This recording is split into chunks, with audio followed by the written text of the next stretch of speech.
Ladies and gentlemen, welcome back to 2022 edition of 13 Cards Subject to Change. I'm here. I've got the Sonny. Leroy's here with Quick Trip brand. Jesse's got a bunch of off-brand stuff. Of course. And I got Arizona water, tea and fruit too. punch. Ladies and gentlemen, Cal's back. Welcome back, Cal. Appreciate you having me. Starting off 2022 with a bang here.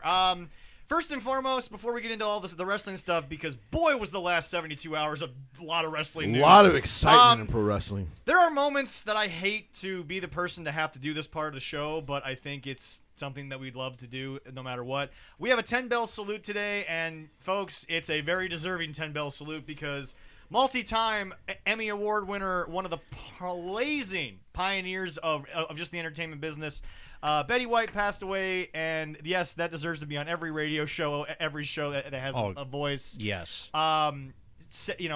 Easily 80 years probably in the business of entertainment, maybe more. I don't actually know how far back her career She started when she was 17 years old. Okay, so yeah, more than 80 years then.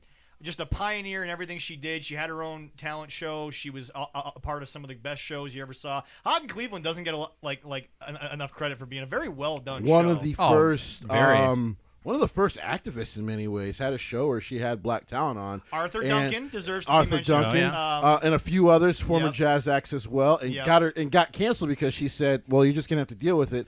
I love these people and I love these talents." Of course, we all remember her from the Golden Girls and that raunchy old woman comedy where you just you watch it now and you can laugh, but as a kid I used to think it was so cringe. well, what's so interesting is there's so many shows that don't age well. That show has aged better than I think most of them from that era. Oh yeah, and also a show that if you really look back at it, progressive before its time as well. Definitely kept in tune insanely progressive. Yeah. Oh, yeah. And to tie it in with wrestling, of course, if you remember, she was a guest host on Raw, and they played ESPN, and a few people played the video where she went out there and stand next to Big Show. Yes. Holy crap. He's so big and her so little, and then she comes in there and promptly says, "What are you going to do here, Betty? I'm here to kick ass." Yes. We say goodbye with a traditional 10-bell salute to honorary Minnesotan Betty White, passing away just short of 100 years. 17 days. I'm going to give her the 100 years because of the leap years. I saw your post. Yeah, I agree with that. Yes, I'm going to give her 100 years. Betty, we thank you for the years of entertainment and in the lifetime of memories that we will continue to get to share anytime we feel like it.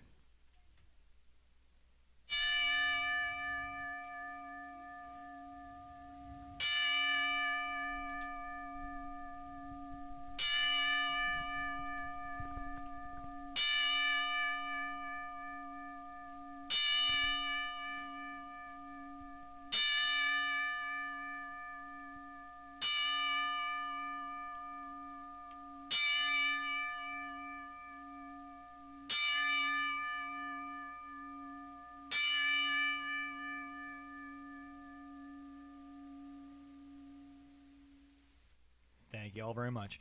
All right, now back to the show here. I've been sitting here the last couple of hours trying to figure out how I was going to open the show because there's so many things that I could open the show with on our first show of 2022. But I think we're going to have no choice but to go to what I think is the only news that is worth opening the show with. Jesse, our boy Anthony, we got to bring him back to the to the table here. Anthony, it's going to be. You hard talk to about beat 27 today. comedy writers don't write your show. Well, maybe they should write your tweets. Wait a minute. To be fair to me, yes, okay? Anthony. To be absolutely fair to me, that comment is just directed at the fact that I give all my talent the free reign to create their own things and to come to me and then we give those things a try. Wait a minute. There's only one thing I have to say before it keeps going anymore. Yes. Tony Khan, shut the fuck up. Wait. Hold on.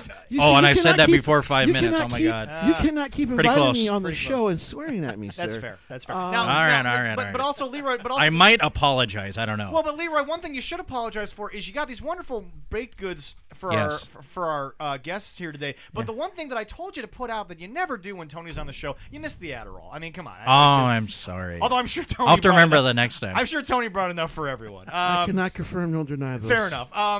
So, Jesse, back to you for a second here. So to put this in context, yeah, Big Swole decided to say on, I believe it was her show. It was her own podcast. It was her own podcast. Cal, I believe you're caught up on this for the most part. Yeah, I read the tweets. For anyone who doesn't know, we're not going to go through this verbatim because I would like people to go to the show for Big Swole and actually listen to her words. But basically, she reported something that she felt. Yeah.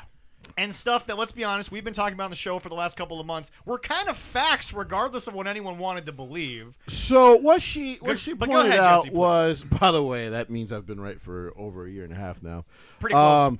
Is that, number one, she didn't feel the big reason he got upset. And by the way, I've always said, which luckily I know I have good, God-fearing, loving, decent white people around me, because I can say the word racist and you guys don't get offended right away. I don't have time.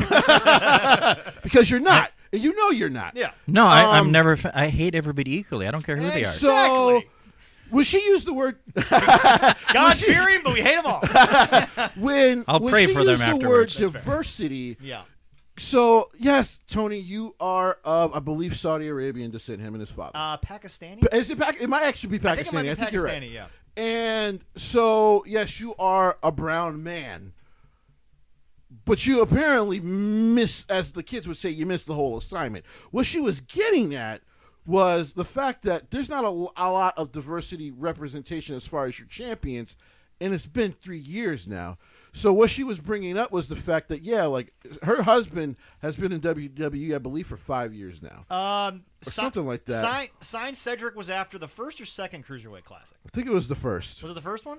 So that would have been 2015, I believe. Yeah. So about 5 or 6 years. 7 now. Getting close to 7 now. Yeah. And one of WWE's big problems for a while there was, you could count The Rock, but there wasn't a lot of brown champions. But that was the business's problem. Right. You really want to think about it. Well, it's also a booking issue. Yeah. But, of course, in the last year and a half, a lot of the predominant, more famous champions in WWE have been black. Your Bianca Belairs. Yes. Okay, thank you. Yeah. Your Bianca Belairs, your Big E's, even though we'll get to that much later, but if we have time. Yeah. We have time for that. Kofi.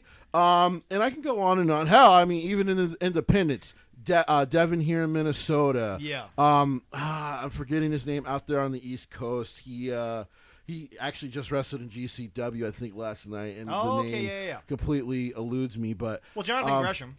Jonathan Gresham as well. Yeah. And so and she was talking about black kids seeing this representation, and that one thing she was always disappointed in was the fact that she had the platform when she came back after her injury. Yeah. And she was lightly referring to it, but, she was one of the things I was complaining about on the show. I'm like, how does this woman come back, do what you ask her to do to kind of show she's the number one contender? She was also, again, folks. And never got a title shot. Folks, we've confirmed 6 to 7 separate rankings. She was number minimum. one. And Cal, I don't know how often you've looked at AEW's rankings. 6 or 7 times she was the number one ranked female. And the way that they do their rankings is that really the number one ranked person is your champion, but then they go 1 through 5 with people that are like contenders basically. She was the number one ranked female overall, right, at least a half dozen times, just this year. And I don't believe she sniffed TV time for. We gotta not forget some guy that's kind of local in the area. Our good friend JDX. JDX as well. Yeah. For a while, he had a table for 3. Correct. And he's also currently down in the Atlanta area. Right. For the most part. He's going to be. I believe we determined he's at Terminus. He is scheduled for Terminus. Big opportunity for JDX. I'm so excited for him. Excited for him. But that it really, and it's true. Like, yes, we've gotten to see the growth and the maturity of a young Will Hobbs. We've gotten to see the growth of Red Velvet. I would give Jade Cargill that. And Jade Cargill as well. Yes. But as far as fully seeing it, because she was getting to when she mentioned AEW Dark and Dark Elevation, well, that's where they developed, and there's no problem with that. But for someone like her, who kind of shown not only growth, but that she should be competing with those top women in your company. She was unequivocally, I would say, and I'll ask the rest of you to pick yours as well. I would say, Leroy and I, you talked about this before. I think Jesse was on the show consistently. Arguably the worst women's wrestler for a little while there. A lot of people felt that way. Yeah, she's definitely very green. Yeah, but she has gotten better. So green. I don't know. She's gotten way better. Cal, did you ever watch anything early days? I did see her in the Mae Young Classic. Okay. And then well, she was out first round, wasn't she? Yeah. Okay. I don't remember all that. Was a while back. Yeah, that was. I do remember like Abby like going nonstop about her, so I did check her out. I'm like, I don't get it. Yeah. But like you're saying, if she was, ranked the top, why is she not getting these chances? Well, but again, we've talked about this on the show. If you're gonna have a ranking system, they have to matter. And while that's a tagline that's been made funny, especially on our show. But Jesse has asked for one thing of every company: consistency. Right. If you're gonna do time limits, announce every 5 or 10 minutes. Right. If you're gonna do draws, be consistent on them. Right. But if you're going to be WWE and never ever mention that there's a time limit to it, then just don't ever refer to it, which they don't. Right. Vince doesn't like it. It's one of the things that he just won't allow to happen on his show. Right. And you know what? At least he's been consistent about it. Right. Because I believe his dad stuck to his dad times. did time limits. And of course, for those who don't know, it's a very honorific thing. It goes back to the old school amateur days of doing Which, pro by the wrestling. way, to the three gentlemen in front of me, especially to Cal, get out your phones. Contact Rock Rims on Facebook as soon as you can. Get this book when it was big time. All right. I am starting it, gentlemen. It's dates, it's places, it's modernized though. I mean, it's like a literal textbook of what the California wrestling scene was, and just what the wrestling scene was in general. You get names. So I have to place it after I read it with my belt I have all sitting I'm here? saying, all I'm saying is this: in honor. You champion, you. For $34, folks, Rock Rims. Contact the man on Facebook. He signed it, by the way. Oh, that's awesome. I will he has have to put do together a book that, if you are into wrestling books, like I said, it's a story told where you get the individual stories told to you, but there's dates, there's facts, there's people. Yeah. You learn so much. I mean, it's such a compelling read. Well, everybody. So he made everybody it should have easier than this. I made it on myself. As a 17-year-old kid, just scouring even the dark webs of the internet for wrestling information because I was such a wrestling. But just speaking of we're going to go off and picking the basis brains here. of wrestlers. Speaking of belts, and it's for both you guys here too. Mark is getting some tag team championship belts. He is, yes. And he kind of, through Chris, formally challenged me and you, Zach. And you know what I told her? I told her, and I said, no, Zach's kind of a puss. I got Jesse. Zach is I was going to screw you over anyway. So I know. No matter what you want to call me. I said, I'm going heel in this situation. I said, he's our mouthpiece. I said, I got Jesse's my back, my muscle. So we got that. Okay, so, yeah, we'll take those titles. Hey, as long as I get a tennis racket. That's all I'm going to say. All right, sure. But yeah, we'll get you a tennis racket. But anyway, back to this. So, and then even in the criticism, the constructive criticism she was giving, and by the way, we need to be clear. This was very Tony versus Fox News. Nothing was really libelous. Nothing was really thrown at you as a fuck you. Right. It was a kind of just, I would say, professional opinion. So she more so what I would call it. This is the first time she spoke since she left a month ago. Yeah. And so was not cut. Her contract went out. And so the other thing was the booking. Now I've talked about this religiously. Yes, you have. Because one thing I've said besides the rumor mills is that my eyes usually tell me what I think I need to know. Yeah. Now I don't know because I'm not in the building. Yeah. But my eyes are not going to lie to me. I can see the product. You know what I mean?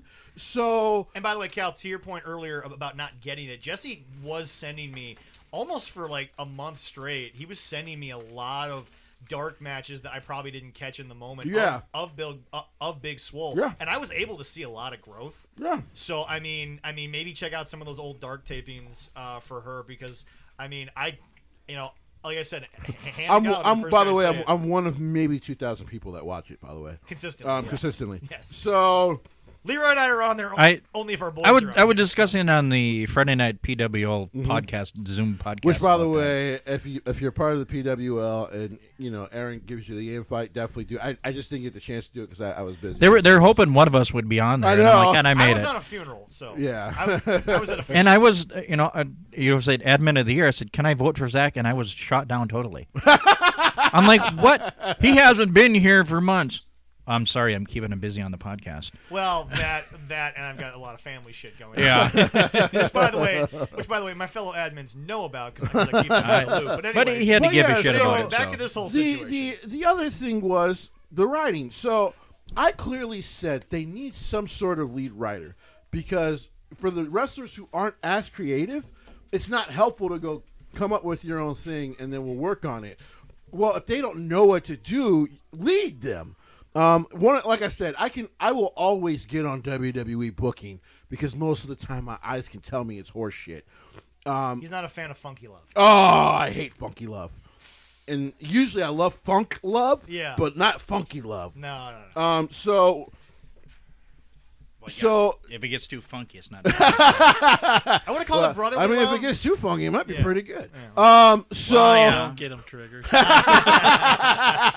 Oh no, I just gotta go on that Twitter and I'll get him going. That'll come later. Right. Because Cal, today, congratulations, you're going to be here for a bet that Jesse and I, one of us is going to lose and lose badly. Unfortunately. But anyway, go ahead, Jesse. So, I'm gonna love it. It's the problem with the writing and the booking. Well, I've always said, to me, my eyes tell me the tag team division, I can clearly see a lot of teams that have grown and have shown that they can compete with the Lucha Brothers, with the FTRs. Like, these guys are getting it, but I can also see a brother duo that used to be EVP still in the ear of certain TK, and certain guys aren't getting pushes that maybe they deserve because they're growing on the fans as well. So she was just talking about how, like, if you're not a creative person, you feel stifled in a company because you don't know how to think about it. So the name I always throw out with the creative is Penelope Ford's husband, Kip Sabian. The guy is out there looking like a bum every show, and that's his current creative. But no one would know if you're not on like wrestling Twitter because no one cares. But that's his current, gimmick that he's trying to do, Jesse, but it's not getting him on TV. Well, but see, Jesse, unlike WWE, who had a 3-week plan that turned into a 3-month plan with bum-ass Corbin, instead of cutting a 2-3 minute segment here or there to showcase it, we can't take away from the Bucks comedy hour, and I literally mean an hour. We can't take away from the Bucks comedy hour on a 2-hour program and to show Kip Sabian's bum-ass. Right, bum-ass outside with the bag on his face. So it's to me, it's one of, which is what he does. That's exactly what he does. It's one of those things. So she was right in that sense. Like, if you're not an over-creative wrestler in AEW, you're probably not going to go very high on the totem pole. Not a lot of people are Mick Foley, who came in every day with 15 different ideas of what he... like Mick Foley was in WCW, and I think they said he was in the middle of something. But he'd still come into the creative meeting with like 15 other ideas of what he could be doing. And they were or just like, in AEW's case, you land in the lap of Cody Rhodes and you get involved in whatever mess he decides to do the next week. So, and that's kind of messy, too. And it's insanely messy. So it's, by the way, to me, he used to be the best booker when they started. It's so messy that they turned it into a pill. Well, they definitely turned it into a soccer player, and he's a legend. So here's the thing. You're welcome, America. So you're welcome. So TK then gets upset because the only thing he heard when she talked about the diversity was that maybe he was racist. Right. You're an idiot. You missed the whole thing. Which, by the way, we've said on this show how many times we don't think he has a racist bone in his body. No. That image of Tony Khan has never come out of our mouths at all. And he just did it himself. Here's the thing. For a company, something, and it's for a company that cares about being so inclusive, why was that the first thought that went into your head? Now, Leo Rush, of course, then chimed in, but he chimed in because he wanted to get their attention because he was like, wait a minute, she's right. Like, now, I've only been here 2 months. like 2-3 months, but she is kind of right. To be fair, he retired 3 times in the middle of it. Which is why I get when people are like, he should have no say in the matter, and I respect that. yeah. For coming from him, who, by the way, got himself in trouble in WWE, because they weren't going to fire him. He got himself in trouble. So, which is why Triple H brought him back to NXT. It's the best thing that ever happened to Lashley. He really was one of the best things that happened to Lashley before MVP. No, the best thing that happened to Lashley was him leaving. Oh. I don't know, man. Having him point at his butt and flex, I thought was funny. To be fair, though, MVP versus Leo Rush might have taken a little time away from Bobby's push. I'm just saying. Maybe. But here's the thing. That's all she said. She was actually very positive towards the end of everything she was talking about. With her, she was like, "Listen, I would still tell people to go work for the company." Listen, Cal? Did you listen to the soundbite, or did you read the text? I just read all the tweets that were going on, and it goes back to everything I've said and everybody I talk to. If you put it on the internet, it stays forever. Right. Herm Edwards once said, "Don't hit send, write it out, and then get it out of you, but then delete." And by the way, this has been brought up a few times too. You wonder why Vince has lasted as long as he did? Because, hey, he might have somebody tweeting for him, but at least they know not to put something like that out. Well, he just doesn't respond to criticism. Because I'm sure that many wrestling promoters said a lot of this stuff back in the day, but Jesse, there was no social media. Well, I mean, wrestlers used to get on their own promoters back in the day. But you don't publicly respond to it. Right. You try to handle it in house, and then you go from there. But I don't mind when people put it out. It also seems like tweets always come out when people criticize WWE. They go into quote panic mode and they go into like fixer mode. Right. But it almost seems like no matter what's coming AEW's way, they never seem to panic because nobody seems to really have their ass for it. So this was the first time I actually saw actual backlash towards Tony. Yeah. Because to me, the first indication of Tony shut the F up coming from our guy Leroy was the women's thing. Like, why were you offended? Because, by the way, the question was, it might have not been asked the way he wanted it asked, but it was a good question. Like, wait a minute, you have more money than Billy. Why aren't you just paying for this women's event? Like, most of these are your wrestlers under your contract. Well, that was the thing. He basically funded it with wrestlers as opposed to money. Right. But he could have done both and gotten a tax write-off for because as much money as which I'm all good with wrestlers getting paid. Oh. Okay. I am all good. Get your money, wrestlers. Yes. But here's the thing, like, if you're willing to pay Joey the bad boy 6 figures, I think you can shell out some money to NWA to put on that all-women show. Telling Tony, hey Tony, there's another Joey in the Midwest whose last name is Avalon. You might want to throw a little money out there before somebody else does. Oh, he might be too late on that. Did you see the rankings and how many wins and stuff that he has that they put out for him? Yeah, and Sierra put out, which she's had a great year. We'll get to that later. But so to kind of end on this thing, to me, the big takeaway I got, and Cal, now that you're here, because we both have, well, actually all three of us have friends who avidly defend AEW. The big thing, like I told them after I saw this, to me, it's very simple. Stop responding. Exactly. Just don't say a word. Because it would have been better if you didn't say anything. And back to Vince, he's kind of survived because, like Jesse said, there's been a lot of shit that's come out about him. Vince has not looked good for... Look, Dark Side of the Ring, if anything, could be a complete disheveled look for Vince McMahon. He's never responded to a damn thing about Dark Side of the Ring, and he's come off with technically nothing on him. Well, because I would if you're running a business and I've gotten the chance to do a couple, I would rather look bad by not responding than saying something and digging a deeper hole. Yeah, you know what I mean? Because like, what kind of response is it? No one called you racist. They just said there's not enough diversity in your champions. But again, that was it. But again, which, by the way, there was some blowback because yes, Hikaru Shida was champion for a long time. She's a Japanese woman. Of course, Nyla Rose was a champion. She is Native American. I really hate to say this, but yeah. But Jesse, this goes back to wrestling history. Mm-hmm. Japanese, Mexican, they've never had a hard time really getting work. No. They were always able to find work in America. Right. The problem with American wrestling, and really, I would say less wrestling, just American society, right, was African American wrestlers had to work the hardest to get a foothold, but the Mexican-Japanese foothold, it was always there. Every promotion, every territory could get a Mexican or a Japanese wrestler whenever they really wanted to come in and work. So it wasn't like there wasn't a stronghold for that. There were basically trade-offs back in the day. Right. So, no, definitely. I'll take one of your mid-card guys you're building up. You take one of mine.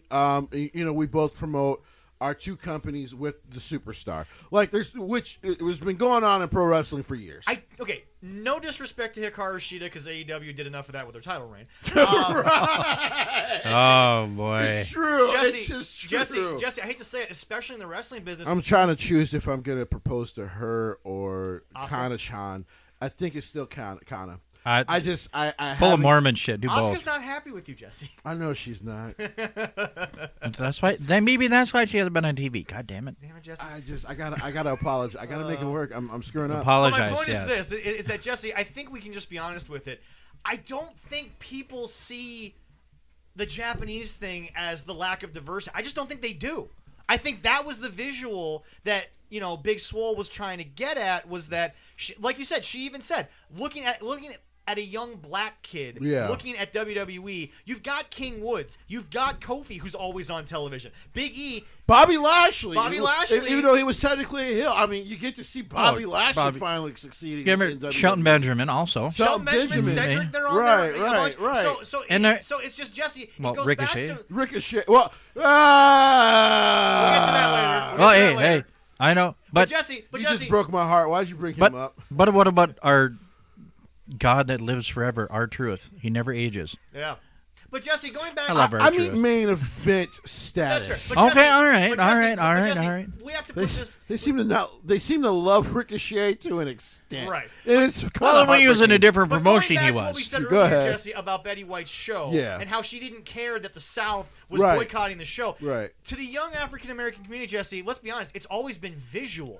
That's really been the thing. Because it's an inspiring thing. Yeah, and the visual in AEW is here's a woman who's busting her ass on YouTube, but can't get national TV status, and then there's a guy who got national TV status, and really all you did was get him to win a joke at WWE match, a la your boy Scorpio Sky winning the brass ring. You know what, though? Let me be very clear. Yes. I don't even blame Tony Khan. That's on him. Yeah. He's been in this business for 20 years. You got some clout.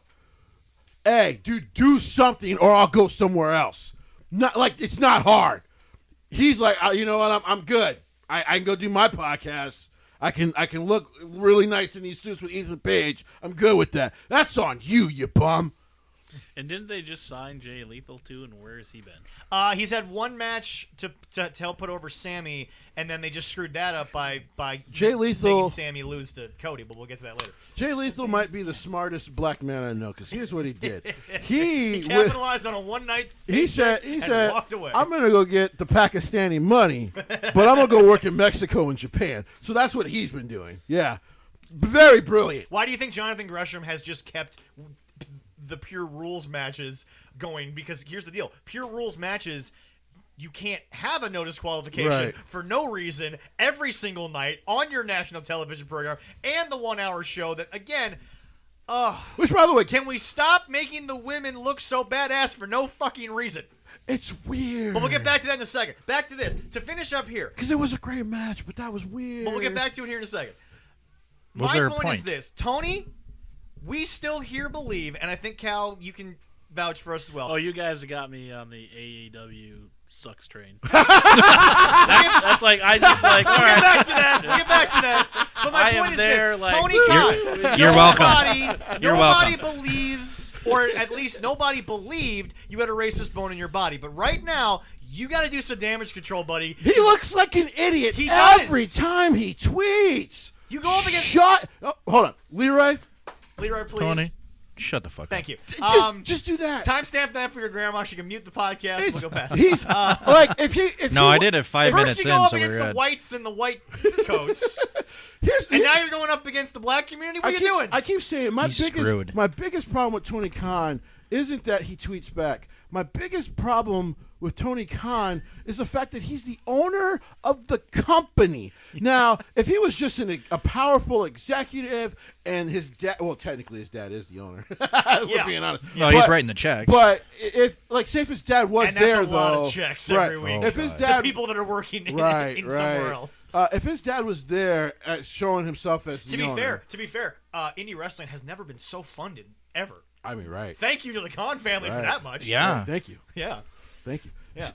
By the way, that it actually half breaks my heart to hear you say that. Because here's my thing: I don't want people to feel it sucks. I just want people to not be so blind to that it's the greatest thing since right bread, when clearly it's not. Like just like I always point out WWE's, because I'll tell everyone right now, as you hear me say, and I'll say on the show, I'm a New Japan stan. You are. But when they screw up, I call them out. Oh, you told us. When they unveiled that championship, I lost my shit on this show.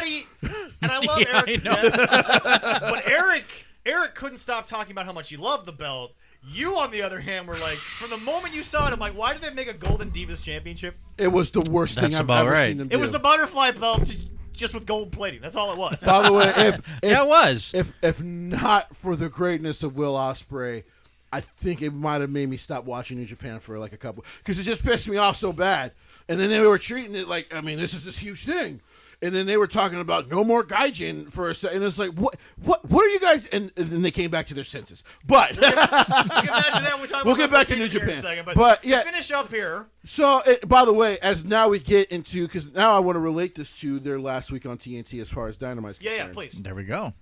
You just brought up that match. By the way, that was Segue. Rampage, which will actually still No, I know it was Rampage, but I'm just saying which will still be on TNT. This is the last show before you move to a new network, right? Which, by the way, I did say was going to happen, and but it only happened 3 years sooner than I thought it was going to happen. Yeah, that's true. Every yes, time yes. Cal, I know you listen to us, but it seems like every time I make a prediction about them, they move it up for me. I'm always right, but they're just like, let's make him right sooner. Because Leroy, you were here, and Jesse, you weren't consistent, but you were here when I said, give it 4 years, they'll be on TBS, and they just decided that it was going to be. So a year after I said it. I said 4 years from that day. Right. I didn't say what'll be the next prediction for him. Come on, we got to get. They got to give me. You got to think about it for a while. They got to give me something stupid on camera for me to give another prediction. All right. But the problem is, that won't take much either. Jesse, they gave WWE shit for having a recap before a go home show, pay-per-view. Right. But this, to say goodbye to 4 years of wrestling on TNT, again, they're so out of touch with what's happening, and they're so in their own bubble that they had to just do another crappy Dynamite. So here's my thing. And by the way, again, it was not a good Dynamite. I was not happy with this Dynamite. So I actually disagree. Can I defend WWE for a second? Go ahead, yeah. Well, it was on New Year's Eve. Who was going to be home watching it? I mean, okay, that's... Nobody. Well, but it was 7 to 9 local. Yeah, but there's a lot of power drinkers that'd be already That's out. fair. Okay. Especially so, here. I know a lot of bowlers. I know. Oh yeah. Like I said, I'm only going to disagree with you on this. Okay. I didn't think it was a terrible Dynamite. I actually thought it was okay. The Cody stuff is fucking out of hand. Out of hand? It's been out of hand for weeks. He's going to be on that it's show. It's the only again. words I have for it anymore, Zach. Okay, God. I'm out of words for Cody. Yeah, that's fair. He's on the second season of that. Oh my God, shit. That's coming up soon. You know what? Oh my God, he can stay on that shit. Well, yeah, I know. Because I don't. Turner apparently likes Cody, so why not go work for Turner and get the hell out of AEW? You know what? What I don't understand is a lot of people felt like Big E got buried. I'm starting to feel what Cody did was a burial, because what is Sammy Guevara now? And by the way, before we get into that, I'm sorry, folks. We talked about it before. We have to talk about it again. It's still none of our business. Leave Sammy Guevara and Ty Conti alone. It's still, who cares? It's still none of our business. Yeah, you might have been right that they were probably dead while he was technically still engaged. It's kind of dirty, but who cares? It's their lives. Let them deal with it. It is literally none of our business. No one committed a crime. No. It looks like they're happy. Let's leave it. And if his fiance has yet to say a word, then I ain't gonna say anything. And plus, as I've told people, to be honest, it's not like none of our favorite wrestlers in the past weren't fucking philanderers. Oh my God, Hulk Hogan cheated on his wife so much. Ric Flair. That's all I got to say. We don't have to say anything else. Is a whore. Edge and Lita, sorry, that is part of lore now. They brought that into the lore. It's just too bad that she wasn't with another wrestler to make AEW. Right. That's fair. Right. Very fair. But anyway, back. Okay, so Jesse, back to your interpretation. So I'm watching this. I don't understand that the fact that you were going to use this TNT Championship to build stars underneath Cody. Yeah. Because technically he is kind of a main eventer who decided not to be a champion. By the way, still fucking stupid at this point. I said, give it a year, he'll be back in that picture. Watch. It's so stupid. Watch. Just go. We'll mark that down. Okay. Yeah. Just go be. I said it last week. Okay. Well, 2 weeks in a row, we'll be right. Because I'm telling people, it's not that Hangman's going to lose. Like I tell people, it's not that Hangman was going to lose, and he's not going to lose to Daniel Bryan. He's gonna lose to someone you're not expecting, and then that's what's gonna piss you off. Yeah, because that's where this is all headed, and then Cody's gonna probably turn heel somehow. Listen. Really, he's gonna turn heel at some point. He's gonna get the pedigree. By the way, these teases are terrible to me. Oh yes, aren't they? The way he wants, it just feels like he doesn't want to be heel. He doesn't want to listen to the people and turn heel. No, he doesn't. But at the end of the day. By the way, when did Triple H become a bad metaphor in wrestling? I don't know. The man has been at home with his beautiful family trying to recover from a heart issue. Well, because here's the thing. Didn't everybody love the old school NXT before 2.0? Yep. I especially their fans. I thought they loved all those wrestlers. He brought all of them up from the indies. He said, I'm going to give you the WWE platform and help you grow. And, yes, an hour every week, but it'll be the hottest hour on an app you'll ever fucking see. They didn't get as much on the app, but they did get a lot of illegal streaming off of that. Yes, they did. Yeah. But that's indie wrestling, though. So. But like I told people, I'm like, yeah, the numbers on the app don't match, but go. I used to tell people back then, go to a takeover show. Like they're half packing out arenas that Raw and SmackDown aren't packing out right now. Like, right. That's impressive. NXT was the most over promotion for the first 3 years of, I would say, the Adam Cole era. Even before that, they were. I would say from the moment they brought in Prince Devitt. They got over. Finn Balor was never not over in NXT. Right. And here's the thing. And he also likened it to the old ECW. So Finn Balor gave it credibility and actually believed in the credibility. So Triple H, despite everybody saying that he'll leave and go to AEW, the Prince does not need going AEW. Nowhere. No. Here's the thing.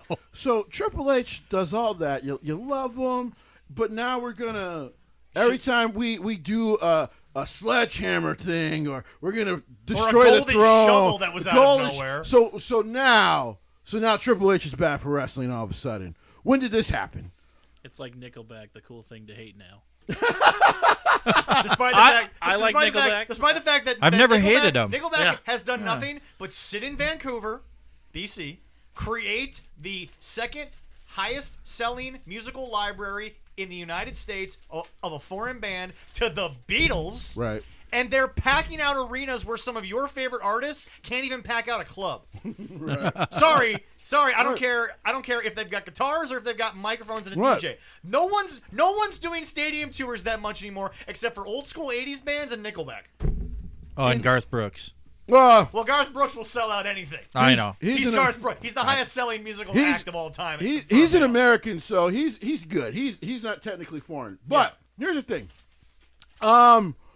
It's one of those things to me. So now Triple H is a bad punchline, according to Cody and the rest of this crowd. Okay. And we're taking shots at a 50-some-year-old man who's just trying to be at home. He's just trying to be a dad right now. He's just trying to be a loving father. So, his girls are probably like, you've never been, home this much. So you got that going on. Maybe they don't like that. I don't know. Yeah.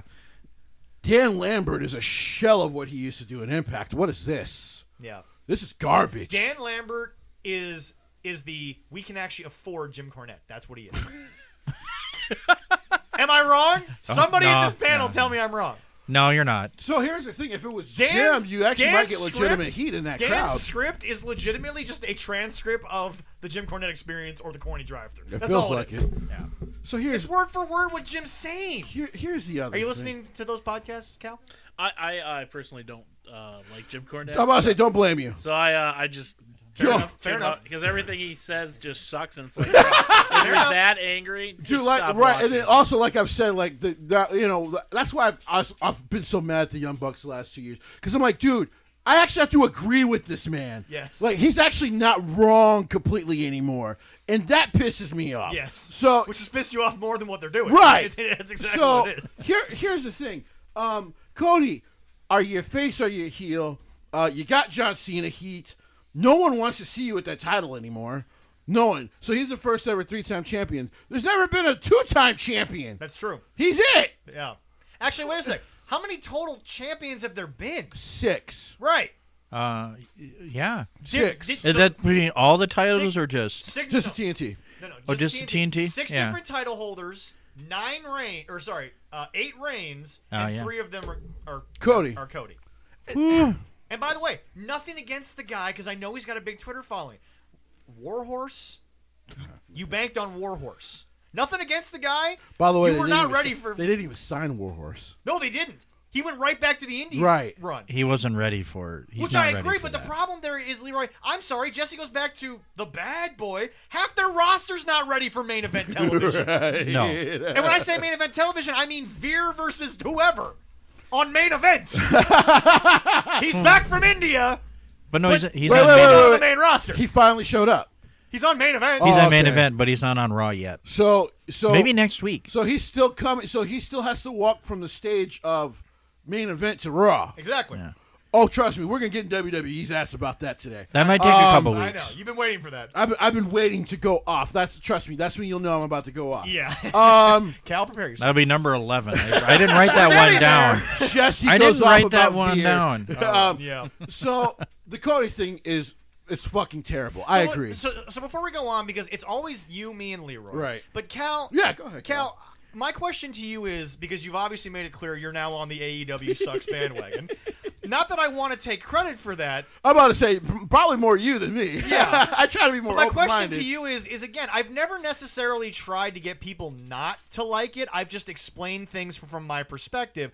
What have you watched in that, and all of a sudden you're like, okay, yeah, this is not what everybody wants me to believe it is. I literally feel like it's a 3-ring circus without the animals. See? Like to be fair, Bear Country's on dark. True. Go like, ahead. Like the big thing is they're signing all this talent. Yeah. 180 But what I thought was now? great when it first started is that they were going to have these young guys no one's ever heard of, Right? Like the Dantes, the Darius, and all the other ones I wrote down the last time I was here. Right. Yes. And I was like, yes. oh, these are great characters. And now I'm seeing CM Punk. Never been a fan, but I'm seeing CM Punk. Oh, wow, somebody else in the show who's just sick and tired of Phil's shit. Sting, like... Jesse's waving his hand over You know, there. I feel like he's got the Goldberg kind of, like, hey, you're back. Rah, rah. By the way, who would have guessed that a company can do that to Sting of all people? And then we've got, Daniel Bryan. I love Daniel Bryan. Like, he is, like, in my top 5 of my favorite wrestlers. I agree. The American Dragon will forever live on, but... I was hoping he'd just do indies, go to, overseas, do all the dream matches, and then just, pop up here and there, not go to this, and then just... I feel like Daniel, Bryan Danielson. I feel like Bryan would have done better, at least in a lot of people's eyes, if, like you said, go to Mexico, wrestle a couple of the big guys down there, have a dream match in Japan with Okada that you wanted for real. It's like you could have... I mean, yes, AEW gave us your boy Suzuki, but as you now know, they gave it to us on YouTube. Sorry. No, they botched it the first time. Yeah. When they first had him, and then they gave it to us on YouTube. Yep. YouTube. Yep.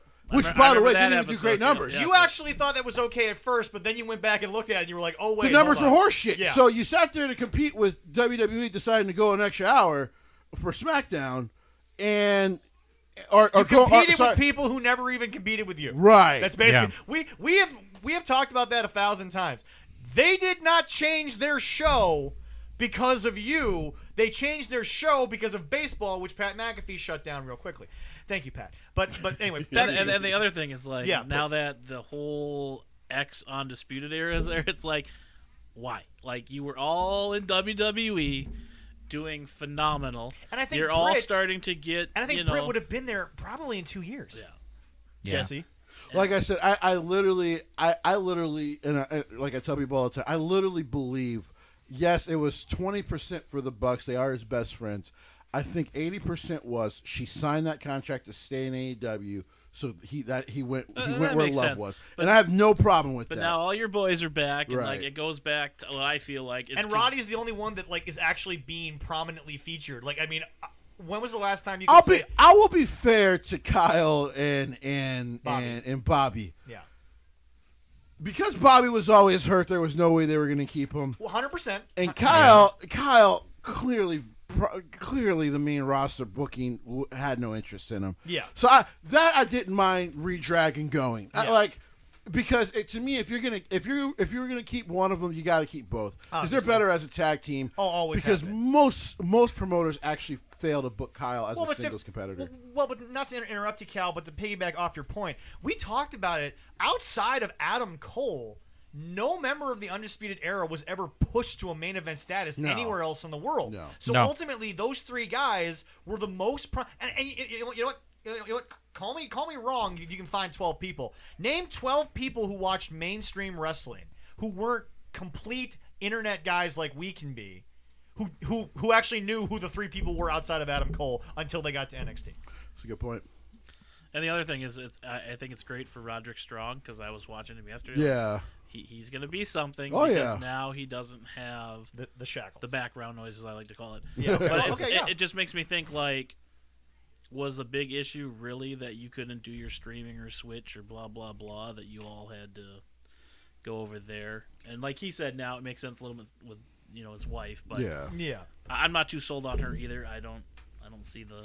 I think that the mystique of Dr. DMD is now... You give WWE, or at least I should say, you give NXT shit that when they were at Full Sail, the crowd was quote unquote kind of trained to show up on a Wednesday, chant a certain way, do certain things, the whole whoop whoop, the whole Keith Lee Limitless thing. You give them shit. I'm sorry, but she stands there, holds up the belt, puts 3 fingers down, and you chant DMD with Justin Roberts. Right. You're the same thing. Yep. But the problem is that, and she's a lovely young lady who has done a lot of great work, but they're not giving her shit. By the way, they're giving this freaking secondary title run. I keep saying. By the way, they don't know how to book a women's champion. Oh, by the way, Tony, you tried to freaking walk back the diversity thing by talking about how the TBS title match or the TBS title tournament's been very diverse. Yeah. Yeah, you also promoted your own damn show in that tweet. You can't talk about your women's champion? Just saying. There we go, yeah. Just saying. Right. The only person who currently has a women's title in your goddamn company, and you decide to promote an hour-long show that 500,000 people watch, and I guarantee 100,000 of them are like, why am I still here? And then the other thing with AEW, I went to the show in Minneapolis. Yeah. Mm-hmm. I know I think I was supposed to come on that weekend after, and then the car accident. Right, yeah. But it was like, oh, okay, well, I get to see Mr. Punk. They're gonna build this pay-per-view that's tomorrow. Right. Yeah. And I get like an 8-man or whatever it was at the end, and I'm like, where the hell was the star power today to make me want to buy that pay-per-view? Was that the Rampage? Yeah, so to make me buy the pay-per-view or even go to it. I mean, I was in Minneapolis. Obviously, I went to MAW, which was a way better show. Yeah, I was going to say, it was a way better show, yeah. And I had more fun at Jerry that. the King Lawler was the most over man in wrestling that night. I was like telling the girlfriend because, she's just getting back into wrestling. Yeah. Bless her soul, 3 shows, 3 nights. Love you. It's like, okay, we're going to see all these people. Jericho's coming out. I'm like, oh, they're going to start having somebody start. Like, I didn't see a big star the whole night. Like, I mean, they all did autograph signings that day. Why couldn't they not be at the dark? Which, again, comes from somebody who's not consistently here. So, folks, it's not just us that, like, wrestling is about your stars. The mid-card guys are nice. Okay, and it's nice to feature a bunch of unique people and a bunch I've of always different said personalities. a good, strong mid-card actually, it makes your promotion feel strong. Right. Yeah. Because then you can actually put together a bunch of matches and people are like, oh, I'm interested to see this growth. I'm interested to see this But the fact of the matter is that, like Cal said, this is a company that currently is on the back of a returning CM Punk, a Bryan Danielson, a Chris Jericho, whether we believe that or not. So before I get to the positive, I didn't mean to cut you off. Let's get into this ass clown. Again? Oh, yeah. Be prepared to take off your headset. Oh, shit. Now's a good time, Cal. Oh, yeah. This is the part I love every day at work is I just bust up laughing. Yep. Everybody's like, what's your problem? Like, I'm just listening to a podcast. Yep. I'm just listening to a big black man who's angry. A big angry black man. He's from Chicago. I'm from Brooklyn. Pass me a muffin, please. So, because banana nut or blueberry? Blueberry, please. You guys might as well snack as I go the fuck off. Oh, I'm about to sit back and enjoy. I got candy. So he's from Chicago. Yep. I'm from Brooklyn. So I understand the mentality. I get it. Yeah. This dude is fucking delusional. Delusional. Does he really believe in his heart and his soul that he's been the most important thing missing in wrestling in the last 7 years? Does he actually believe? Because it feels like he believes it. By the way, apparently, I think he does. Apparently, so much for long-term booking. You know what? We're going to do a short part of this feud here. No one's going to care in 3 months about MJF and CM Punk now. What are you doing? And then he goes out on Dynamite and cuts, I thought, the worst fucking promo he's cut since he's been in the company. It was bad. What is he talking about? I've said from day one, CM Punk at least comes off as himself. This felt scripted to me. Whether it was him or not, this felt like a Vince scripted thing. That apparently he's Jericho scripted? What Eddie Kingston said was scripted. clearly unscripted, but it was a great promo before their match. Right. But Eddie Kingston was absolutely right. Please take your fucking ball and go home. Your wife's doing better work anyway. I want to see what AJ's going to do with women of wrestling. That's all I want to see at this point. And she's got a Blanchard problem. I am so well. By the way, that's not her fault. No. The owners of that company want to build around her, which I think is a terrible fucking Tesla, idea. right? Yeah. Tesla, yeah. But we'll see what happens. I'm gonna give them the time and an open mind. But this dude is out of his fucking gourd. He's lost his shit. You know what? I'm happy he didn't come back to WWE. And then even when he was gone, like the CM Punk chance at WWE, that shit drove me nuts. It's the dude is gone. He walked out on you. Yeah, like he doesn't want anything to do with wrestling. He said it multiple times. I don't want to come back. And what's funny to me, because by the way, I've listened to that podcast multiple times. I can almost quote it verbatim. He shit on the guy who gave him a platform to air his grievances. He doesn't talk to Colt Cabana anymore. No. That, and I know you don't like Bruce Pritchard, but I think he said it best. They could have gave him the win over Undertaker at WrestleMania, and he was still found a reason to bitch because he didn't get what he wanted. Oh yeah, no, 100%. He is a prima donna in the wrestling world. Every sport needs one. Well, but in football we had T.O. Now we got CM Punk and AEW. Jesse, you talked about the summer of Punk. Yeah, that was more about him than ROH, but in the years since, the rose-colored glasses of the indie scene is supposedly that was helping ROH. But yet he signed his WWE developmental contract on the ROH title. Yes, he did. Which, yes, is a nice sort of kayfabe thing to say that I'm leaving you this. But when he talked about it in his WWE DVD, it was almost like thanking ROH. But looking back, what did he do for ROH? And by the way, folks, it has been reported, we haven't mentioned on this show, according to Kevin Owens, ROH never asked the WWE guys. No, they actually never asked them for the video. For the videos. And like you said on the show, because of all the guys that tweeted and because of what Kevin was feeling, you have the full sense that they would have let those guys do something. I have no doubt in my brain because they had already built a relationship with Ring of Honor. True. They would have let them do a video for the last show. Because they don't own the whole library, but they own parts of the library. They do own parts of the library, but they're like, of course you guys can use the stars to say goodbye. Like, of course. Worst case scenario, do a personal video on your own Twitter. That way you're not necessarily associated with us. WWE would have not. The top guy in WWE, who's still that 75-year-old bastard who we can't understand anymore, would have been more than okay with them doing videos. So ROH never actually asked. So. But CM Punk is... I no longer believe Cody's delusional. He just thinks he's doing good wrestling storytelling, which he's not. But it's just like when a movie maker accidentally makes a bad movie. They had a good script. They thought it was going well. It's shit. And it wasn't executed right. Unfortunately for Cody, though, he has no excuse because wrestling is week to week. You can always change what you're doing and make it better. And then who did CM Punk work with so far? It was supposed to be. So it was Darby Allin. Yep. Cut the promo on MJF. Will Hobbs. Will Hobbs. By the way, people have forgotten about that. Yeah. Will Hobbs. They've forgotten about it. It's true. Of course, he beat a bunch of sorry, Bobby Fish, scrubs. Okay. So what has he done for AEW? Like that was the thing. Like he's kissed Tony's ass a lot. He has. Because here's the deal. It's Seth Rollins level of ass kissing.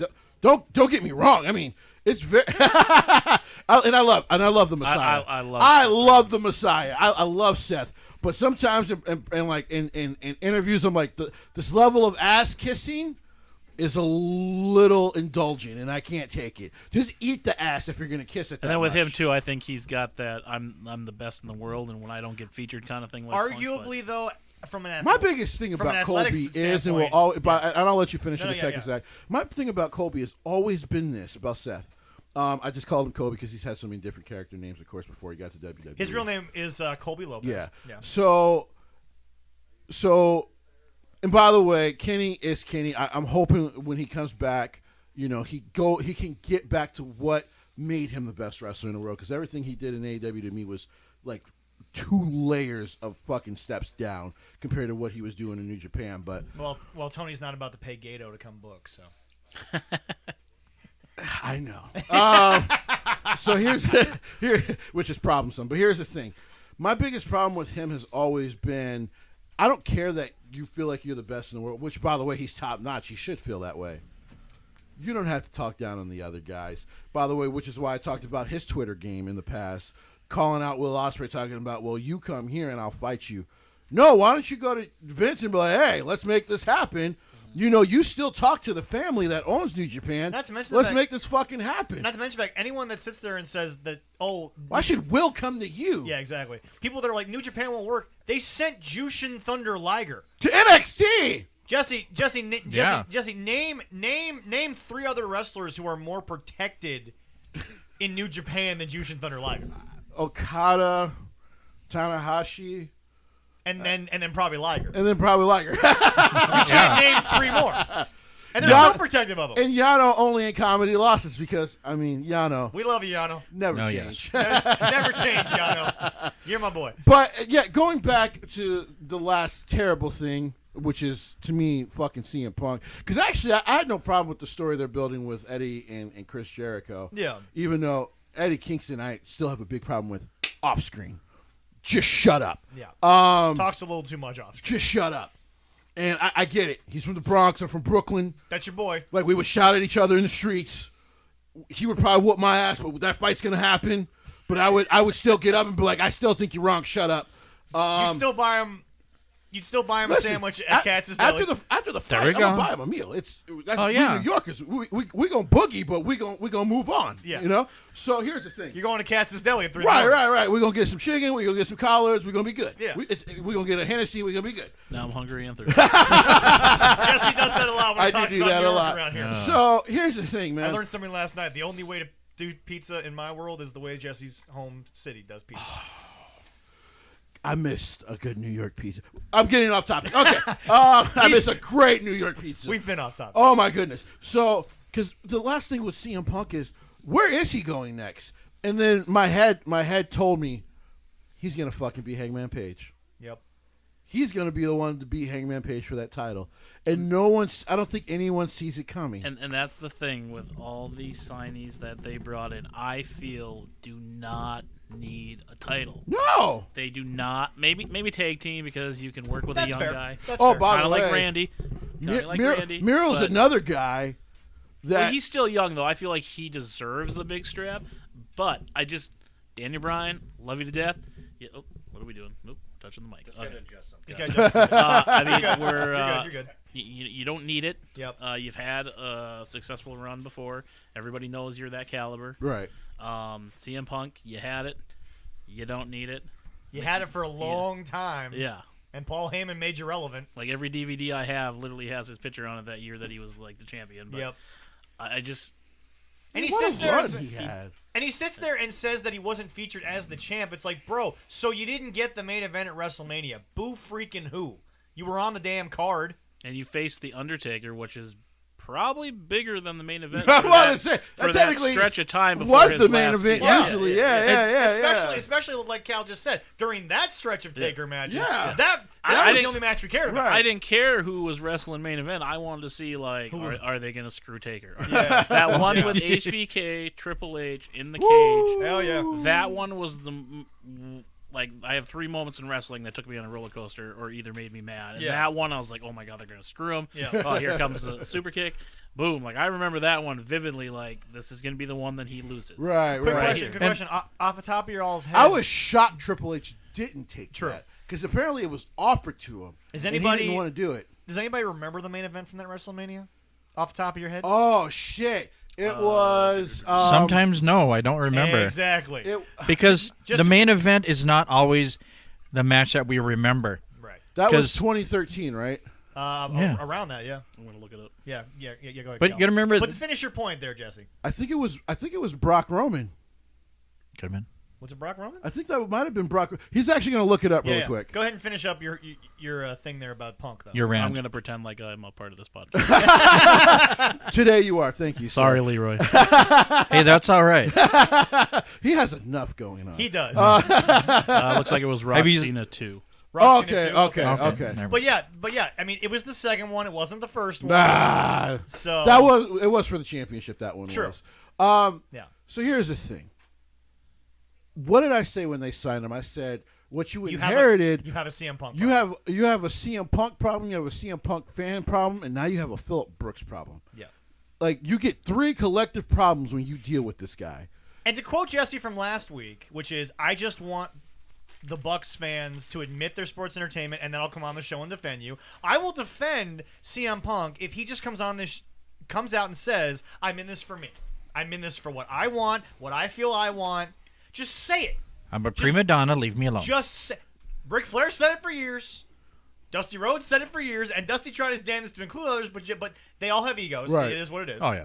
But Triple H did it during the Reign of Doom that Jesse was so. Oh, that makes me almost want to throw up this cookie. Yeah. But that's my thing. Just say, whether through character that art imitates life, or just say it out loud. You're in this to get what you want out of the last few years of your career. Because remember, like Jesse said about our boy Kenny, you called Vince. You mulled over a contract with Vince. And Kenny left for his own reasons, right. But you left because of stuff that you didn't like that, let's be honest, a lot of times I think you're as delusional as the man whose face paint you put on a couple weeks ago, in the sense that you wanted dream scenarios that didn't make business sense. Does anybody think at the point when it was finally time to do Outlaw Gunslinger versus Crow Sting, it was too late? Here's the thing. It wasn't going to work. Here's the thing with Sting in AEW. You hit the nail on the coffin, and I never even thought about it, Cal. They have turned him into Goldberg, and I don't know how the fuck they did it, but they did it. That's another thing, too, is like I think you mentioned it, too.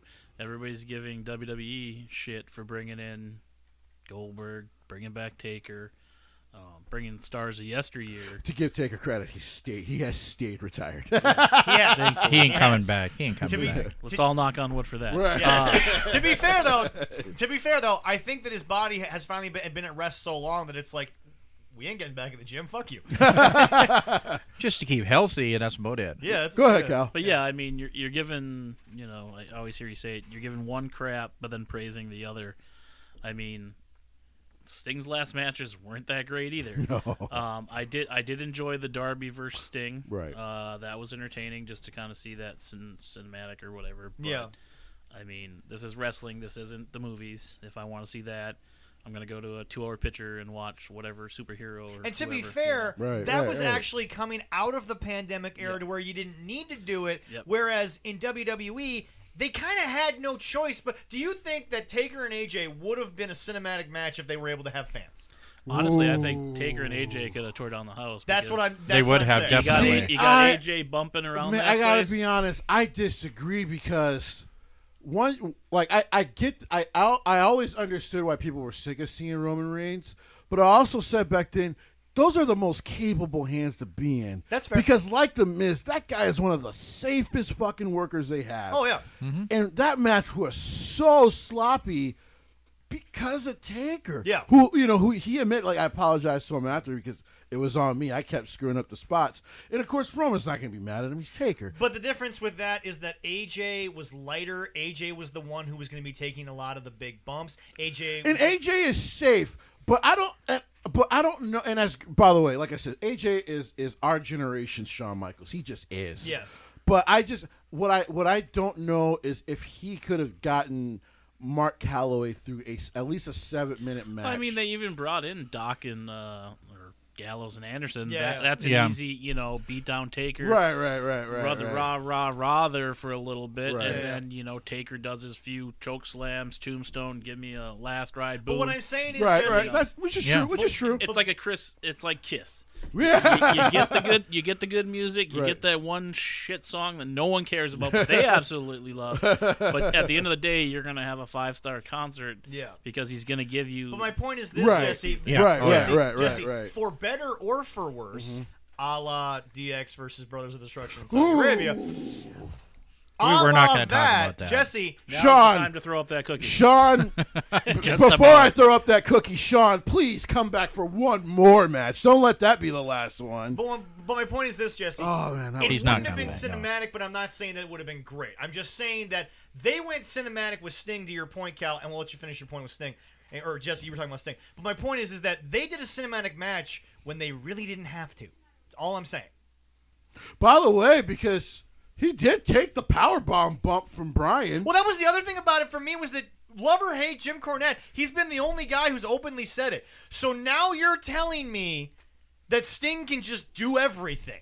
Right. That's the biggest issue that I've got is that, look, WWE said, yeah, you can do it, but there ain't no way that we're going to pay the medical bill for when something's eventually going to happen. Right. But AEW apparently is saying the same thing WWE is, but they don't care that Sting can become paralyzed. And everyone's like, well, Sting hasn't been that bad. The first couple of matches, I'm looking at myself like, bro, were you ever hurt? And I know that so far, knock on wood for any competitor, because it almost happened to Lance. Yeah, I know. We haven't seen a catastrophic moment happen on live TV. But Sting, dude, you're in an old warehouse with a ring that looks like it's out of the Briscoe chicken farm. Put that on a t-shirt.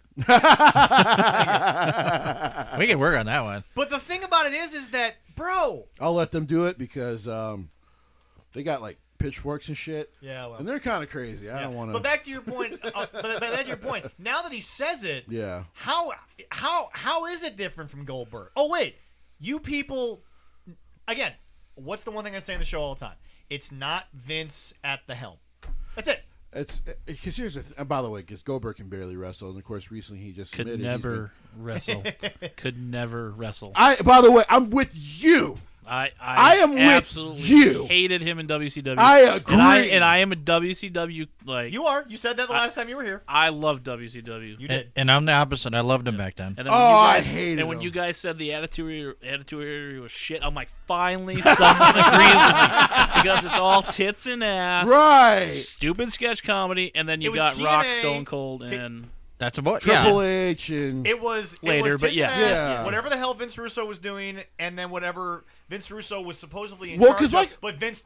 Like I used to say about the Attitude Era before I get back to Sting, because actually this will correlate back into it. Yeah. I enjoyed the TNA, man. Trust me. Because here was the problem: outside of the main event storyline throughs for each show, everything else was shit. Yeah. Now WCW for a while, what they had going for them more than WWF at the time was the cruiserweights, because they went out there and were Goldberg even workhorses. said during the Rise and Fall of WCW, the cruiserweights were fun to watch. They were excellent. I think that's what drew me in. And I mean, the other thing about it is, and the other thing about it is that one of the credits given, they weren't doing too much with the cruiserweights. It was kind of like, here's a bunch of small dudes from all around the world, Mexico, Japan, you name it. Go out there and do what you've done 60 times. Because people forget Nitro was the original 3-hour wrestling show. Yeah, it was, yeah. Uh-huh. So, and then that belt changed hands just as much as the 24, title too. I did. Oh, especially around 2000. But there was always that's because somebody took over the booking of there was always another character, another guy you could get invested in, and like honestly, like some of my top 5 guys. There was a Hoovitude that wasn't 50. Yeah. And Juice. I love you. Yeah. I love you, Hoovy, but no. You got Dean Malenko. You talk about Eddie Guerrero. Time out. You talk about Sean having to come back for one last match. Hoovy's got to give me something better on American television than that. I will. That was horrible. Oh, God. Ultimo Dragon, you guys talked about it a couple weeks ago. Oh, that dude. my God. He's still going. Yep. He's still having It was fun. We actually got to be in the at, same room and eat with him. Yeah, I got to meet him up you at were there too. Okay, but Fortune here's the deal, Mania, Jesse. yep. We were you're the there. one that wasn't seeing Yeah. it. But if you watch, it was Ultimo Dragon doing what he's able to now. He wasn't trying to do the shit he was doing in WCW. He at least adapted it to I'm old as balls. And that's back to your point there, Jesse. Yeah. That's actually Cal. No, go ahead. You I don't even know where we're going. Like, I was. So it was still back to Sting and Goldberg. The Sting Goldberg. You gotta do this another half dozen times. Right. It was a Sting Goldberg comparison. Well, because here's the thing, man. He basically runs through young talent when he's on the show now. That's not how you build young talent. Is to run through them. Well, but again.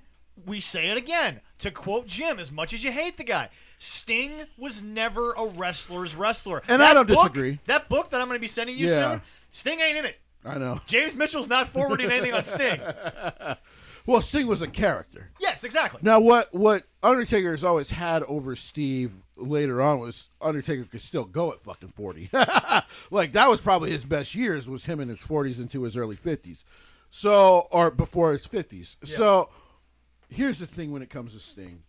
I figured when he was brought in, this will be a great way to teach Darby, you can be the daredevil, the character is great, but how to be safe first so we can keep you a long time because you are an incredible. Like I said, I think Darby Allin works whatever promotion he goes to because I think other promoters would be like, yeah, no, every week you're not going to fucking jump off of a 30-foot ladder and try to kill yourself. Oh, Vince would tell him, you can do it, but we're going to camera angle this to where you're falling on a crash pad that no one's going to hear. Right, like the one we just saw, I think it was on NXT, where they cut and then the guy's down the stairs. And I was like, Brian Kendrick, Brian Kendrick. I mentioned it on the show. Yeah. That's the way you do it. Yeah, I didn't get to listen last week because I had to plow. Oh, no worries. Then we all have to do it. Headphones. But, Then we all have to do it. I finally get to listen like weekly. Then I'm always sending you guys pictures like, "Hey, I'm listening. You talked about this, just so you know." Especially whenever he mentions a wrestler, I'm like, "All right, let's go to the break book here today." Jordan Grace, send. And I do love you, Amy, but before you was Jordan Grace. So. Oh my God, that. So we're still beefing on that one. I can't. If it helps, she's not gonna listen, but she might listen. I totally understand. If it helps, gentlemen, in my world, it goes Finn, Becky, Sheamus, then me. Yeah, at least she has one to deal with. He has like 4. and they're all Irish. Actually, no, sorry, nope, sorry, nope. You're correct. It is 4, and they're all from the UK at least. Yeah. So I mean, you gotta get Let's just say that a man named Magnus made quite the impression on her the last time she. So Zach has to go home and look at her and go, "Top of the morning to you," with an accent, and maybe you'll get farther up on the list. I'm not a leprechaun, you. By the way, people, go find that interview on YouTube. Please find that interview Nick on YouTube. Aldis, my goodness. He was so great. I know. It's like that. The stature of that man is impressive. I looked skinny, and I'm not. Unlike Sting. There you go. Because it's if Darby's not going to protect himself, then why is Sting still there? Besides the cheap pops. To sell more T-shirts in 24 hours than anyone ever. Because you're paying him $6 million to do very little. But to be fair, though, with the cheap pops, though, I mean, the nice thing is, like, obviously, we get to still see Sting. We were kids, right? When Goldberg, Sting, you know, those guys Tony were out Schiavone there. gets to do the one thing he's relevant for in wrestling, except for making Mick Foley a household name. Thank you for that, Tony. Right. But the nice thing, accidentally, but thank you, Tony. With those cheap pops, though, is we were kids. We weren't able to go to those shows unless our parents were actually, you know, like, all right, I'll take your little shit. Let's go. Right, Me, I didn't get I'm to sure start Jesse going had to to beg stuff. a few times for his dad. Actually, my dad was a wrestling fan back then. So I mean, he had lucky. My dad was into cars and shit. But the thing is we get to see those things from our childhood. Yeah. And I think that was one thing that I was excited about meeting Sting. Yeah. Now, I'm not going to go and say I'm the hugest Sting fan because, you know, I was NWO. I loved Hollywood Hogan because I was like, oh, he was a good guy, now he's a bad guy, And I was coming into my teenage years thinking, oh, I liked him when he went on the Muppets movie like that. Yeah, that was cool. But Hulk Hogan has always been shit to me, but that's what I love about you, Leroy, is you always bring up the most obscure wrestling fact you can in the moment. It's great. But, well, he was in there. He played. I enjoy those cheap pops, but I do not want to see them in the ring anymore. It's the two things Leroy is sick of me and about. I'm starting to get that way. I don't know what the second one is, but I know that first one is my hate for Hulk Hogan. Yeah. No. I respect you for that. I totally understand. Okay, so we did something last week where we kind of talked about it, but now, Cal, I'm going to give you the platform here. What are you hoping they leave on in the TNT era now that they're on TBS? And yes, okay, to be serious for 5 seconds, we can joke about it being the comedy network of the Turner umbrella, but they have a chance now to almost rewrite themselves with the same bullshit, but like actually take it seriously. It's the comedy / NCAA basketball network. What are you hoping that they leave on TNT, and what do you want to see them actually do other than the obvious, which is push the guys that you've actually signed? Well, I think with AEW, I think like what I want to see is another company thriving like everybody else does, because then we have an alternative. Yeah. But I also want the alternative to be good. I don't want to see like everybody that left WWE and then go to a new promotion with a new name, and it's just like, well, I already know who you are, so you're kind of like putting me to sleep here. I want to see the new talent. Christian seems to be the only guy who actually is doing the right things on television. Right. I want to see. Of course, sadly, that's because Jungle Boy still can't talk his way out of a wet paper bag. I'm biased because Dante. But he talked his way into Anna Jay's panties, so he has my respect. I'm biased with Dante and Darius. I want to see those guys succeed just because, it's nice to see somebody from the ground up getting to the next level. Yeah. But I want to see these people that I haven't heard of. Like, I have a whole list, I think, in the notebook that I wasn't able to bring today of guys that I was interested in, and I have not seen them since, really, except for maybe... Yeah. Oh, they're on Dark and Dark Elevation. And I don't watch that because, like, I don't want to watch YouTube. Like, I want to watch TV and see it on TV. Like, also, another thing, it'd be nice if they got onto a streaming service where you could watch reruns instead of highlights, just, So there's a word that, because, of course, Turner is technically owned by Warner Brothers. Yep. That they actually may get on HBO Max in the future. I mean, that would help with more views, too. Right. Obviously, YouTube's there for the clips, but, it's nice. Well, there's a real way to make money at YouTube. The problem is that just like with Vince not caring about it so much because he doesn't get it, see, I was about to say he doesn't care because he's old. He didn't get it. But my point is, what is that that YouTube's? I don't know. But the point is that the only way that you're really gonna make a viable quote business with views on YouTube is you have to dedicate yourself to it every day. Because people forget. I know I said it a couple of times. Mark Fishbach, he's a genius. He was almost an engineer at the University of Cincinnati. Right. Cincinnati, I'm sorry, you got your ass kicked. But Jesse, you. It's like a band. You have to dedicate every day to new content, streaming, doing your thing. Right. You have to have these different things. Because, Mark doesn't just make Let's Plays. No. He makes series. He has now the interactive series that he's been doing. Does small movies. Yeah, exactly. But that's my point is that yeah, YouTube, man, I had to mess up this mic. I got to clean it. Go ahead, You Zach. can do things with YouTube, but like you're saying, Cal, it's not something that you want to see them focus on because it's still not that big of a platform, especially for the wrestling community. Because, again, like Jesse said, what they're doing in NWA, we don't know at this point. So it's because Billy won't just you're Billy Corgan. True. Just go talk to a network. It's not like Smashing Pumpkins didn't have a pretty big following. He boggles my mind. I've met Billy twice. I picked his brain the first time I got the chance to meet him because he's one of my music heroes. So I picked his brain on music business because he's one of the smartest I've ever seen. He is. And yet, with all that fucking knowledge about business, you haven't gone to a CBS and gone, hey, listen, I just need like an hour and a half. You're going to love this wrestling program we put on a Tuesday where you have no shows that do well. And like all of a sudden, yeah, you might be competing with NXT. WWE clearly doesn't give a shit anymore. By the way, to be fair to AEW, they clearly lost because they were trying to use NXT to prove that AEW wasn't worth shit. They were. And they lost in the end. But Here's the thing. Billy won't go talk to any. Okay, let me get to the good of AEW because I'll rant on that all day. He will. Billy confuses me because I don't get it. I mean, and Nick should have glowing things to say about him, because Nick's kind of almost been a business partner with him for NWA. Yes. But I just, as we were talking to Nick, especially before the interview and after the interview, in my head, I wanted to be like, Nick, why don't you ask him? Like, dude, just go fucking make a deal. Just go do it. But anyway, there's enough streaming services out there too where they could get onto one of these. NBC apparently offered something. MLW is on Vice, which is carried by Hulu. Yeah, they may not have the back catalog. And technically, if you have a subscription to other things, you can actually get Vice for free. Is on Netflix. I mean, why can't you just get on there to get the views? Well, but Jesse, that was my. It goes on and off on it always just makes me look, but yeah. It's like the Bucks coming up with ideas. It's on and off all day. Yeah. But that was my point earlier. Is that with all the options of streaming now, which by the way, there's an advocate.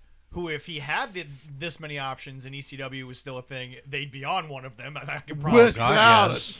He hated TV execs. He did. but anyway, okay. There were some good things that happened on the last AEW before they moved to TBS. I'm actually going to give the Bucks some credit. Holy crap. I didn't think so after last week. Damn it, Jesse, you have to tell Leroy before the heart gives out. Oh, my bad. I got a pretty strong heart. Don't worry. Okay. Better be for that old dibs heart. on the WCW bill. Deal. I'll take Charlotte. No. All right. Looks like you got mouth to mouth. Close. But I don't want that. Let me die, lads. Oh my God, let me die. Oh, you will after this mouth to mouth, my friend. So give me right. I don't know where this is going. So to give the Bucks some credit, I can't believe I'm going to do. It might be you, Cal. We're normally more professional. That's a lie. That's a total lie. You listen to the show. We're not that professional. Not at all. Oh, so wait a minute. Yes, we are. I actually don't mind the story of Adam Cole being torn between SuperClick and whatever they're going to call this. Because they can't call it Undisputed Era. The fans can, but hey, they're only giving Vince free airtime. That's about it. So I do like the dynamic because, and by the way, I like the fact that Kyle and Adam still aren't technically on the same page. Yeah, that is definitely. These two actually can still tell a story. It's amazing what good things WWE can do for you. Technically, so can Tommy, but Tommy's just being too much of a gentleman to not understand that, dude, you can take this House of Black thing anywhere else in the world, and it'd be the top thing in the show. I still like it, but I'm just confused now. Because he spit in Julia Hart, Minnesota girl's face. Missed completely. By the way, and missed completely, technically. Yeah. He beat. I mean, by the way, it was a good match with Griff Garrison. He's grown on me. I mean, I think he's gonna be a stud of a young wrestler. Yeah. Only 23. Like the kid a lot. Oh yeah. And now he's gonna take on Brian next week. Yep. Now here's the cool thing that could happen. This could be Brian's way of doing what his dad did and turning heel, and that's using Black to do it, which I would have no problem with. Basically, demolish your friends. He's got to find a way to make himself over, because clearly the company, despite putting him on a shirt, doesn't give a shit about him. That's about it, yeah. I'm not even going to go into that, because when I think about how they basically, the episode came out. Dark Side of the Ring. They were all about Brian and all this, yep. And then all of a sudden, it's out of mind, out of sight, and so is he. Yep. That's shady as shit to me, booking-wise. But I thought only Vince did that. Right. Tony, I don't need 17 writers. Maybe you should get 5 of those. Anyway. Get 2. Get 1. There we go. I'm sure Freddie Prinze Jr. is still available out there. I've heard he's trying to start his own promotion. That'd be great. Actually, he said he's trying to start his own promotion. He's just not a billionaire. Yeah. Scooby-Doo money does not give you billions of dollars. Isn't he still married to somebody? But it does open doors in Hollywood. But it's not Sarah Michelle Gellar. Maybe it is. All I know is his wife ain't got that kind of money anymore. Anyway, go ahead. She's not making Buffy money anymore. All right, so I'm done with the jokes. We loved Buffy the Vampire Slayer. We did. I thought she was great. Sarah Michelle Gellar is great.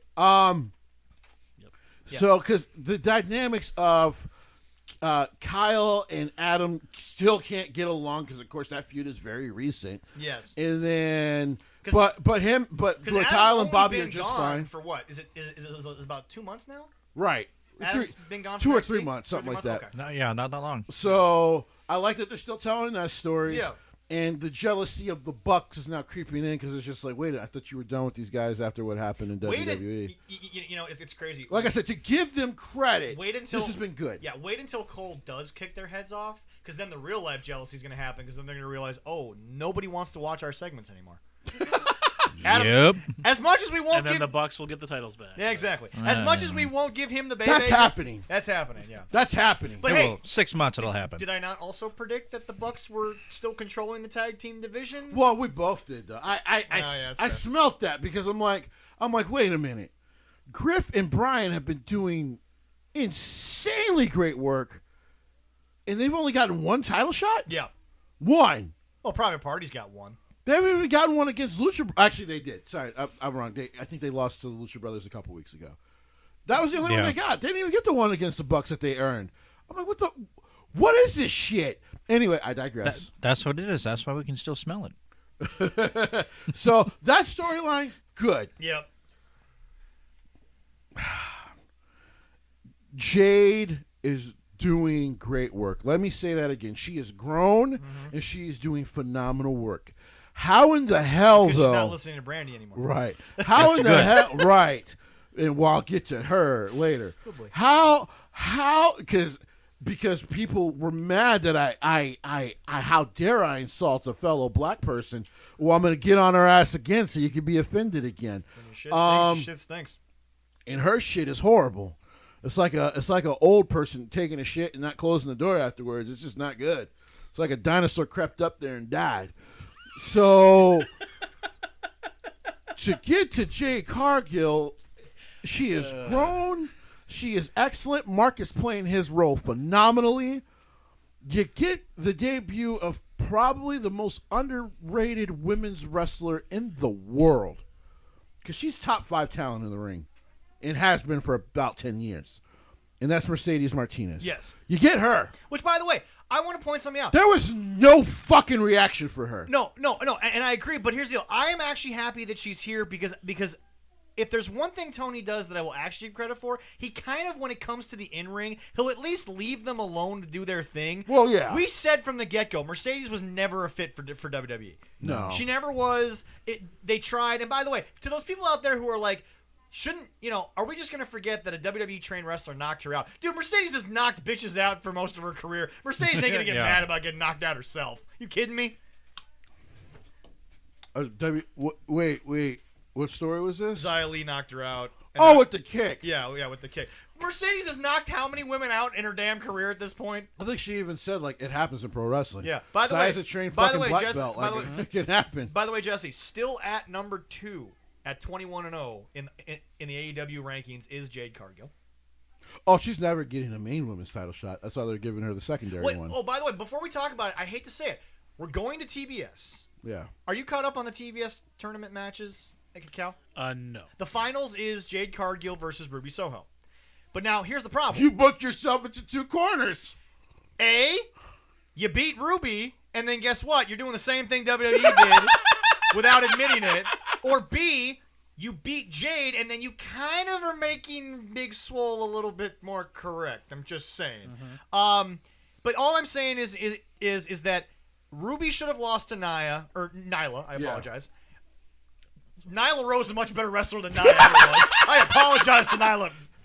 Greatly for that. Oh, my God. But anyway, no. Here's my thing. You've got the number 2 and the number 3 woman currently ranked in your company going up against each other for a title. Right. But the problem is that the loser gets buried.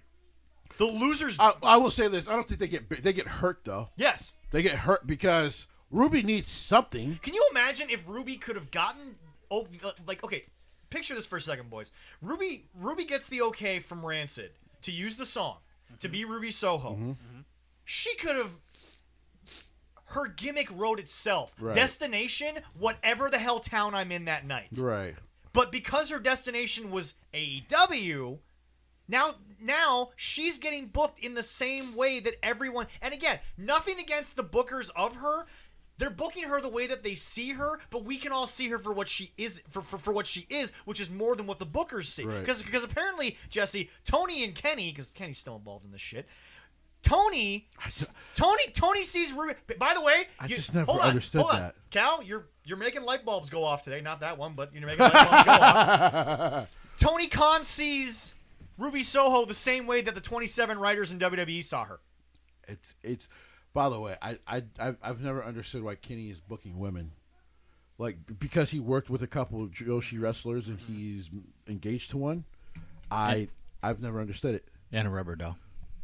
I'm not even going to talk about that. We ain't got time for that. That fucking embarrassment to pro wrestling. That's what that was. Yep. Like the little kid thing, I can always let go. That was an embarrassment to the rubber dolls. What are you talking about? Fucking, he's still the best wrestler in the world at one point in time. I know my heart saw it. I know my heart saw it. Gato made you believe it. I watched a couple G1s and then win the title. I know I saw it. I know I cried at work watching it, and my boss was like, "Aren't you supposed to be watching my cameras?" And I'm like, "I know, but Kenny, I know I saw it." All right. Back to this. Who's winning this? It's got to be Jade. It's gonna be Jade.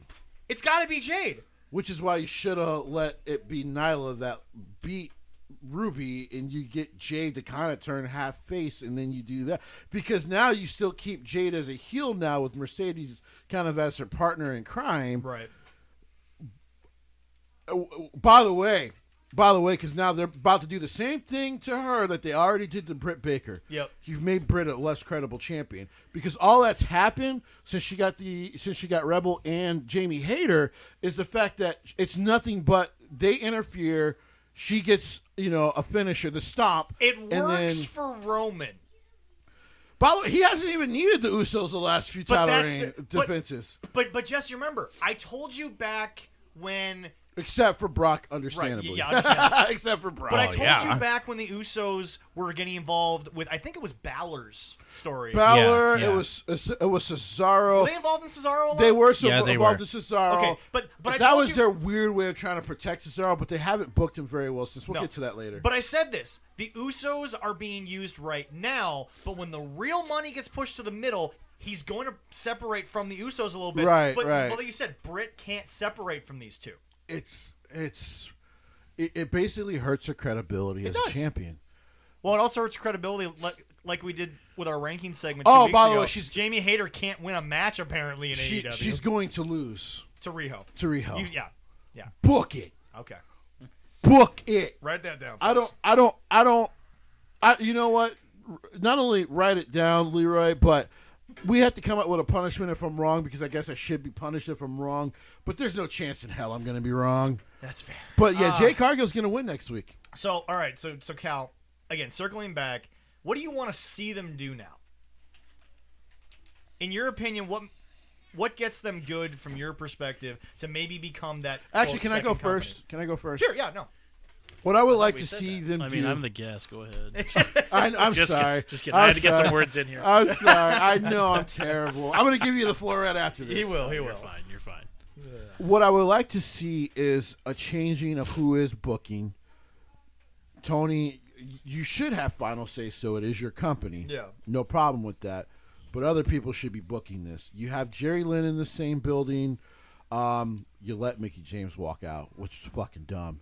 You had a meeting to sign her, and you just let her walk back to NWA and Impact. That was dumb. The fact that you had her in your building and you didn't have the mentality of you're not leaving here without an ink deal is beyond me. It's ridiculous. But you got Jerry Lynn there. You have Hall of Famers who are working in your background.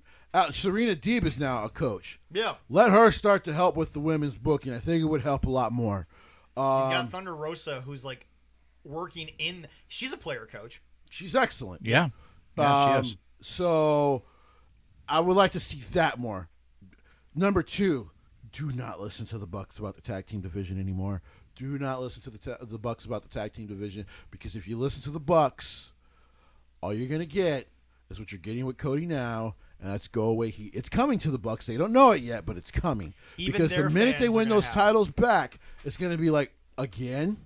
Here we are again. So nothing's changed in almost 4 years. Yep. And then people will start to see the bullshit I've been talking about with the Bucks for the last 3 years. Yep.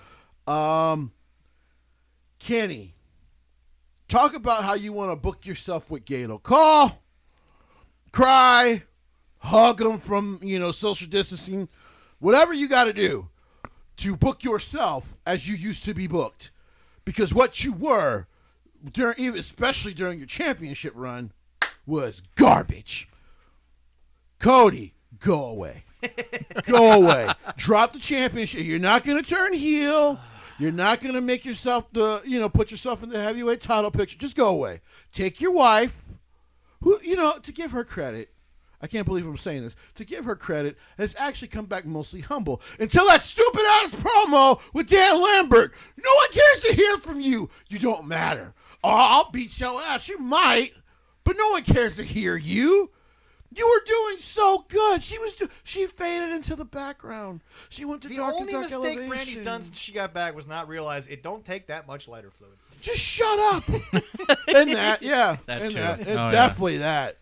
But yeah, just a couple of squirts. If they can change. Also, just if you're gonna go to TBS, they have no other shows.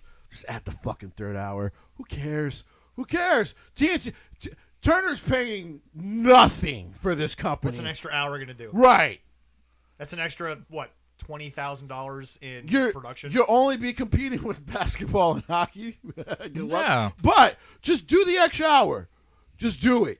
Because the booking on a 2-hour show, I'm not sure if you have noticed this. I know other people have told me recently after listening to the show a lot and me talking about the pacing. Yeah. They're noticing it now. Yeah. It is frantic. See, that's the thing that we I don't want to say we were the innovators of, but we were the ones who started to get a large percentage of people who were listening to us to finally sit there and realize, okay, when you actually pay attention to the pacing, it's frantic. Well, dude. it's like last night during the women's title match. Yeah. The ref could have counted slower if she was in molasses. We'll get to that a little bit later. We're going to get to that later. But anyway, so Cal, go ahead. Cal, 2022, what is your outlook? What do you want to see? I'm going to fade back. Is TBS a benefit or a hindrance to them, do you think? It's in more households. I want to see new stars. I want to see new stars. Which is kind of what the IWC's been. And I go back to what I said earlier. I don't want to see Daniel Bryan with a title. I don't want to see CM Punk with a title. I want to see these people that we can discover and push. I want to see something new, something outside of the box.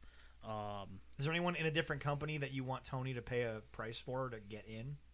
I mean, no. I think he spent enough money. You have these legends. That's okay. He's actually staying. Use them for something else other than, just wrestling. They obviously came from a place that's very successful.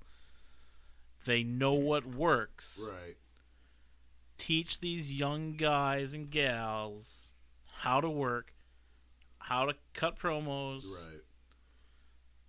When not to do things. Right. As you would say, Darby. Right. And also our buddy. Just get paid for it. That's all. Exactly. I've only ever wanted Darby to at least get paid for doing. And I've heard you guys say it 1,000 times. Shut up about WWE and do something different.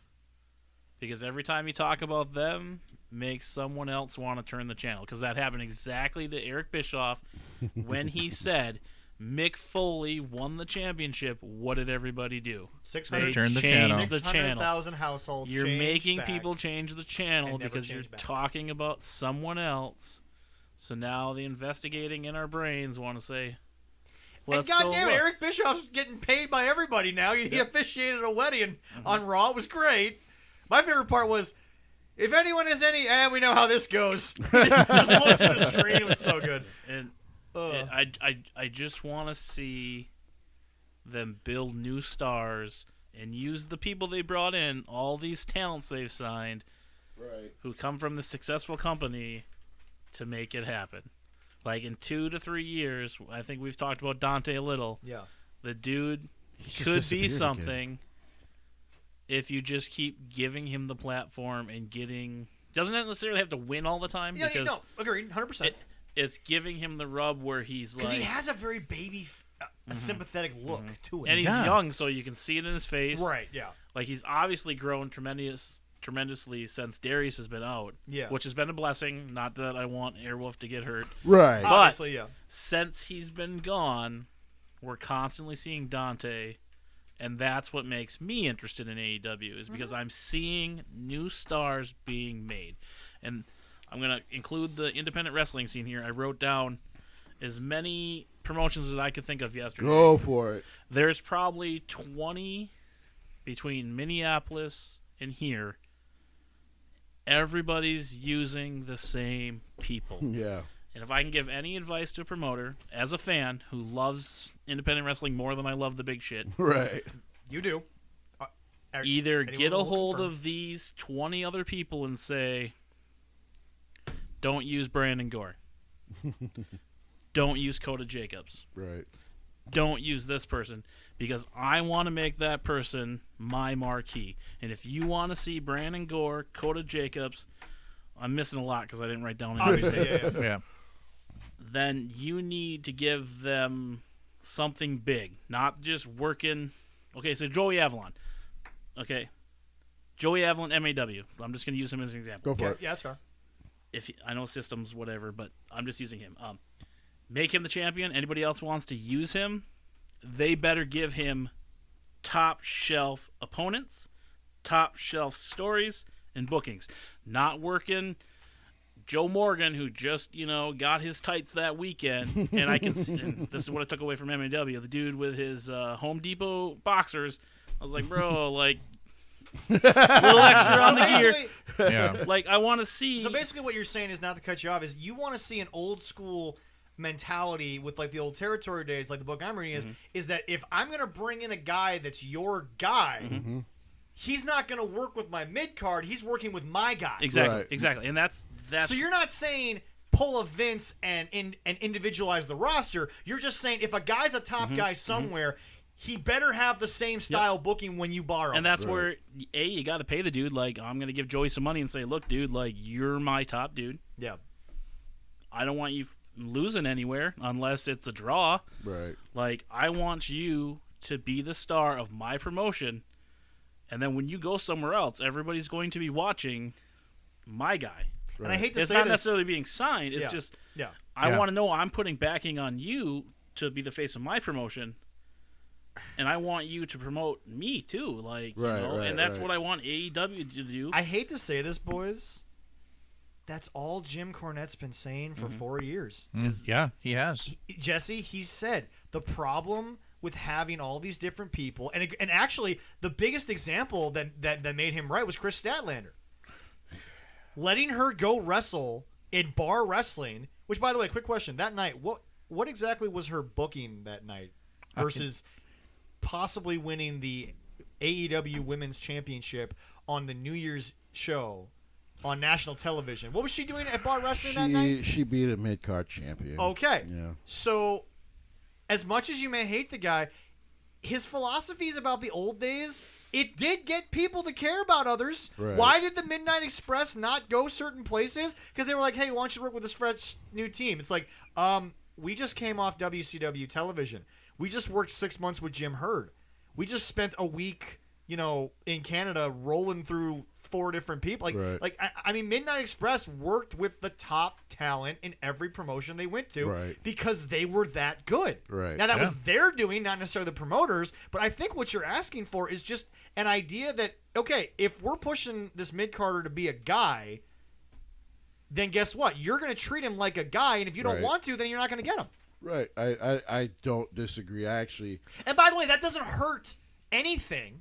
Because, again, like you've said, it creates new stars. It gives them more opportunities. I think so many wrestlers get this weird idea, and Jesse, correct me if I'm wrong, it's a music thing too. They get this idea that unless they take every gig, and they're never going to get anywhere, but eventually you have to start saying, okay, am I one of the last 3 bands on stage? You can't take 16 straight gigs of being the opening band and expect that someone's going to put you on the top. I think the big difference for wrestlers and bands, though, yeah, okay, go ahead, is that wrestlers kind of, I think they're willing to take more bookings and things like that because to be fair, it is a very easy way to get your name out there. It's like the old territory days, except it's almost the Wild West. You just go work. You take a 1 or 2 night contract. Go work with a couple guys. Now that territory knows who you are. Yeah. Okay. So now whenever you swing back in, they know who you are.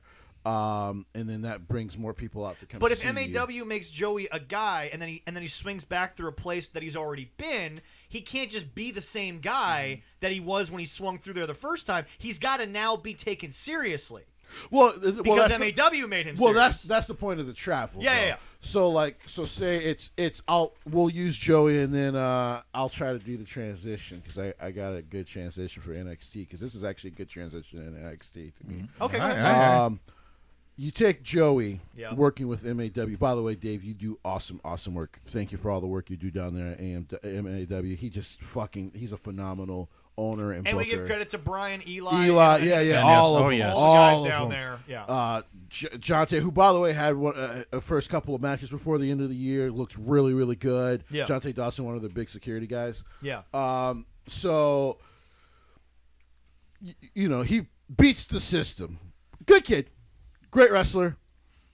Not the best violinist, but Should have been Paul, you dick.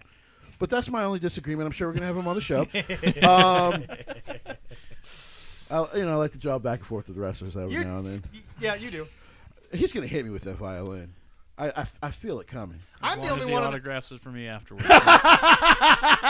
I'm the only one on the show that doesn't physically get harmed by wrestlers, Leroy. Yeah, it's going to happen. Hey, that was one time. Well, that might happen again. I mean, I kind of shit talked him while he was on the same phone as Rampage, and I didn't care. That was great. And he's like, he's right here. I'm like, yeah, I don't care. He's right here, February 12th. February 12th. February 12th. Warrior in Turtle Lake, Wisconsin. I'm going to say a lot of terrible things to him then. It could happen. I'm going to say a lot of terrible So things to him now then. I have a question for you, Cal. Not to steal your transition there, Leroy. You son of a bitch. But Cal, do you enjoy yourself some spicy food occasionally? I do. So do I. So, then what you should try on your food is Haitian Heat, brought to you by Al Sands. 6 different flavors of hot sauces. A wonderful barbecue sauce. Wonderful. Last time I didn't get any. So. We have to change that. There we go. People, if you haven't gotten a chance, he has actually started a new recipe. Now I don't know if it will be out, but make sure if it will be out anytime in the next couple of weeks.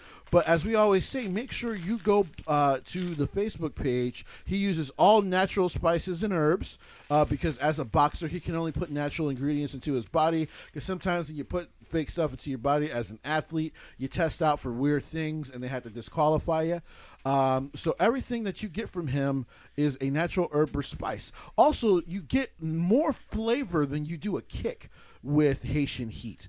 The flavor stays with you longer than the kick. The kick is very quick. With the hotter sauces, the blue sauce is kind of a spicier pepper. Yeah. I believe actually the ghost pepper. He actually uses a lot more. In the base sauce. And it's well, also in the base sauce. Yeah. And yes, it will give you a general kick at first, but the flavor is what stays with you. And the other thing that people have to understand, because right now Cal's trying it for the first time, yes. with a couple of chips out. Before we get his take on it, right now, what he has is a sauce that Leroy's had for a while. I think since the last time Al was kind of on the show. Yeah. And it's a lot more darker. It looks earthier now than it did when you first got right. it. But back to your point, when you have a natural ingredients, they're gonna fade over time. Right. The flavor's there, the heat's there, everything intensifies, right. but the look deteriorates. Right. Because we're not putting anything artificial into right. it. We're not making sure that it looks perfect. And by the way, Leroy called damn people or email him, but we got Imperfect Foods here, and it would be a great transition if we had them on the show. But anyway. No, that's not Imperfect. That's Imperfect Foods. Oh, this is right here, yes. But anyway, no, my point is this. When you, first of all, yes? Oh, I like it. Yeah. Definitely would put that on some wings. Oh, yeah. And I'm the air fryer wing guy. Oddly enough, Wendy's chicken nuggets. I don't know why. It's the best thing I've ever had. I had to give up fast food, but I hear you. That's fair. But my point is this. You're smarter than me. Smarter than way smarter than me, too. New year, new me. But anyway, but Jesse, like you were saying with the natural. Yeah. when you use all natural, correct, the product doesn't lose its quality. No, but the look is not there. Correct, because it's a natural plant, the natural original herb. batch. Yes, he does. From when he started this years ago. Yes. And he says right now they might as well put like a skull and crossbones on it because it's just intensified sense. Right. And the barbecue sauce, let's talk a little bit about that because see, there's two different kinds of barbecue sauces. Yes. So his does actually have a little spice in it, but it's so sweet. So I'll tell you, I actually use it on baked chicken a lot because it has such a tang to it. It has such a sweet taste that when you flavor your meats with it, the savoriness of the sauce is insane. Hey Jesse, one of these days you and I may have to do this for our YouTube series because I legitimately want to try this. We should just get like a nice brisket. Okay. We should like marinate it in this shit, and then we should cook it. Ooh, that's not I really want to try. I really want to do that. Trust me. Okay. We'll do it later. Well, the state of Wisconsin is giving me a little bit so I can get some good shit. Ooh, okay. But anyway, but where can Cal find all this wonderful stuff? So, Cal, you can find all this wonderful stuff on the Facebook page, Al Sands Haitian Heat, facebook.com/Haitian Heat. Make sure you put your orders in. Anytime you put your orders in, do understand, and they're trying to get better at getting back to people about when the orders are going to come out. Yeah. But they do actually make this fresh in-state here in Minnesota, so there's no factory, none of that. It's just him still making up in Floodwood, Minnesota. Right. It's him and 30 workers putting these sauces together. So make sure you go to facebook.com/Haitian Heat. You can put in your order there. They still do not have the Amazon store up, I don't believe yet. No. I understand why it's not up, guys. Process. It's a pain. You have to get the permissions from Amazon. It's a pain in the butt. 2022, and I'm still making transitions that make Jesse go, God damn, he got me again.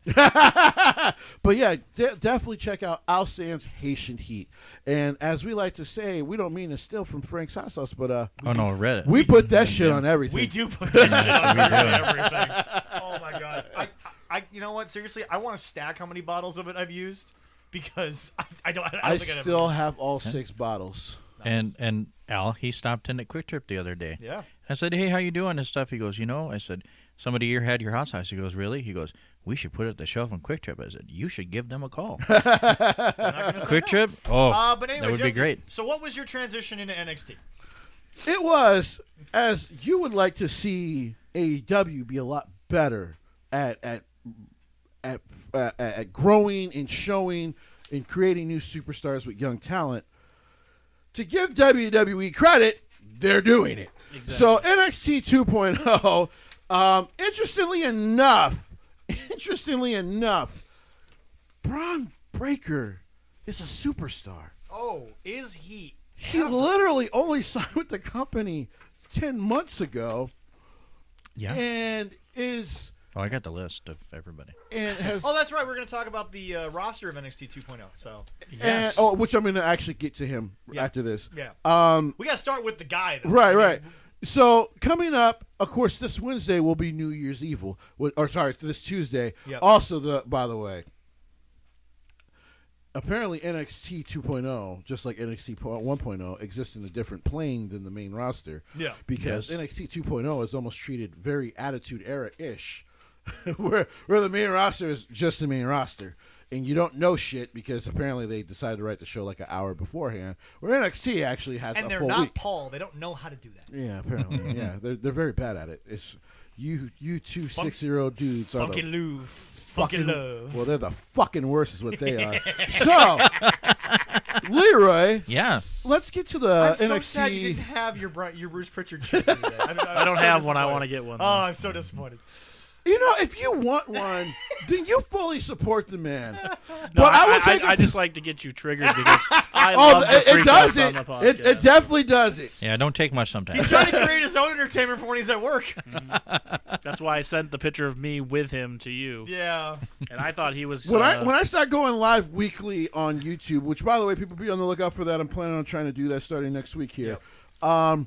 Yeah, feel free to chime. Just put a picture of Bruce, and I'll go on a 20-minute rant. And since you did it on your Facebook and you've done a bunch of stuff here, Jesse, what band should we be looking out for? Oh, yeah. Also, look out to both of my bands, Winning Is in Everything and Safe for Now. Safe for Now will actually be recording a full-length album here in February, and our first show back will be in March. So Safe make sure for you Now, dedicated to Funky Love. Oh, no. They are never safe from me. I just love doing this. So, now back to our regularly scheduled program. Let's go ahead and get Leroy, can we get some names off of this NXT 2.0 roster so that we can give our wonderful viewers out there, please like and subscribe, we love y'all. Can we give them a little bit of a, hey guys, this is the roster you should be looking at going into 2022. Correct. Because it's actually doing what our wonderful friend Cal said here. Right. It's building stars. Right. We've already talked about how they've built arguably the biggest heel in wrestling right now. Right. And he's still being a dick. And it's amazing. It is amazing. But anyway, go ahead there, Leroy. Well, it's all in alphabetical order. Yeah. The list here.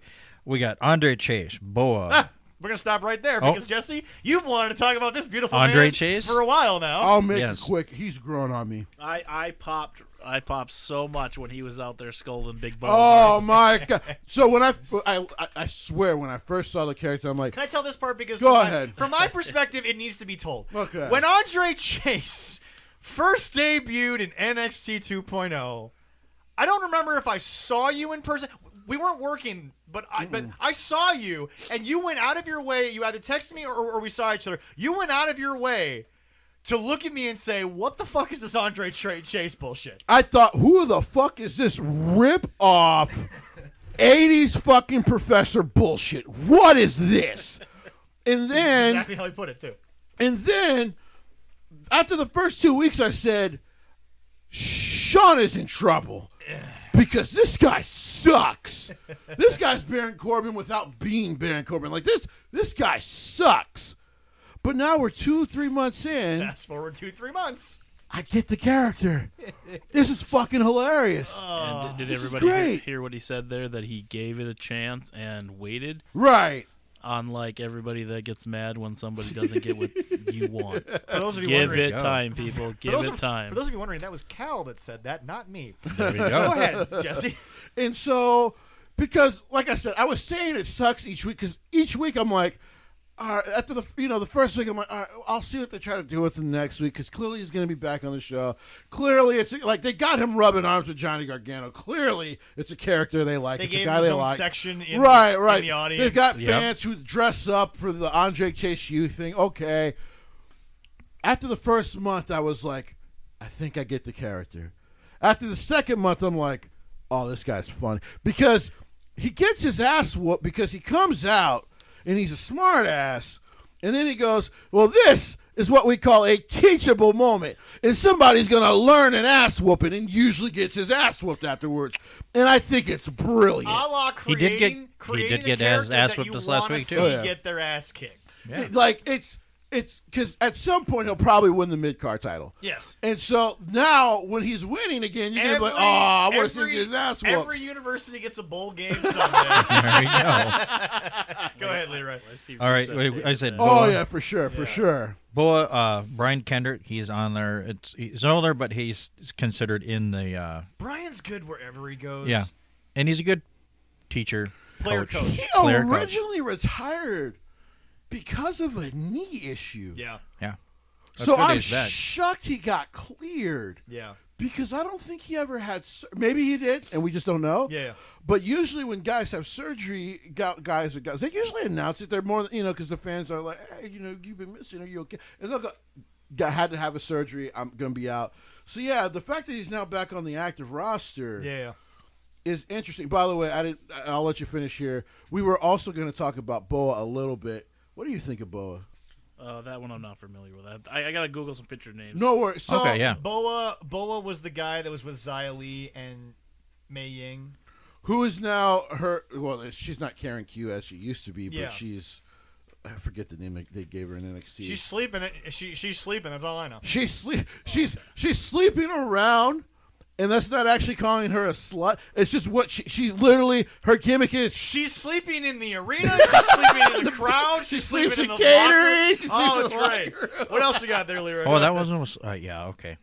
Braun Breaker. Oh God. Brock Stanton. What Brutus can we Creed. say about Braun that hasn't already been said by everybody? I know you guys got the chance to talk to his uncle. Yes. Down there. God, that was so much fun.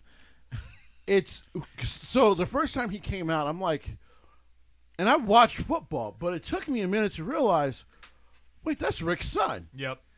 And so when he first comes out and he starts talking to Ciampa, I'm like, oh God, he's a super Steiner. Like when I first heard him talking, I'm like, boy, if he was trying to differentiate himself from his famous uncle and father, did a bad job. He did a terrible job. Did a bad job of doing it. And then unfortunately, I was the first one. I'm watching it live, and I'm actually I'm on the Twitter live, and I'm talking with people, and I'm like, I swear, if he cuts a math promo, anytime he says a number, he's gonna we're gonna lose it if he does. I'm like, that. I'm gonna lose it. Yep. Now, Ciampa did it to him. Yep. But he hasn't done it yet. Go on. Yeah. All right. It's Brutus Creed is Cameron Grimes, of course, is in there. Oh God. Then the biggest at this point. The legend grows of Scott D'Amore dropped the ball on Trevor Lee. I don't know how that. And by the way, Jesse, his real name Trevor Cadell. Is so into this, he doesn't care if he ever gets a world title shot. No. He loves doing this gimmick, and he does. He's gonna be a superstar. On Raw. I think on Raw or SmackDown if they give him a chance. Yeah. Because he just connects with fans, and it's really entertaining. Yeah. I didn't know he had the speaking ability. By the way, that's their fault. Yeah. Because it's not like he couldn't speak when I saw him out there in California in L.A. for a PWG show. Yeah. But he was barely speaking like he is now. So go ahead, Leroy. All right, and we have Carmelo Hayes, the North American champion. Good old Dexter Lumis, Duke Hudson. Is that my phone? Dexter! I'm going to take over this for a second. Leroy's got a call from his lovely mother. She's probably calling to scold me for my language. She heard it from where she is. Did. And we're going to get it now. All right. Dexter Lumis is the most frustrating thing on NXT to me. I agree. Because it's like WWE doesn't like to do dark characters anymore. Yeah. And yet they were the company that did it best. Yeah. Because of the production they can do. The smoke and mirrors. Yeah, because they're a for. great smoke and mirrors company of pro wrestling. And you would think Dexter Lumis, because by the way, it's not Ethan, it's Sean Shaw or something like that. Samuel Shaw. Thank you. Is a great in-ring performer. Oh, it's great, yeah. And now he's been pulling off the serial killer thing where he just never speaks. Yeah. Besides the one time. And what he's a lovely moment that Beth Phoenix made so much better. Right, during the wedding. And he's creepy. He can pull off creepy very well. He can pull off creepy funny very well. And yet they don't do much with him. It's actually confusing.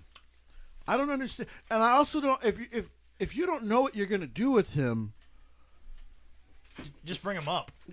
Oh, they got to figure something out. Because he was clearly a Triple H pet project that no one knows what they're doing with anymore. And it's insanely confusing. Were you watching the original NXT, so you saw Dexter Lumis there, Cal? I remember Dexter Lumis. Yeah, I just haven't listened to you guys have your conversation. Oh, no. You're a part of this. Yeah. I just got to pick my shots here. But no, with him, like you said, the dark characters, the mystique of him not talking, that just brings you're anticipating it, kind of when Ron Simmons would be like, yeah. Damn, yeah. You're waiting. Damn, thank you. You're waiting for that moment. So we skipped over a man who they apparently love, which is Carmelo Hayes. But I want to wait till we get to New Year's Evil to talk about. Sure. Carmelo Hayes. Duke Hudson, big guy that we've so far seen, do some good stuff. Still a little green. Yep. I thought the feud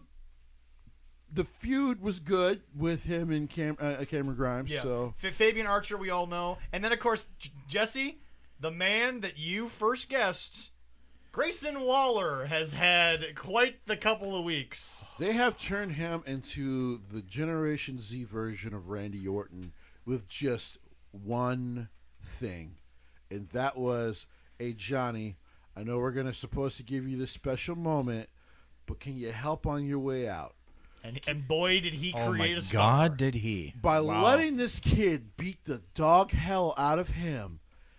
And it wasn't just that he ruined the moment. He beat the crap out of Johnny. He beat the crap out of Johnny. Did you watch the beatdown, Cal? No. Okay. I'll say this. Find the highlight on WWE YouTube. It's worth it. Oh, God. It was a beating. And I watched it, and I came here, and I was like, they've created a mega heel. Now, what needs to happen next is what does he do with it? Because he's never going to get cheered at this point in the future. Yes. Ever. Like, when you beat up that guy like that, hard to get cheered ever again. But they've done smart so far. Yes. He's been the snively little dickhead everywhere he's gone. Right. So far, they've done nothing wrong. Correct. Knock on wood for it. Right. But so far, they've done nothing wrong. Go ahead, Leroy. Okay. Let's see here. What do it? Past Grayson Waller. Oh, I know. Yeah, I was looking. Joe Gacy. Oh. Let's get on. Let's talk about him. We'll talk about him a little later, but I've loved Joe Gacy since Evolve. We raved about him last week. Oh my God! Continue. Yeah. I'll see here. Josh Briggs, Julius Creed, Kushida. Josh Briggs of course, is still a little too green for my tasting. Yeah. Yeah. The promos are a little boring. Yeah. And then in ring, he can work a big guy match. Yeah. But when you put him in there with the MSK, who can sell crazy for a big guy, and I still don't believe he's on their level. Well, you got to know where to go with the smaller guys, right? But his timings are off. Yeah. Like he'll get better. This is clearly developmental. It's more than clear now, especially with them bright ass colors. But looking like a children's show, as The Rock would say. But he's still a little because his partner's actually quite good, and we'll get to him in a second. Go ahead, Leroy. Go ahead. Yeah. Well, then we got Fabian Aicher and Marcel Barthel, the Imperium as the NXT Tag Team Champions. Give me Walter in 2022. That's all I want. We're getting to that. We're getting Walter. Don't worry about we're that. getting Walter, but I'm saying give me a lot of Walter. Yeah. Nash Carter, Odyssey Jones. I'm loving Odyssey Jones. We got LA Knight in there. Roderick Strong, the Cruiserweight champion. Pause. All right. The formerly Eli Drake needs to be called up. Yes. He does not belong in this NXT. No. He's not. He can help those young wrestlers. Of course he can. But what he could do to Raw's ratings. What? Oh yeah. I mean, what Brock's going to do to Raw's ratings is going to be incredible. But what he can do to help build a mid card, because I think he's a main event talent. Yeah. But what he can do to help build a mid card is insane. I think they have to do the Grayson Waller match as soon as possible. Yes. Because you got to get him up to the main roster. He does not fit this mold of NXT 2.0. No. He doesn't. Like he's a character I think Vince could sink his teeth into. But he's perfect for main roster because he gets the entertainment side of what he's supposed to do. Well, and then all I would say if I was a writer who got fired every week is soon to be a writer that gets fired every week. Is Vince, listen, just go watch everything he did in NWA. Don't even watch the Impact stuff. Just go watch what he did for a year with Billy Corgan in NWA. Yeah. And then just watch a little bit of what your son-in-law did with him in NXT 1.0. And then I think Vince will be like, oh, God, yeah, I could sell this guy. Rich dickhead. He should be on there. Yeah, that stupid catchphrase. That'll catch on real quick on the main roster with millions of people watching. Yeah, people will be at work getting fired because their boss is like, hey, can you do – yeah, and you get fired. So, yeah, but he's got to get out of 2.0 because he doesn't fit. Go ahead. 100%. No, I haven't gotten fired yet. Tommaso Ciampa is our NXT champion. Then we got some good old Walter. There's nothing else to say about Tommaso Ciampa. Oh yeah. I mean, is he gonna stay down in NXT? He's now? already said he's a lifer. I think I'm about to say he seems comfortable just being He's a down lifer. there. He's at the point where he cares more about his personal life than his wrestling life. Right. He knows that pays the bills, but he knows that there's no point to go to AEW because they're going to pay him to stay. And he doesn't want to do the traveling. And he doesn't want to do any travel. Mm-hmm. NXT's not going to start traveling by any means. It's not their thing. No. Vince doesn't want to pay for 3 shows traveling. Right. So Tommaso Ciampa is the GOAT of NXT. He's never going to go anywhere. It's what he wants to do. Right.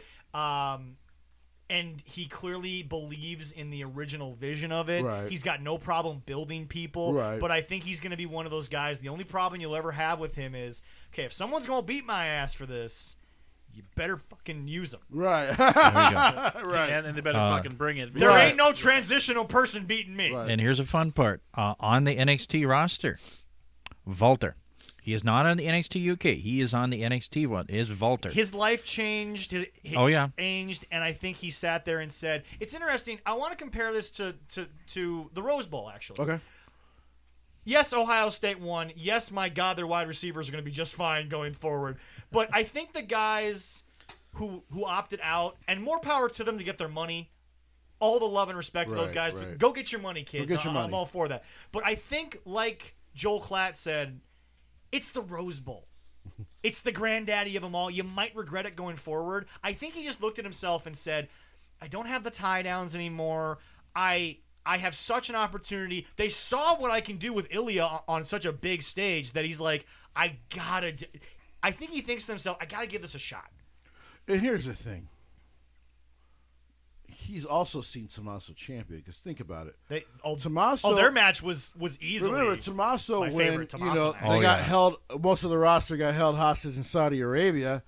It sounds like that show might get canceled. I hope it does. You shouldn't have taken that money. Listen, I'm okay with them doing it once it's offered, but you should have double thought that whole thing. That's all my whole thing about WWE going and stuff. Because as I've always said, with the relationships Tony's dad has with the Chinese, if the Chinese offer money to get AEW, guess where you're taking your ass to China. You don't have a choice. Brian doesn't have to go, and that's fine. Brian's going to Qatar is all I'm saying. So I mean, they don't exactly have the best relationship with the world right now. All right, I got a couple more. But with Walter, I think he saw, Tommaso had this great opportunity. Have you watched either Walter Ilya matches? One or two. No, I have seen him, but I just haven't really invested in the UK brand. So, by the way, just watching those you two. are not the only one, so don't feel like you have to. Sadly, a lot of people do not invest any time. I did watch one of his matches, and he just chopped the shit out of that guy. I'm like, he's gonna murder somebody. Walter. Oh my God! I'll have to send you a video. Maybe Walter you can Ilya kind of 3, watch quietly while you're working. Whenever that happens. Whenever Walter Ilya 3 happens, it's got to happen at WrestleMania. Well, let me say this. God, I want to send that to you, Cal. I send this video to everyone. It's 30 minutes of the best of Walter. 5 minutes in, you're going to be like, how has no one died? Because this dude is physical as shit. What he did to Ilya, like I told people, was PG. Yes. I saw what he did. You've sent me this video 3 times. I've also sent people the video of what he did to poor Will Ospreay 4 years ago in the UK. Dude, Will's chest was caved the fuck in. Yes. Like, I can see it. Like, what? He's a great wrestler, but he's so physical, and why I understand why Triple H is like, Vince, we paid him $20 million to come here. The sad part this about dude's it a is, stud. the sad part about it is he's also one of the safest workers in the Yes, business. he is. Oh yeah.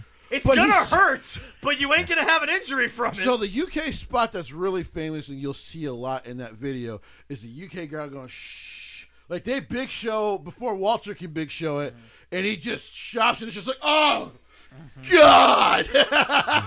Oh, besides Walter, I got a couple more before I want to. A couple more so I can dab into the ladies' side of NXT, because we can't forget the ladies. This roster might actually rival the NXT 1.0. Oh yeah, with the ladies, it's close. Yeah. Okay. Yeah, besides Walter, yep. I'm gonna rip these out quick. Yep. 3 of them real quick. Tony D'Angelo, Trick Williams, and Solo Sikoa, otherwise known as Joseph Fatu. I'm sorry. Tony D'Angelo is Thank great. You. I was just going to go there. I love this motherfucker. I had to put him out there because I'm loving him. He's a newer version of Razor Ramon. And the okay, Italians can't hate him because he's pretty much exactly what they always have been. Yes. Technically, he just broke the Pete Dunne's fingers, but it was such a New York way that I loved it. So what he did, because of course, rightfully, he lost the match to Pete Dunne. He should. He's not as experienced. Pete Dunne got him based on experience. But he just grabs a pipe, he fucks him up, and he's talking New York shit while he's doing it. So he got him in the stomach at first, which I'm like, wait, what is it? Oh, that's the pipe. You wanted to mess with me? Me and my family? Like, and he's just talking, and then he breaks the fingers, and I'm like, yeah, I've seen some Italians do this. I've seen this in real life, so this is true life. And dude, when I did watch the NXT the other day, the Chase U, those were two that stood out because I'm just like laughing. This guy's just like, oh yeah.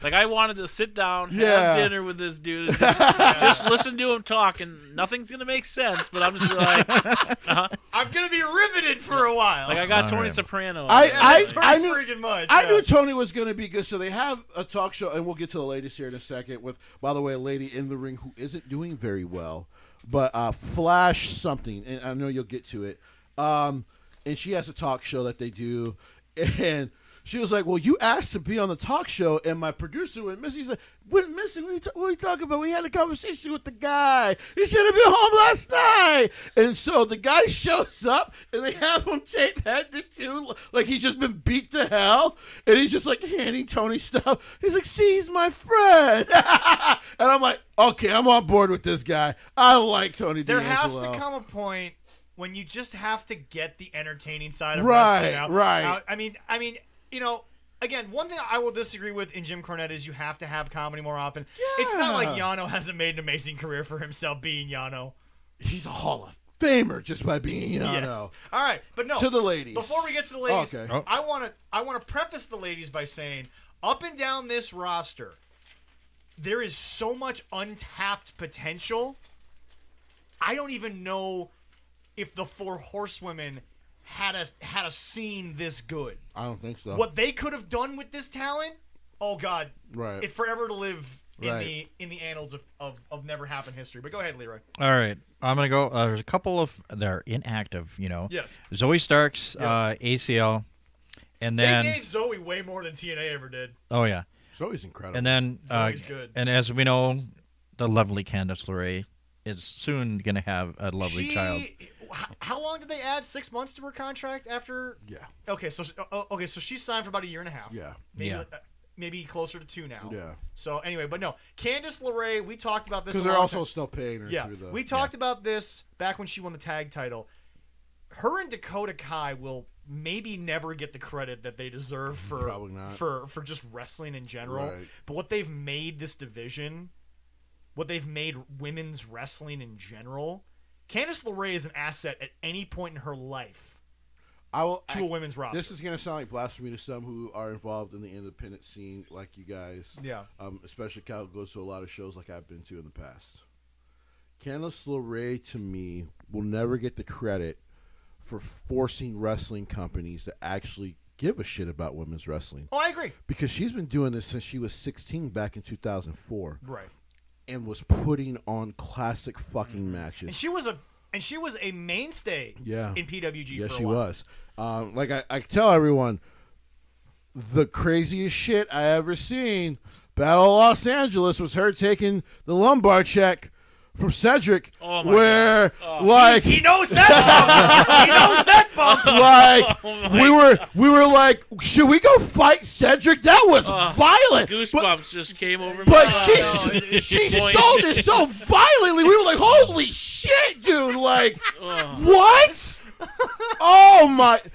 Years of African oppression was taken out. Right on one poor little white girl in one move. Oh my God! Oh, yeah, me and you, goosebumps. Oh as soon as you mentioned that, I'm like, oh shit. I lost my shit. And by the way, the first time I saw it in a BDJW video, I'm like, oh God, I remember that. That shit was crazy. So since then, and then of course, a lot of people saw her when people still weren't really pushing women's wrestling, and they were like, "Yo, we got to step up our game because this young woman on the scene is probably one of the best wrestlers in the world. She just is." Yeah, I absolutely love her. I hate to say this because we're gonna get to a young lady who Jesse liked the comment that I had recently in the PWL. If she went to AEW. she'd be the best thing going there. I mean, her and Thunder Rosa need to have a 6-month program the moment she walks in. There you go. And if you don't do that, you've ruined Candice LeRae. Right. But go ahead, Leroy. All right. I'm gonna go talk about the champions that we got going on here. Of course, Mandy Rose, the NXT champion right now. She has revitalized her career so quickly in a way that nobody's. Go ahead. As soon as she signed, I talked to my buddy Matt. I was like, "This is gonna get her to another level when they make her champion." Yep. Because they had it in her in WWE, but there's too many people above her at the time. Right. The log jam, and then in obviously division, working with my boy Otis, got to give props to the Superior Zone. Right. Because I'll never say he sucks because he's the greatest thing ever. But I've seen your eBay order. that was bad. Yeah, that was bad. I literally have like a shrine to this man. Anywho, but with her being with him, like that gave her, more attention. Right. And with her, people think it's a step down, but for her, it's actually a step up because obviously she's now the champ. Right. She can show, why she was, the most hated person probably on the Tough Enough. Right. Turned from blonde to a brunette. Yeah. And like, right. I honestly feel like this is going to catapult her when she goes back to the main roster. Right. Toxic Attraction over one of those Fab Fours. Toxic Attraction over DMD's fashion. Especially all since day it long. seems like Alexa is. I think we're in a Kane phase with Alexa where she's just not going to wrestle a lot. She's just not. No, yeah. And with women's wrestling too, like it comes in waves. Yes. Because people forget about it, and I didn't mean to cut you off, but people forget the 4 Horsewomen weren't the first champions that or weren't any of the first champions when they were brought up. Right. It was Alexa Bliss. Right. Which was even till this day, I'm like, gotta give Vince credit. What an insane chance he took. And by the way, that wasn't the whole Vince likes blondes thing. She had the it factor from the moment she walked in. She was such a sarcastic promo cutter. It was easy to hate her. Go back to the Raw and SmackDown debuts of the Women's Revolution. The biggest pop on SmackDown was Alexa. Yeah. When her music hit. Turn it off, will you? Jeez. Yeah, I'm unplugging it. When Little Miss Bliss, when she got that music hit, go back and watch just the crowd. They lost their shit because they did not expect her. No. So. But yeah, no. Toxic Attraction over DMD right now. And she's another one just like Sierra, who plays that I'm Queen Bee. Yep. Don't fuck with me. Yep. But then when you meet them, it's like 120%. She and I would get along. Joey, I never want you and your 1985. I never want you and your girl to separate. But damn, do I want Sean to get Sierra and fucking NXT? Push her I would to love the it. moon. I would love it. Just because I thought about to it. the moon. Because I'm just like, we had to. If you can put Sierra against Mandy Rose, Raquel Gonzalez, the matches, the feud she would have with those two, with Sean and not Kazarian, Sanjay, who helps him as a writer in NXT. My God, the stories you can do for NXT 2.0. And not to mention, we're going to get to her name. Sierra's probably already worked her, but Cora Jade. Oh, I am shocked that's an AEW blunder. I know you guys say a lot about Sierra, but like Cora Jade, I thought, all right, give her a few years. She should never take advice from Io when it comes to chiropractic, but yes. and then the other one that I never hear you guys really talk about, which I feel is a shame because she has more of the character to her, is Blair Onyx. Like, I feel like that's going to be another one. That's fair. Yeah, that's fair. That's very fair. You're going to slip right by her, and she's going to be... Okay. Because the way she moves in that ring. I have actually, and to be fair to you, I've also missed out on a lot of her for 2021. She's another one that plays that Queen Bee, alpha female, but as soon as you meet her, nice as can be. I heard she's going to be a silent threat if she keeps working. If they put Sierra and Blair Onyx together, right? And what's the other one? I'm missing the other one from a while back, but like. Blair Onyx is incredible. You're ladies right. And gentlemen, ladies and gentlemen, 2022, if it's not given to you, search out a lot of women's wrestling that's coming up. Anyone we bring up, there's always YouTube videos. You can find it. There's some talent in the overall world pool right now. But I mean, one thing about Cora Jade, we haven't gotten to her much yet because because they're finding a way to bring her up, and I think they had to pull back a little bit because of the shoulder, even though she seems okay. Right. But what's missed, Jesse?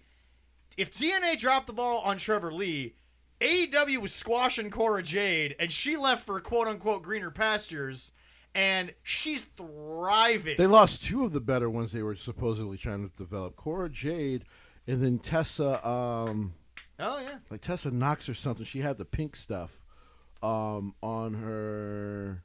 I know what you're talking about, yeah. But yeah, she's phenomenal. She's in NXT now because they just let her leave Atlanta. And I'd have to go on my Instagram because I can never remember names of bad. Don't feel bad. I always forget. MAW names. just brought them in at their last show. Was that trio? They look like the Wasteland characters. Oh yeah! My God, those 2 girls have a look.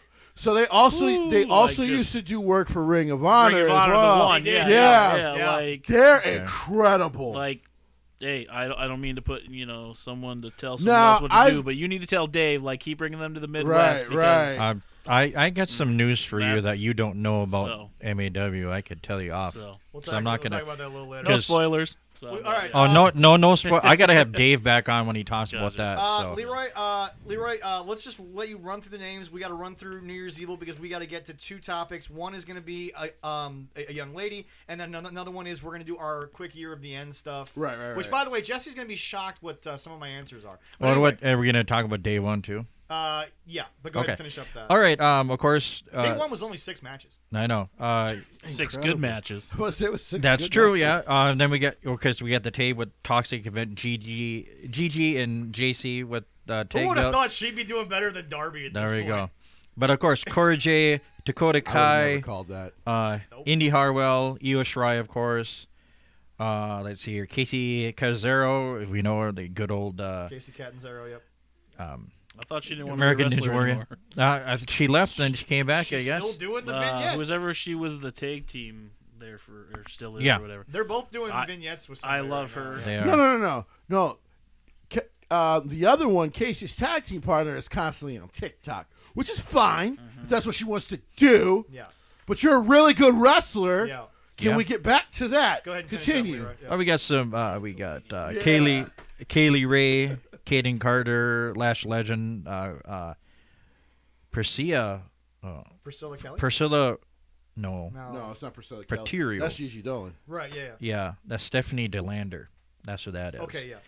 Two developmentals they have going on. All right. Michelle Gonzalez, Surrey, Wendy Chu, Hold on. Valentino Wendy Frez. Chu. That's the sleeping one. That's her. Yes. Thank you. Karen. Yeah. Karen Yu is her real name. Yep. And it was always starts there. But yeah, I mean. Folks, watch NXT 2.0 in 2022. Yes. It's gonna do big things. I watched one episode, and I'm excited to see some of these new faces. Lash Legend is green as shit. That's who I was talking about. Go ahead. Yes. Go ahead. Xia Li? Xia Li is on SmackDown now. She's on SmackDown. Okay. Yeah, she moved up to SmackDown. I remember seeing her in the tournament, and I told my buddy, that girl's gonna get it. A transition quick. So good. People always see me on this show try to make I don't want to say excuses, but make things to say. I'm going to just say it right now. WWE dropped the ball on Toni Storm. I'm not going to deny it. No way am I going to say it. I will say this. I can't disagree. I will say this. Her last interview made me think she was out the door. I don't blame her because, Jesse, let me say this before we get into anti-WWE stuff for a second. I'm proud of her, and here's why. Dak Prescott did the same thing, and I don't want to rip Skip Bayless for what he said. He was just describing what used to happen. She's taking her own personal mental health seriously, and I'm 100% for that, and I wish more people did it. Now, yes, if you want to be a star, it doesn't matter what form of entertainment you're in. You're going to miss weddings. You're going to miss funerals. You're going to miss a lot of things. But if this is how she felt, so much that she went from Washington, D.C. to New Zealand. She paid for her own ticket. Honey, Toni Storm, you are welcome on the show at any point, and I will promote you wherever you go. I don't think this was anyone's fault. I think this is just a matter of, look, Cal, you said it yourself. There is a log jam at the top of the WWE Women's Division, and Toni Storm, it was hard for her to get a moment. Now, I don't blame her for what she did, and I'm proud of her, and I hope wherever she goes that they'll work with her. I don't think it should be AEW because they're top heavy as shit on the women's division now. Now they are. Yeah, now they are. But the problem is is that if she feels like she wants to make an impact, go to That's to where Impact. you go. Impact. Your yes. husband's there. Yeah. Through It'll New be a Japan. lot. It'll be a lot. through New Japan. But the thing about it is Tony, it'll be a lot easier for her to go there. exactly. Tony, I am not here to defend WWE. They messed you up, but at the same time, it was no one's true fault. They should have done it because they had a star and they didn't know it. But again, when you've got, because here's the 4 Horsewomen are great. No one's denying that. Oh yeah. The problem is that Alexa Bliss, like you said, only one who's really been able to push herself to the same level, if not higher, at certain points. And Asuka, but Asuka was kind of already a legend coming in. Yeah, exactly. Tony, you have nothing but my love and support. I hope you are okay. I hope you get where you want to go. Right. But no, that last interview that she did for Fox had me thinking she was on her way out. I didn't see it. But I will say this about she what basically happened. just said, and I quote, she hated sitting in catering, and even now, where she's being featured, I still ask, what's my life? That's the last thing she said in that, because Ryan Satin, I think, was the guy she was doing the podcast. Oh, Ryan for. Satin, yeah.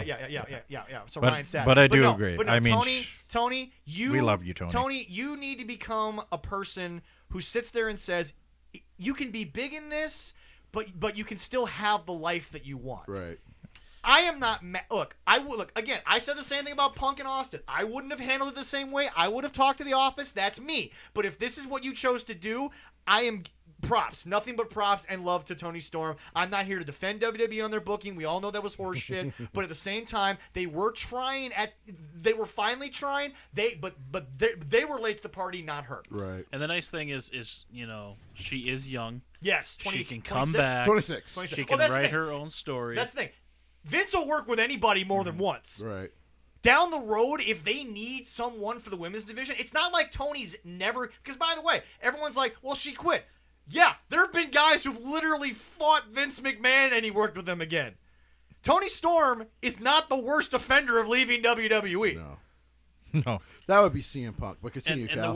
the world is shitty right now. Right. We can all agree on that. Oh, yeah. Right. And this is someone... If the pandemic never happens, in my opinion, a lot of what we're talking about right now may have never happened for any wrestler. Yeah. I mean, we all have family drama. We all have issues. She missed Christmas. Yep. Her cousin's wedding, she said. Yeah. I don't know if there was a death in the family during that time. I don't And the other part about it is, I don't think folks, there was that on WWE there. has a talent pool that Jonah Rock, now in Impact, was from around the same area in New Zealand. They have a talent pool. Sorry, I didn't mean to cut you off once again through New Japan. Yeah, exactly. So, But no, they have a talent pool of a lot of foreign wrestlers. The NXT UK show works really well because they're all on the same island. That's true. And even Walter living in Austria, that's a train ride. I mean, 6 hours, but it's a train ride. That's not that bad. No, it's not bad. The problem right now is that you're asking, and again, WWE wants them young right now because they want to build stars. You're asking people. Braun Breaker's the exception because look at who his family is. They know the business. He was also in the NFL. That's not easy either. No. Toni Storm, if you grew up, and I'm sure she did, on a small island, friends, family, you got to go to the birthdays, you got to go to the weddings. Right. When I was a little kid, I went to weddings because my parents had to take me because I was kind of the kid. You can't leave the kid alone. But if that's what you grew up with, and at 26, if that's all you know, to do this and to not feel like you're getting the respect you deserve while you're doing it, you're not going to want to do it. So I'm all for her saying, I had to leave. And the other thing, too, is, I mean, she's been probably one of the top females out there since she's hit the she'll scene. get work anywhere. And then, that's not the problem. Oh, yeah. I mean, not to compare her with Michael Jordan, I'm just saying, like, that played in the playoffs almost every year. He's got 2 full seasons versus 1, and that's probably what she's doing. She's probably burnt out from, working every night, with all these And she wasn't promotions. planned for that triple threat match. She was called in last minute for that triple threat match. So that house show, if that was the straw that broke the camel's back, that's the idea of, we need you last minute. Here's a plane ticket from wherever you were, yada, yada. Or you're sitting back, you don't have the mindset ready to go that night because you don't have a match, and it's just a house show in Washington. And then all of a sudden they're like, oh, we need you in this main event style match. So no, I am not here to defend WWE on their booking. I'm also not here to rip them for what happened, but I'm here to say I love and respect and all the support in the world of Toni Storm. Jesse, one of you two, send her something on our Twitter, please. I would love to just, even if she doesn't come on the show, I would just love her to let her know that no, we support taking yourself seriously and not having any real remorse for what you did, because there's no reason to have remorse. But no, Toni Storm, we appreciate you. Whenever you're ready to come back to work, we will watch you, we'll support you, we'll promote it. We can't wait to see it. But no, this is a stance I wish more people would do. Because I hate to say it, I'm not saying no names. We all know about my lovely fiance, but no names of everyone else. I walk around these days, I feel like I'm the only person not on antidepressants. Hey. That's the thing too. Like, is I'm not. Mental health you know what is I mean, a though, serious Jesse? thing. It's like mental health is not taken seriously enough. And listen, man, I snort a lot of cocaine to get myself out of. I'm kidding. Everyone got real silent for a second. This is the show I want to be on. That's the show you want to be on, yeah. You know what this was. You knew what this was. Yeah. I thought it was just baking in the kitchen. Yeah, exactly. Oh, I'm baking in the kitchen. Go ahead, Cal. You go ahead. But no, like, I mean, I've heard you say it and other people say it. Like, mental health is obviously real. A lot of people suffer from it. It's coming to the forefront because people are sick of hiding it. Right. Yeah. And I mean, Kylie Ray has taken time off for herself to get better. Another tremendous talent. Yeah. Kaylee Ray can go more 20 than minutes just with any man on this earth right now. Kylie Ray. Yeah, but like Kylie Ray, yeah, sorry. Like, it's okay to put yourself Rays in first. wrestling right now. It's okay Wasn't Summer Ray also a Ray? Too many Rays. Yeah. she sucked though. But I'm sorry. It's definitely okay to take a break. She was a Legends football player. Because I'm sure all of us here have read countless biographies of our favorite wrestlers that say alcohol abuse, drug abuse. Yep. These people are coming into an age where it's like, hey, like, my mental health comes first. Matters. Right. And we're going to read their book, and they're not going to probably talk about going off the fucking rails with cocaine, drugs, other devices to ease this pain. These people are taking a stand for their body and their mental health. Yeah.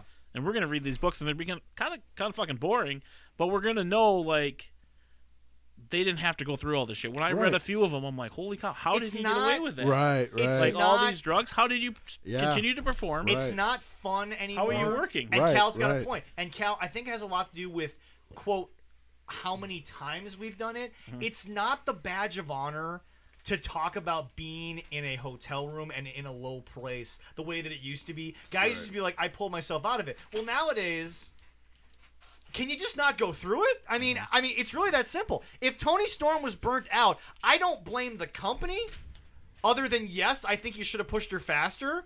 But again, I also give credit to Vince that he doesn't just rip apart what he's doing based on who he gets unless they're a star.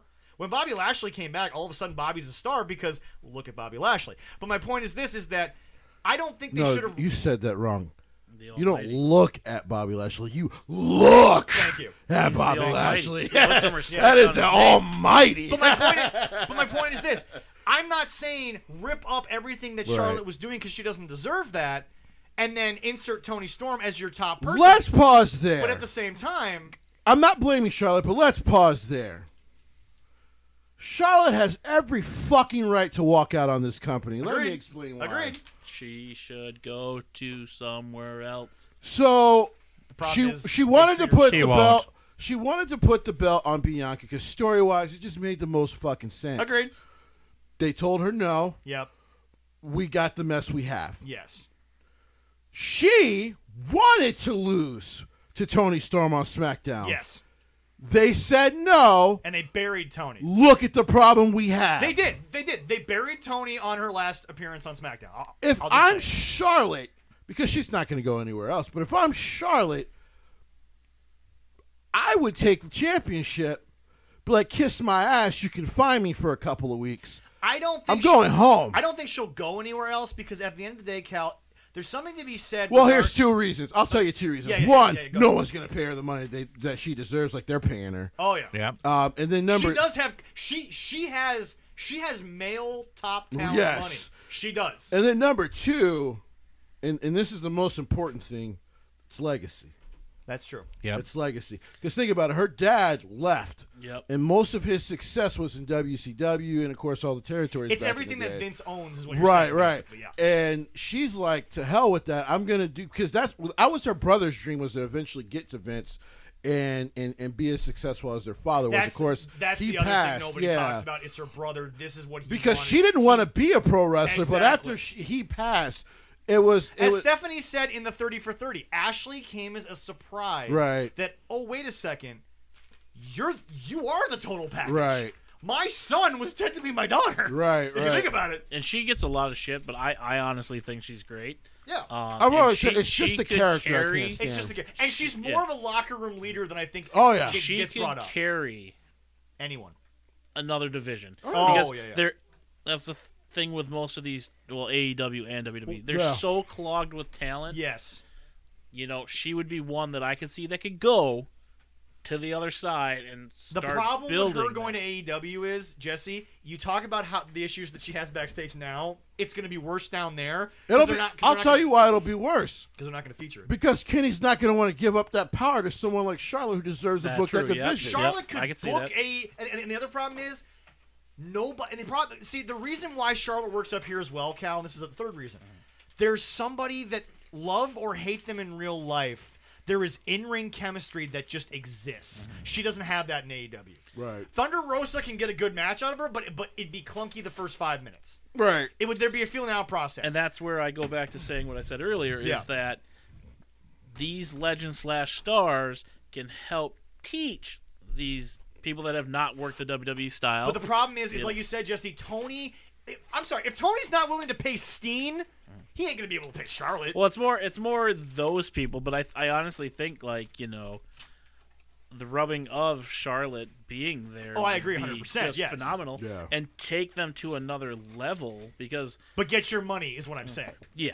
I mean, Tony's not going to pay for Steen. Yeah. Not to interrupt you, but it's like, I'm sorry, you didn't pay for Kevin Steen or El Generico? And I even told my buddy Matt, I love Matt. I don't know if you guys know Matt. I think I do. Shaggy little fella. He's my signed protege at the last show you guys saw, Matt. Yeah. When he popped that second sign, I fucking just lost my shit.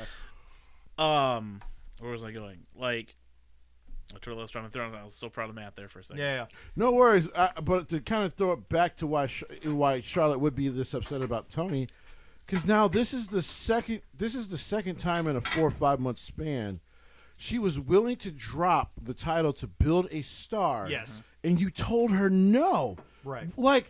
If she sees, hey, listen, there's a better story here if I drop the title to a Tony, because Tony is so good and has been so patient. But Charlotte, but see, this is the only disconnect that Charlotte has from those people. She doesn't care if it's the big show. Yeah. Give it to them when the time is right. Just because it's a SmackDown in the middle of nowhere doesn't mean that it's not going to have the same impact. Because I'm sorry. If Liv Morgan won last night, don't tell me that wouldn't have been the biggest pop of the night. Well, first of all, it would have been the biggest surprise of the night. True, very true. Because of all the people who were in their matches, she was definitely the least likely person to fucking win. And I would have hated it. I would. I think everybody would have been like, "Whoa, what?" Tony. No one here is questioning anything. Like I said, I wouldn't have done it, but I wasn't in her situation. You know what? All I have to say is this. Well, but we're different people. Is all I'm saying. All I have to say is this. Yeah, please do. Because, by the way, this was after she was actually in the triple threat. It was her, Charlotte, and Sasha. Or no, was it Bianca? It was Sasha. Sasha. Okay, yeah, it was Sasha. Okay. And to me, that would have still given me the hope that I'm still a top talent to them. It's just I'm a little frustrated with things. I understand why she left. Yeah. I wish my only wish is someone go to her when she's like, I want to go home. I'm frustrated. I'm like, my anxiety is through the roof.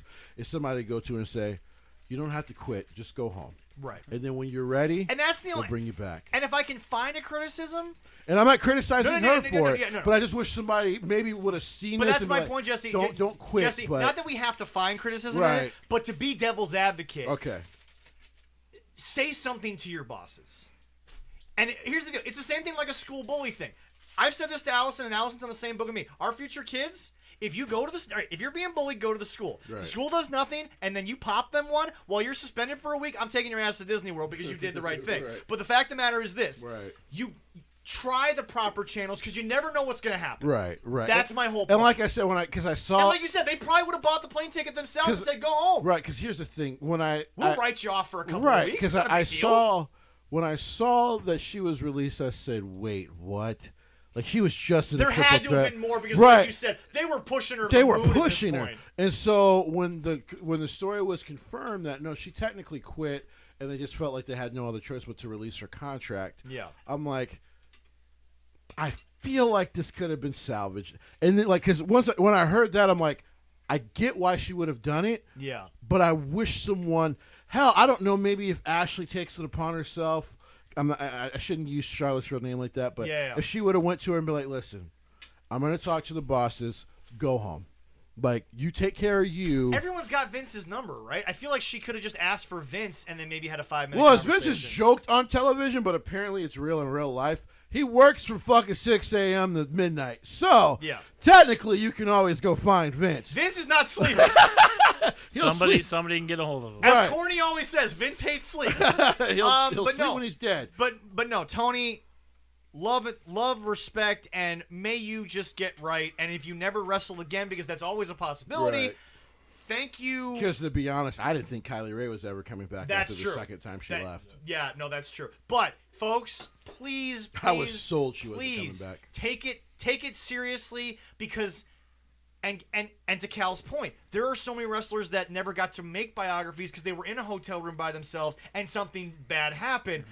I'm just glad she's not going to be on that list. Like I don't want to hear anybody dying because they come to their devices. I mean, I absolutely love Dumaga, and I was hoping something great would happen with that. But then that's a heartbreaking story. Who knows what's going on? All in right, Leroy. If you want to hand it over, I can do it. But because you're making dinner for the kiddos, and me. The biggest kiddo in the room. That's fair. Oh, I didn't know he was Stan. But we're gonna run through. All right. We can do that. New Year's Evil. New Year's Evil. Just give us the card, and then day one we'll talk about quick because I want to get to the best of. Man, if Leroy ever said, "Get the fuck out of my house," that was the nicest way I've ever heard it. Yep. Man, I didn't know you were staying. You need to go. Exactly. Oh no, I think I get that from my grandma. I just feed everybody if I could. Yeah. Card for New Year's Evil. New Year's Evil. All right, we will start 6-man tag, which is going to be kind of sweet. A Riddle MSK against Imperium. With Volter. The best thing Riddle's been doing, and that's even on top of when this was announced last week. Oh, it's so good. I literally said out loud, I said, adding this match to the card that they've already set up, and especially if they add the AJ Grayson Waller match. Yes. They could hit 1 million next Tuesday. Oh yeah. Because I mean, just the card's stacked. The card is huge. And they're only 4 months into this rebrand. This is like I said, I was 100% against 2.0. You were because I was like, what Triple H was doing. It's not that it wasn't working. You guys apparently weren't talking, and you weren't making it work on the main roster. That's clear. Right. But it also proves that Sean does know how to book. Well, and Sean probably understands, I will never always agree with Vince McMahon. Oh, God, no. See the fucking Bret Hart situation in 95. Yes. Bret screwed Bret. Right. Which technically he did. Yes, I agree. But, you know what? Okay. They've given me this bulletin of what we need NXT to be. Let me just fucking do it while Triple H is recovering. Not a problem. While Leroy's making it, unless he wants to go for a Cal, you have the matches as well. Cal, no, he's got it. Okay, I was talking. I want to come back. I don't want to steal jobs. I want to come back. That's fair. All right. Oh no, I'm just looking at if I got to click on anybody to get a refresher what they look like. Okay, yeah, that's fair. All right. Go ahead, Leroy. Oh, let me grab something here quick. Oh, boom. There's the cocaine. That's I tell him to bring it every week. There we go. That's fair. All right. Then we have the unification match between Carmelo Hayes and Roderick Strong, the North American Cruiserweight Champion. Wait. I just want to say this. Let's just put it together. They love Carmelo Hayes. End of story. They love the man. He's everything you want. But do you have Roddy? I got Roddy. I got Roddy too. Okay. You got Roddy? Because they're still calling it the North American Cruiserweight Championship. Okay. All right. Leroy, go ahead. Next match. I like Carmelo Hayes winning it. I'm sorry. Yeah. So before you go on to the rest of actually, I don't think they're calling it the Cruiserweight North American. Yeah. The rumor is, and I hope they do it. All right. Sean wants to call it the North American Open Championship. Oh, I like that. I hope they. I haven't seen that yet. I've seen North American Cruiserweight. The other. Well, because it's a Cruiserweight title that's going to be melded into it. Yeah, but it sounds like they want to call it. And this is a better switch than the other guy winning it. What's his name? The guy who's running Parker. Joe Gacy. Joe Gacy. This is better than the Joe Gacy situation winning it. Which I didn't even get to. Right. Love him. But after what I see with Bray, I am fucking nervous. I know. We said that last week. But anyway, Leroy, go ahead. All right. And then we have the NXT Women Champions, Mandy Rose, taking on Cora Jade and Raquel Gonzalez. This is going to be a banger. It's just going to be a banger. This is going to be a banger of a match. Folks, I got one thing to say. Just watch the TV. That's all I'm going to say. Well, I can't even pick a winner because anyone. That's going to be hard. I think Mandy retains though to keep it going. Okay, but enough. I can definitely see them pulling the trigger on Cora Jade this early. Yeah, that's true. I mean, she's got two big wins already. Yeah. Yep. Go ahead, Leroy.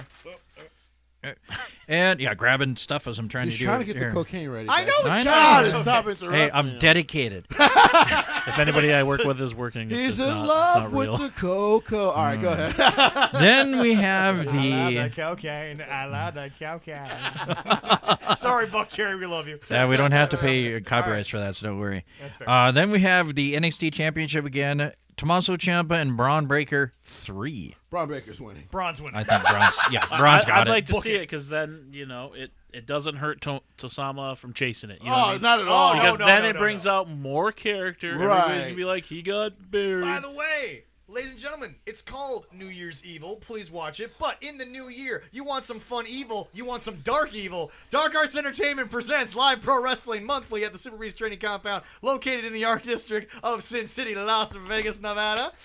A hybrid that was pro beautiful. wrestling with an underground feel. Dark Arts Entertainment shows also include live bands, sideshow entertainment, food, beer, and more. And as always, Jesse, what are they? 420 friendly. Thank you very much. Come see top talent and matchups you won't find anywhere else in the Vegas area. And there's a lot in the Vegas area. There's a lot to go on. For more information or to get tickets, head over to darkartsvegas.com or grab our official mobile app from the App Store on either iOS or Android today. Jesse will be talking about some of those shows soon here because you've been watching them and you've been loving them. Yes. But anyway, and son of a bitch, you got me again. I didn't see it coming. I know. And better yet, the best part, if you are close to us in Minnesota and Wisconsin and are not able to see this stuff, remember, February 12th, at the Heart of a Warrior. Turtle Lake, Wisconsin. Funny Bone.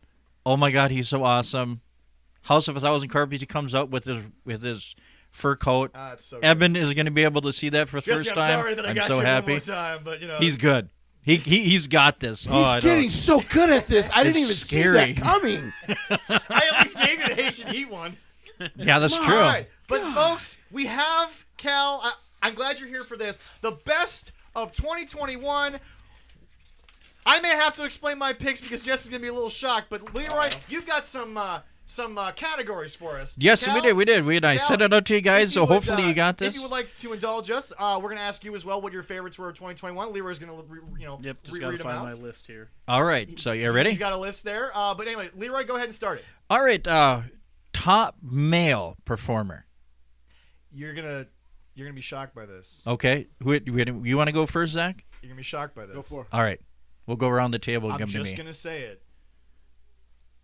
It's the American Dragon. And the reason I say that is because... I'm actually not that shocked. Here's the reason why I say that. Well, no, you'll be shocked when I get to my women's. Okay. But here's why I say that. In the short amount of time he's been released back into the world of indies, he's controlled his own narrative.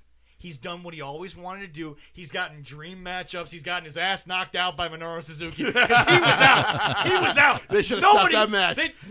He was out, done. bro. See Matt Hardy. See Matt Hardy fall off a scaffolding. They should have stopped that match. It was done. Minoru knocked his ass clean out, bro. All right. He hasn't had a bad match. He's seamlessly gone from face to heel. He has had banger after banger. The mystique is still there after all this time to the end of the year. That's my male of the year because when you pack that much into a short period of time and they're all bangers, you can't lose, in my opinion. There you go. All right, Cal? I'm sticking with WWE with Roman. I mean, It's merch. It's matches. He's my 1B. He's my 1B. It's definitely everybody hating on him. Name the Universal Champions in 2021. Roman.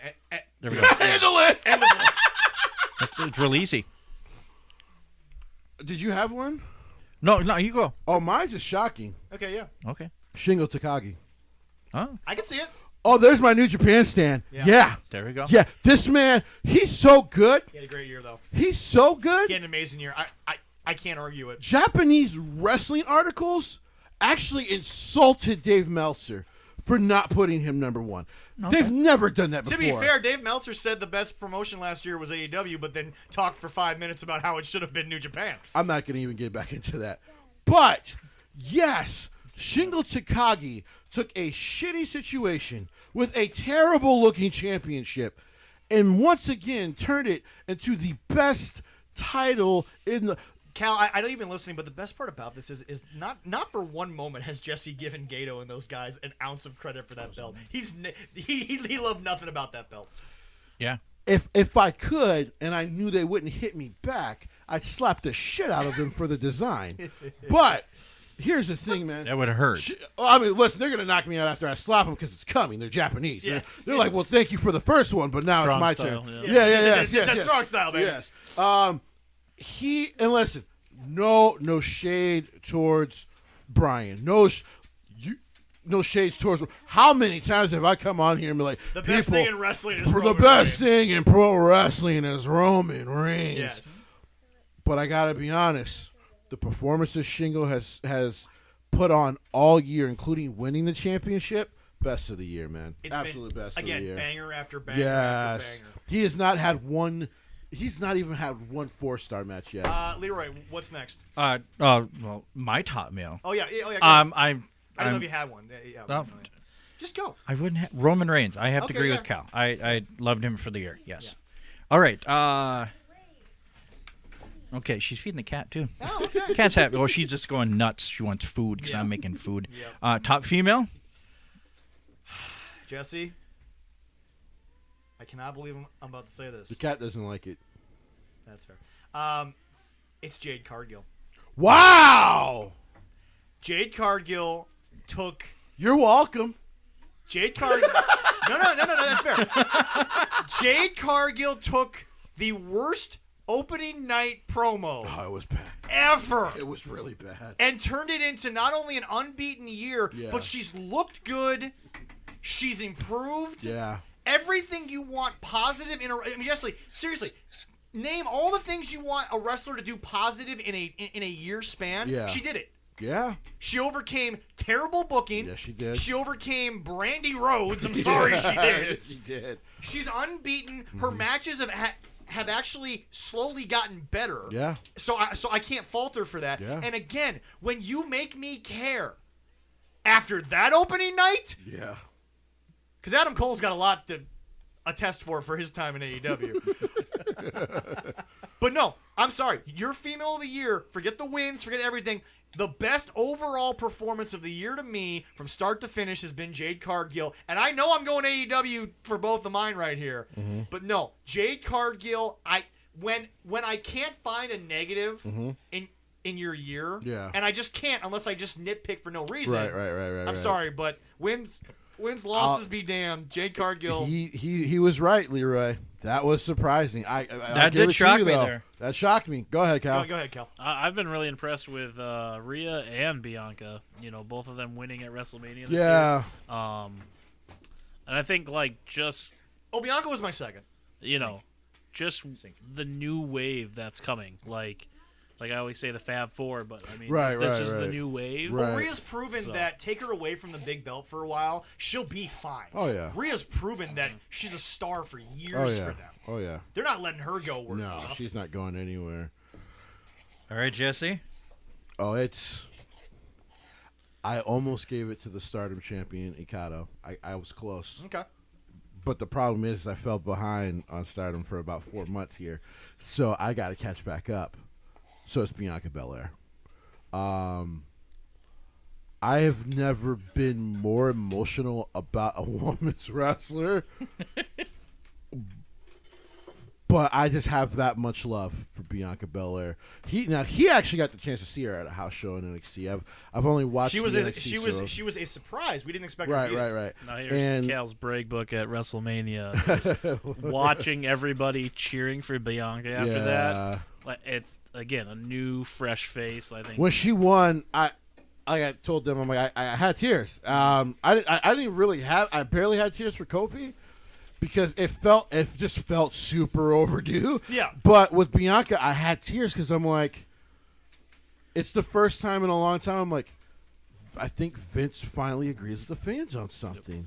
And it just, and even losing the championship, listen, I'm still not in favor of the way she lost it. I understand why they did the loss, no problem. She came back from it.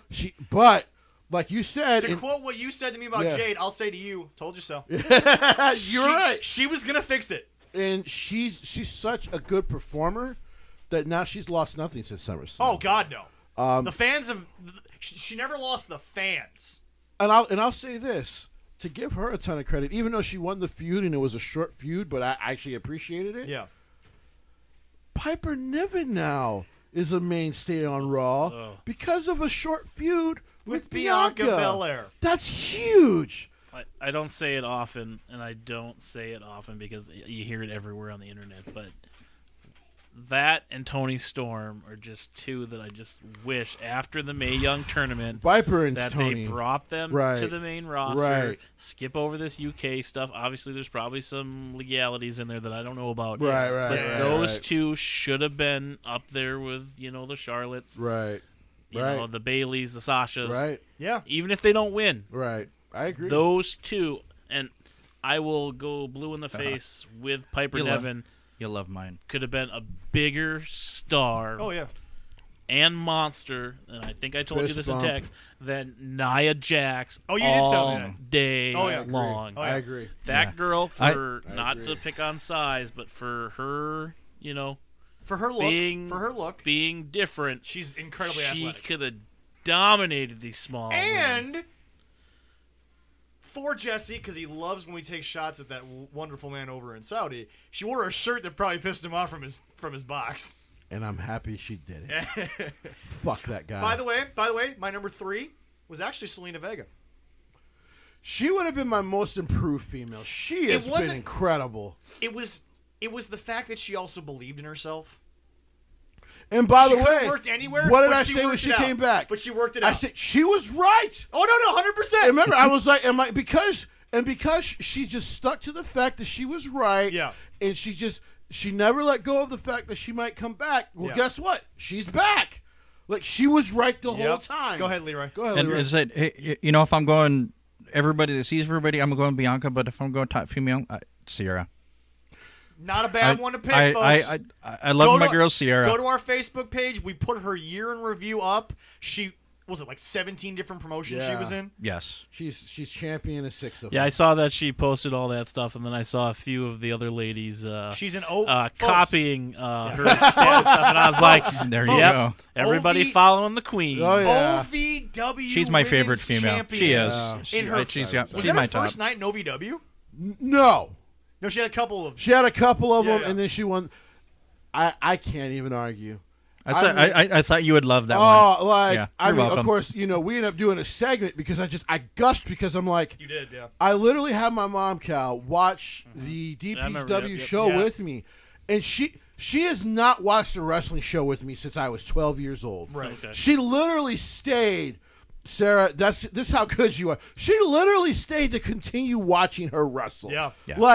And tell a story. And then, of course, we sat down and watched the one with Marakova. Wow. And huge props to DPW. Yeah. Huge props. Oh, yes. No one's doing it. They're doing it. She rightfully deserves it. Right. Now, she does. And this is where I go back to my indie thing. Yes, she's going around. Now, like I said, I'm doing the it. face of your promotion. I said, it's not that I don't think Vince doesn't want to try it. It's the TVs that won't let him do it. Right. Yeah. When you deal with TV, that's a TV issue. That's a societal issue. That's not a Vince issue. Yep. Because if you're not telling me Vince wouldn't have found a way to have Beth Phoenix beat the crap out of a few guys other than Santino in a serious way as opposed to comedic way, he would have tried. He would have done it.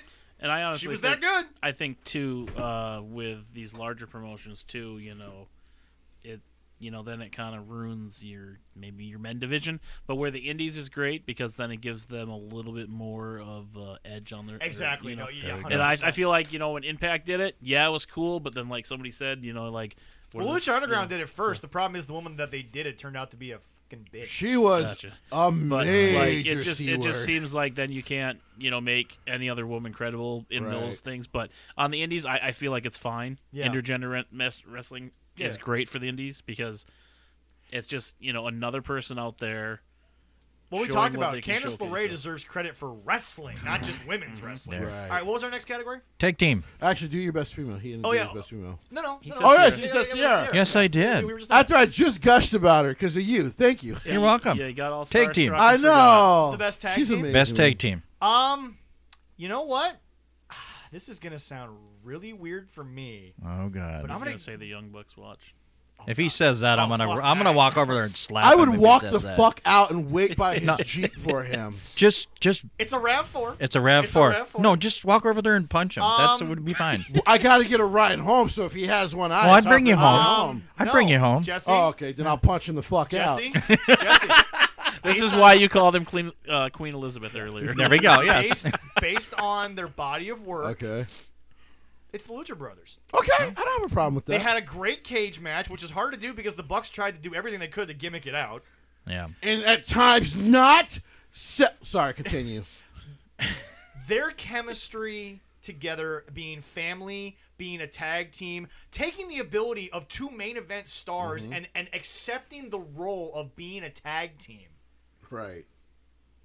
The amount of times they wrestled between Mexico and AEW, the fact that they won the AAA tag team titles, the fact that they've had a good feud with FTR because, quote, the Bucks aren't involved. Right. Yep. But no. My top 3 wrestling so far is from AEW. The sad part about it is, it's not because of AEW. It's because of the competitors. There we go. But no, it's just, Jesse, you have 2 guys. First of all, I love Penta. But he is not anywhere near the ropes master that Phoenix is. Phoenix is a stud inside of a ring. What he does... I'm not sure. Actually, he might have wrestled that time you guys were... I'm not sure if he wrestled in Minneapolis. I thought he did. I did see them at First Wrestling. Okay. Okay. My God. And I've gotten the chance to see him way back in the day in Minneapolis. And I got the chance to see him at PWG where he was much better. What he does on the ropes. Leroy, it's so smooth. Yeah. Like, most guys might trip up and might be a small... He's His botches don't come from his rope moves. No! They actually come from him trying to do basic wrestling moves. When he does regular suplexes, he fucks up every now and then. But, like, when he's doing the ropes... Like, I know people feel like, Rey Mysterio feels like a superhero. Yeah. I think Rey Fenix is a fucking superhero. Yeah. Except he'll kick you in your jaw. All right. Cal? Tag team of the year. I might just have to agree with you guys. I'm going to be biased here, with Otis and Gable. Okay.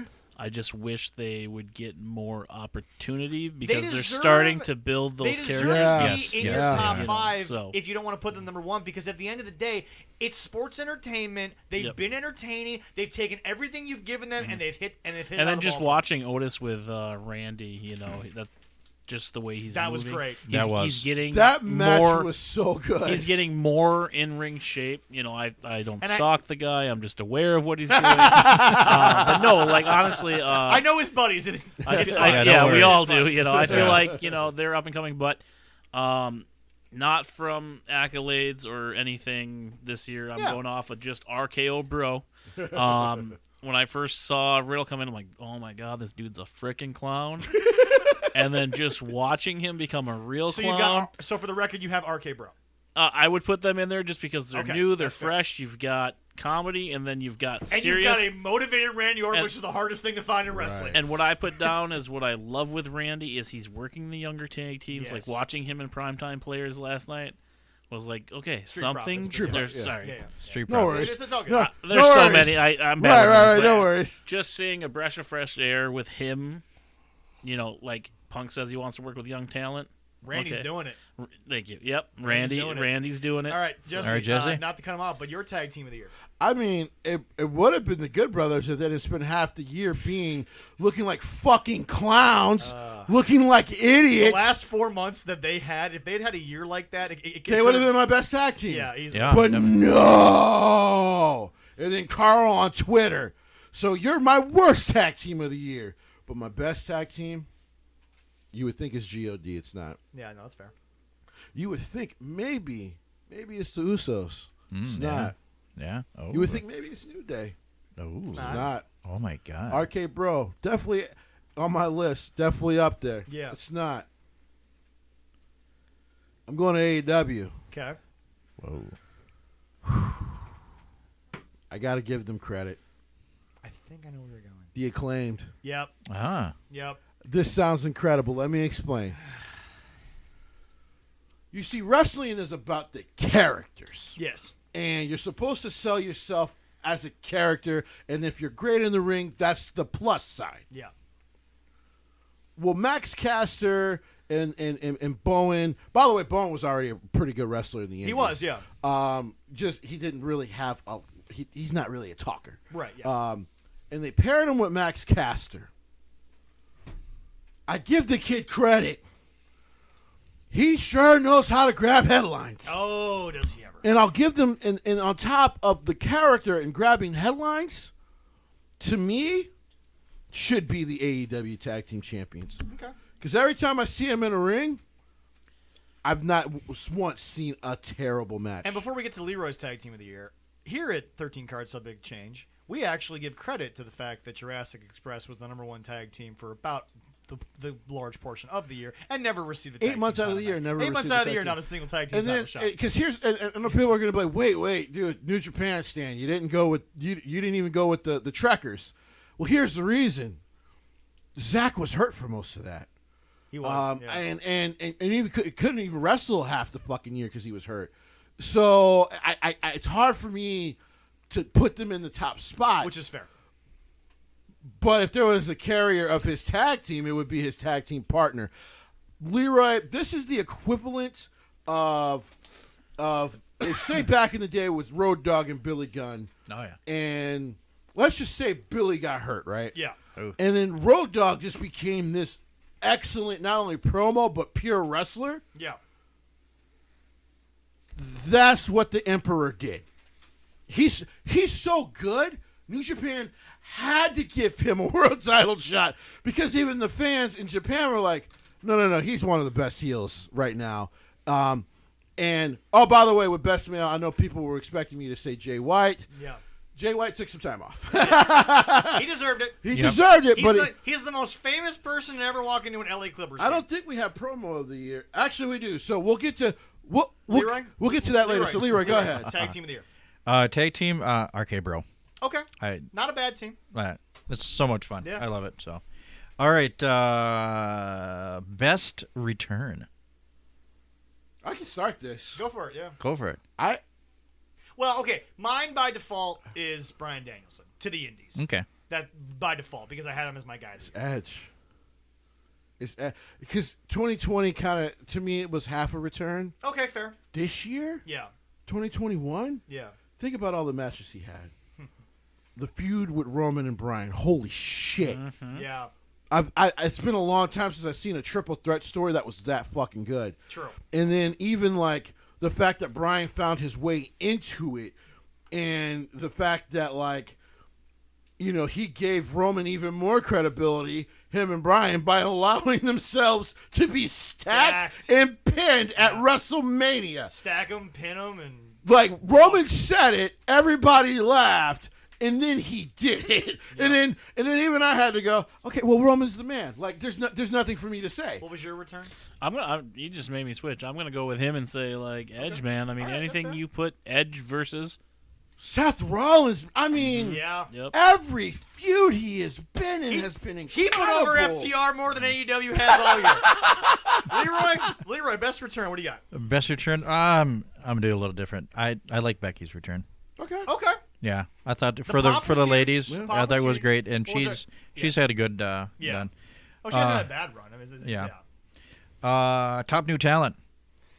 A new one. Oh, there were a lot of them.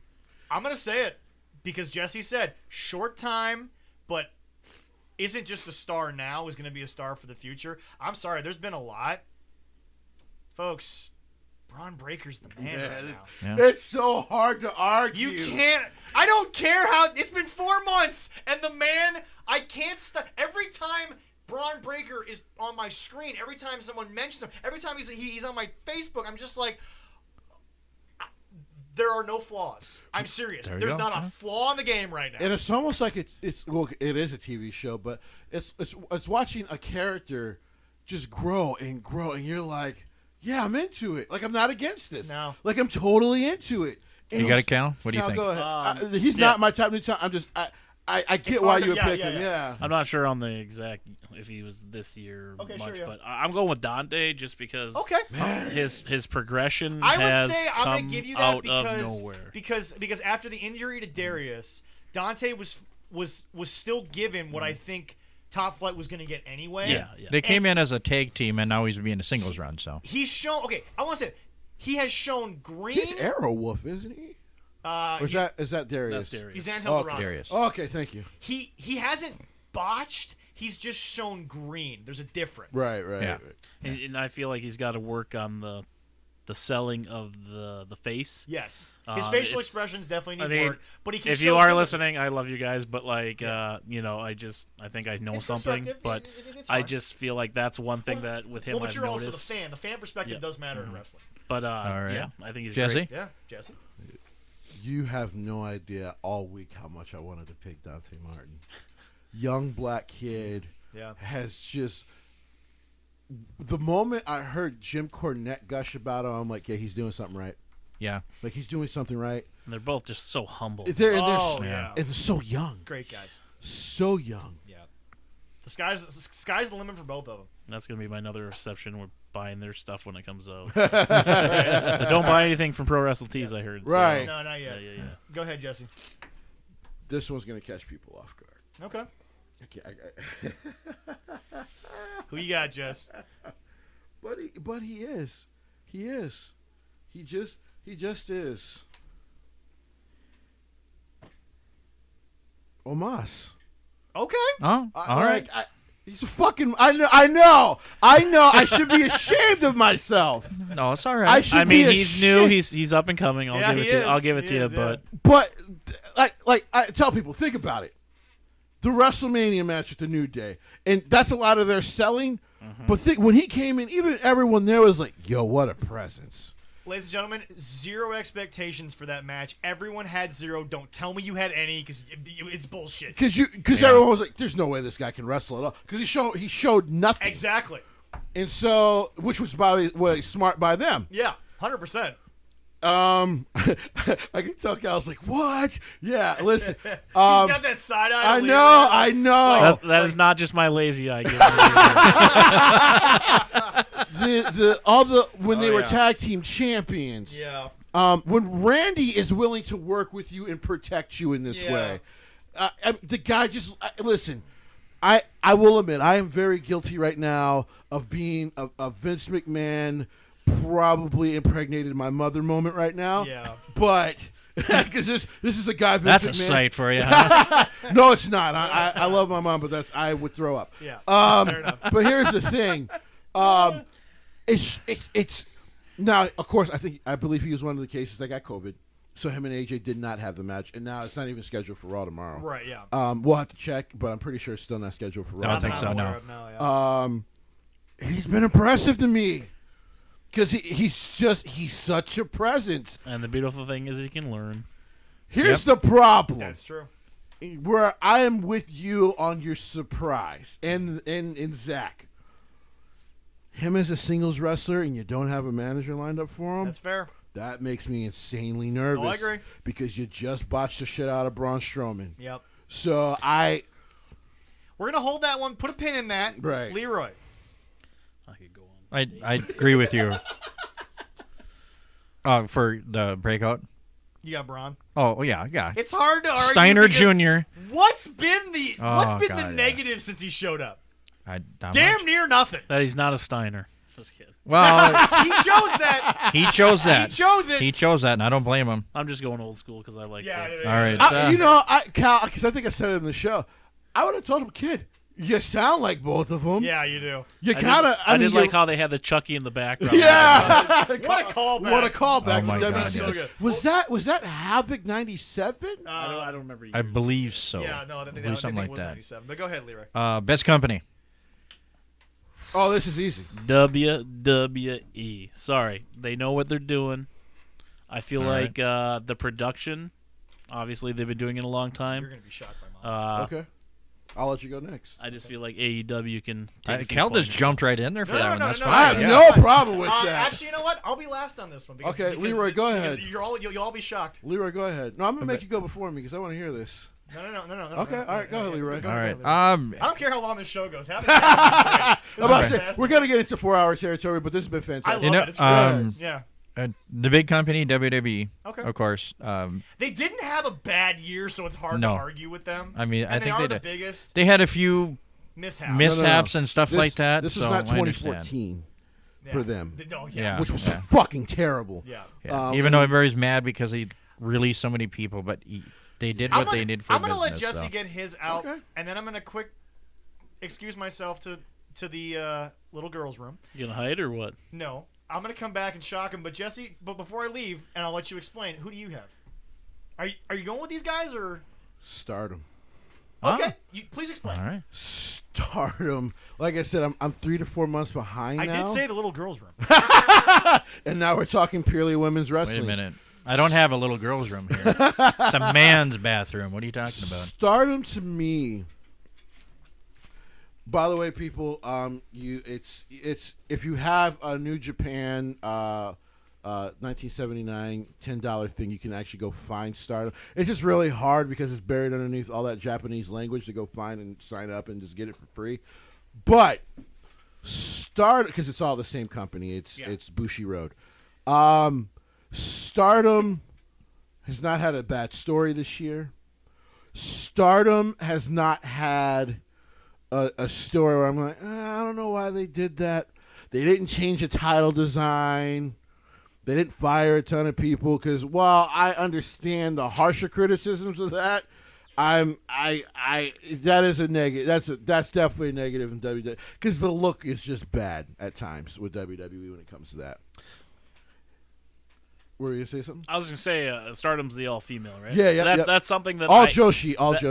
That is something that I remember asking. I almost said Tara Patrick, but that's not the right industry. Victoria about that. Okay. She said that was something that the women didn't want because they wouldn't, get the same buzz. But I honestly feel like if they had their own thing, it could really prove what women can do. Well, on their and own. here's a nice thing about that's my opinion. But in my opinion, if WWE does it, put it on Peacock for a little while, and then maybe throw it on USA. Well, and here's the big thing about Stardom to me, and why it's just the culture thing with the Japanese. And now, while they're finally going to feature them on Wrestle Kingdom, which they should have been fucking doing. I got an idea, Jesse. You and I are, instead of doing it here on the show because we still have to get to day one, we're going to post our predictions and our little contest. We're going to do that on our YouTube. Okay, that's fine. Ooh, yeah. We'll do that on our YouTube. And then I will say we this. We have a bet going with Wrestle Kingdom, Cal. The loser of the total matches has to watch Roads to the Top next season. I've heard about it, and I'm just like, and that's... And I'm not in this. I'm not in the bet. I just get to sit back and laugh. Jesse, are you? That's smart. Are you ready? Yeah. So and then outside of Roman, he's in. Yes. Ikado. Uh-huh. Woo! So it's been a long time, probably Aja Kong, since I have seen a female wrestler try to pile drive a woman's head through concrete. That happened in Stardom. All right. It was protected, but it happened. So, Stardom, best company right. this year to me. Go ahead. You guys ready for this? Go for it. And no, it's not AEW. I'm gonna Oh, kill no. that buzz right now. No, I'd slap the shit out of you That's if fair. it was that. I think Cal would do it. I'd like Cal He'd hold Reach you open for right me. now. I'd buy you a fucking T-shirt. Nope, ladies and gentlemen, they lived up to their name. I gotta give them credit. They are a niche company, but god damn what they were able to accomplish while everybody was fighting each other. They created their own little sort of hype and buzz. It is, the boys in Game Changer Wrestling. Okay, yeah. GCW. Okay. Year they had. Yeah. I The have seen more people that spotlight they on came through with. Everyone. You know, I didn't even think about The them. I don't know why. The company that was known as Nick Gage's Hangout Right. turned into a company that everybody wants to go to. Right. Whether they want to do deathmatch or they want to do something else. True. GCW has created a buzz. And by the way, it's the best shit Matt Cardona's ever done in his life. Yes. There we go. By the way, who recently got married Yes. finally. The Congratulations. to both only of them. thing that I wish they would have done that Gene said in a private chat was, whilst he was the GCW World Champion, he should have come out and forced every member of the roster to face him in a WWE rules match. That would have been the funniest shit. That would have been. But from Matt to the Briscoes to making Nick to being the only company that actually capitalized on Nick Gage's episode of Dark Side of the Ring. There we go. Yeah. To just everyone that wants to go there. You had Mick Foley there. Look, deathmatch is a niche product. I'll never deny that, and it's cringy at times. But let me tell you something. Real stars want to go to GCW. Yes, they do. There we go. Real stars Also, want to help GCW. A big help to them has been John returning to that world. Yes. John Moxley returning to that world. By the way, hopefully you're getting the help you need. I just want John to not do that on AEW because it's so out of place. Yeah.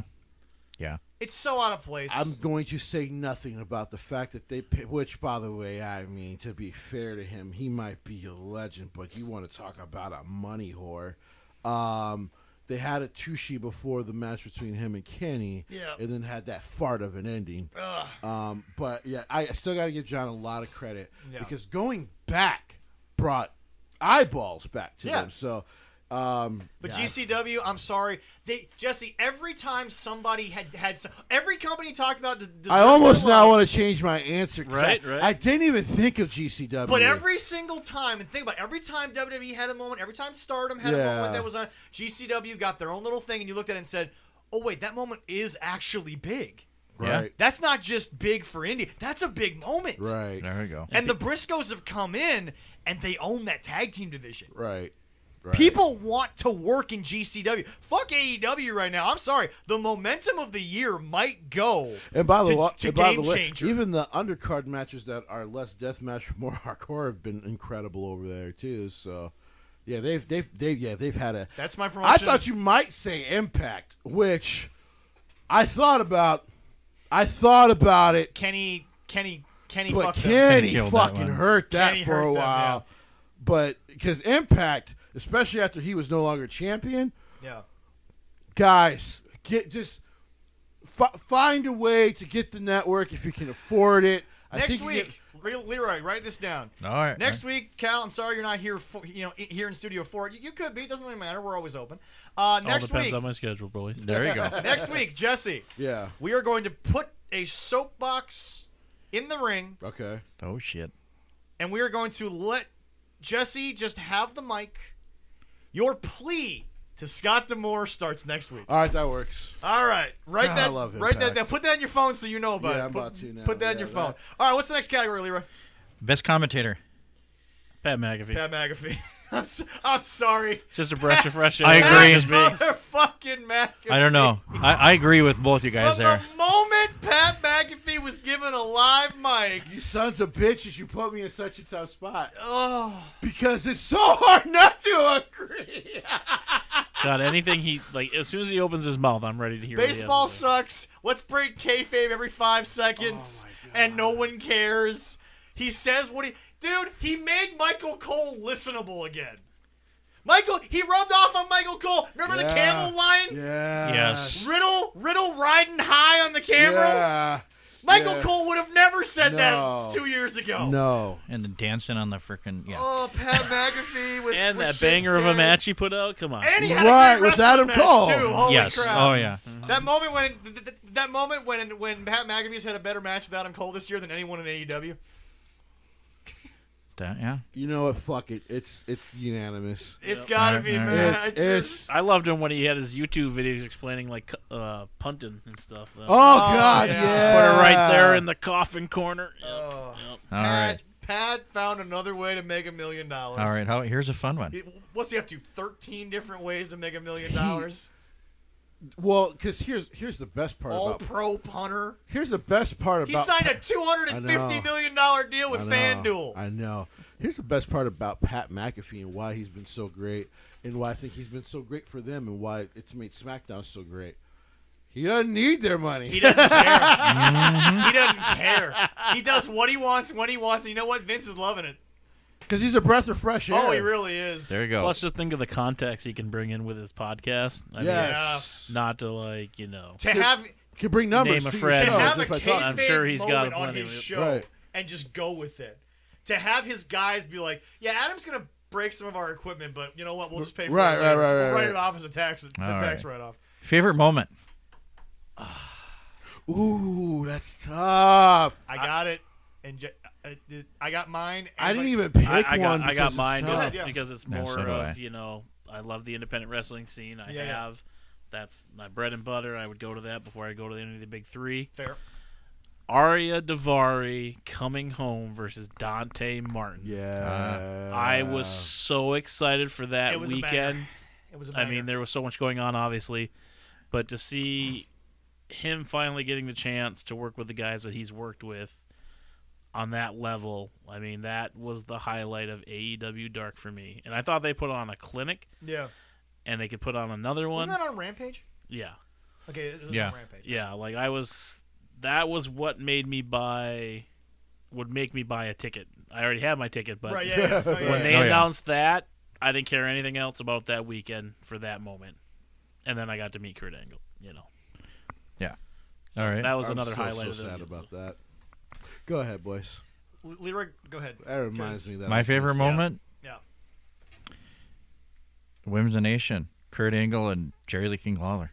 I mean, it's kind of hard to beat for us. Oh, that was a moment for you two, the year. Oh my! You know what? I'm gonna be honest. On Star Power alone, I'm not trying to give myself anything.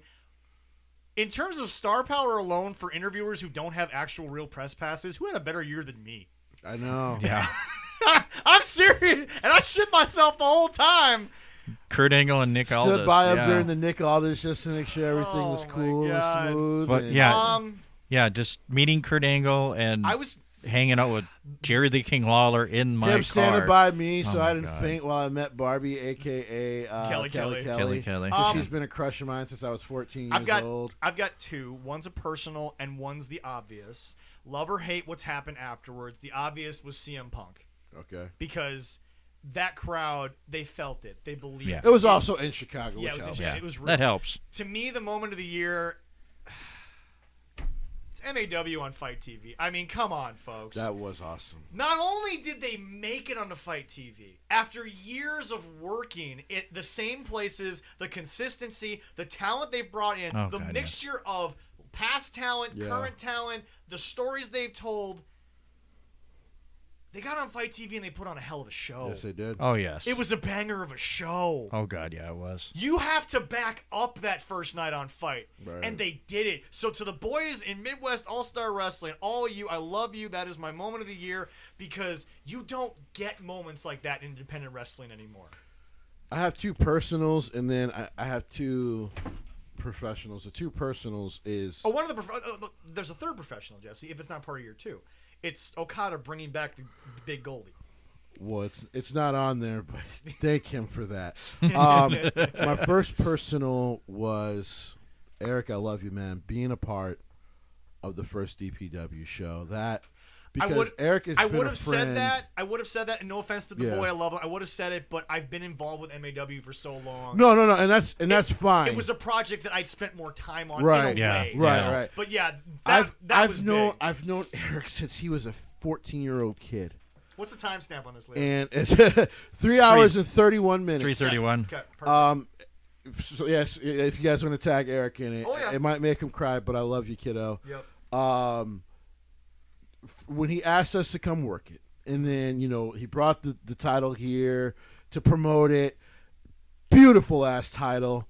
Heavy son of a bitch. Oh my god. He's telling us about the card, which of course we couldn't announce on the show at the time, but I'm like, whoa, wait, what? Like, and it's also a great moment because what it was supposed to be to what it became was not a drop off. And then also just seeing my friend work that hard for so long, and we all have our a pandemic, right? And we all have our downfalls. We all have our pits. Yeah.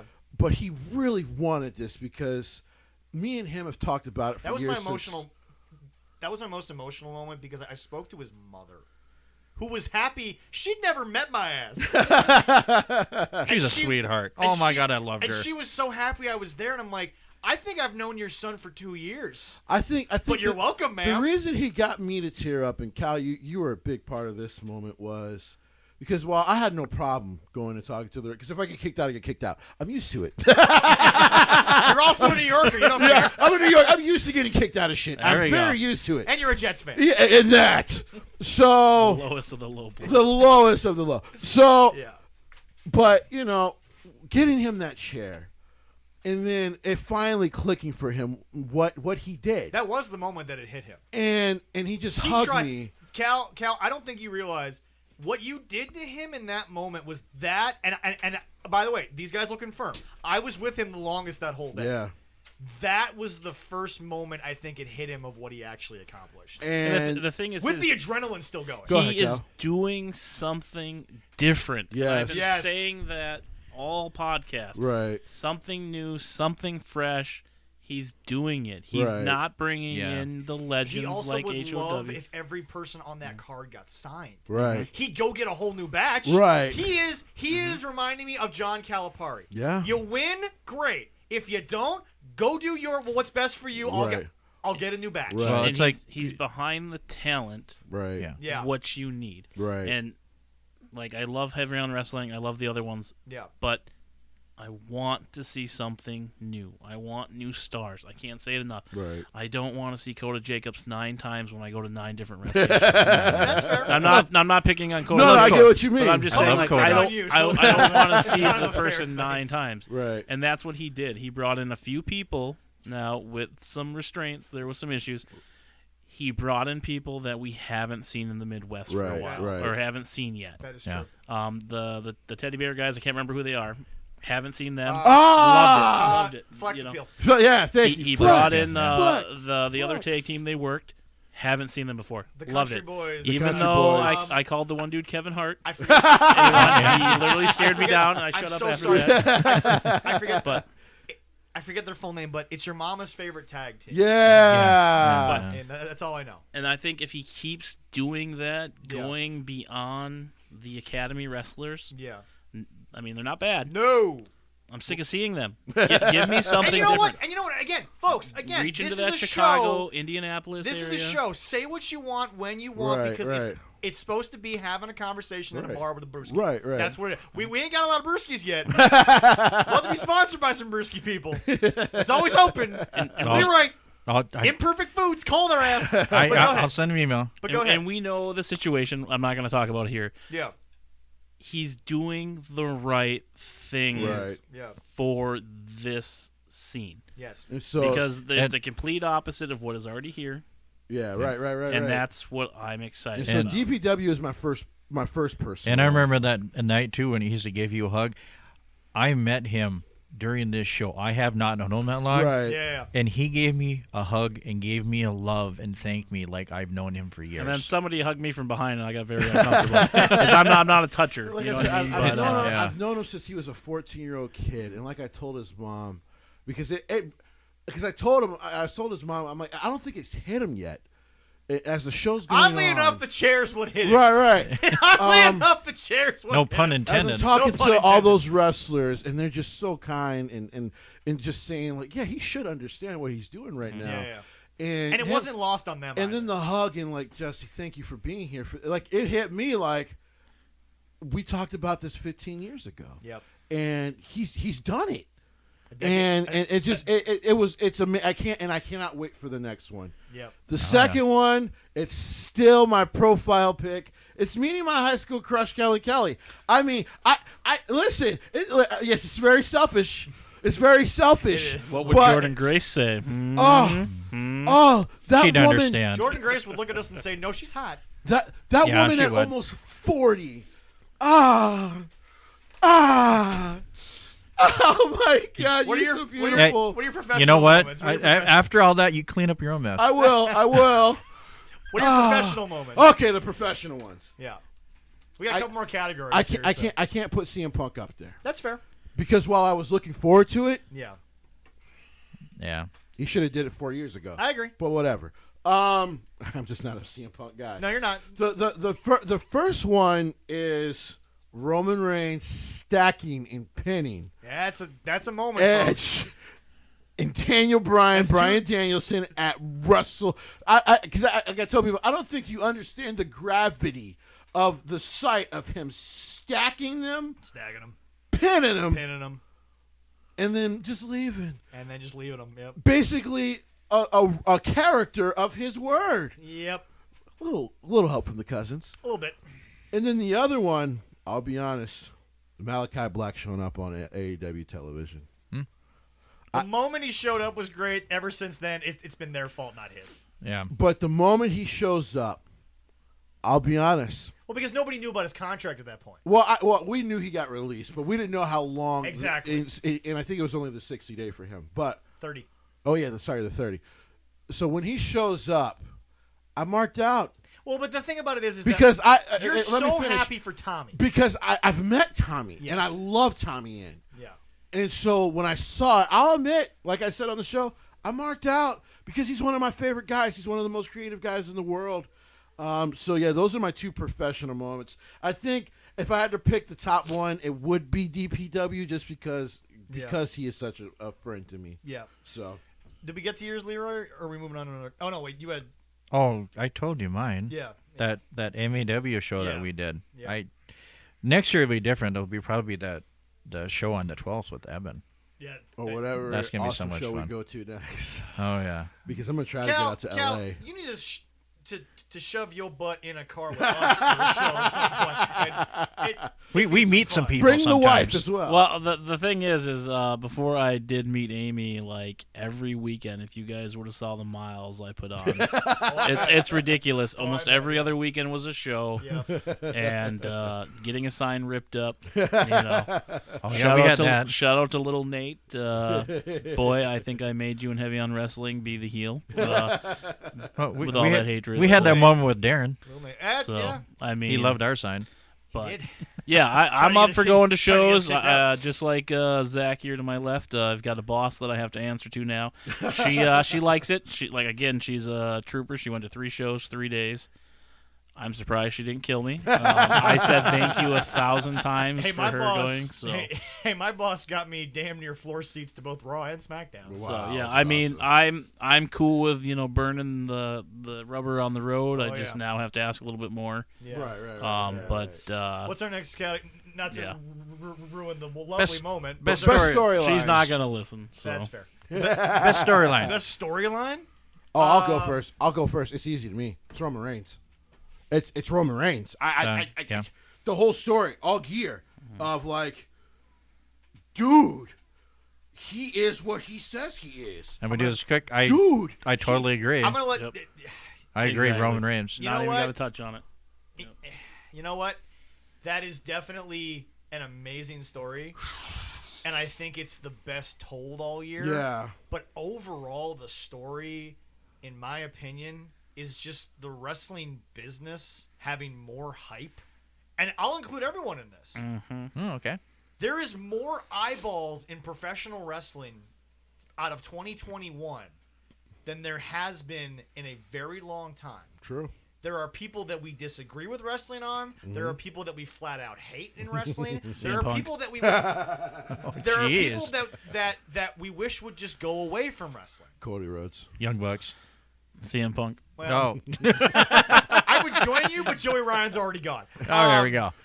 But thankfully, Jesse, Raw is back to 1.5 minimum. And SmackDown is 2.1 minimum. AEW, if they could just get their shit together, would be 1.2 every week. Stop tweeting. Right. There's that. Yeah. GCW was on people's Twitter feeds, and everyone's like, what the hell is that? It's one of the most buzzworthy companies in the world now that you brought it up. Stardom found a way into American eyes. Yes. And what I love is it was a year where wrestling spots were... New Japan Strong has actually grown. Yes. They don't wrestle out of that little-ass studio anymore. But the thing is, here's the thing. Wrestling got in people's eyes during Joey's dick spots, but this year...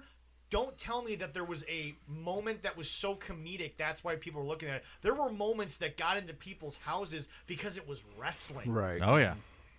So that's my storyline. Minoru Suzuki versus Bryan Danielson.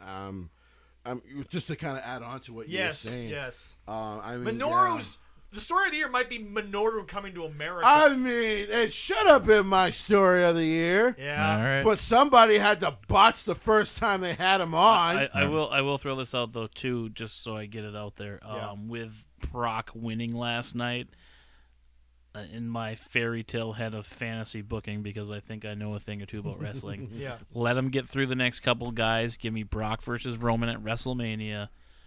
Roman takes both belts. Ooh. And holds. It's a 2 for 1. It's a 2 for 1. You get Roman versus Brock at WrestleMania, which I think is a great thing. And number 2, you get a chance to get the match that he came back for. It's the only reason he came back. Lashley Brock. And then I feel that Roman goes over again. The hair sometimes gets a little noodleish. Listen, he will smash you for that comment. Smash you, stack you, and then he will smash you, stack you.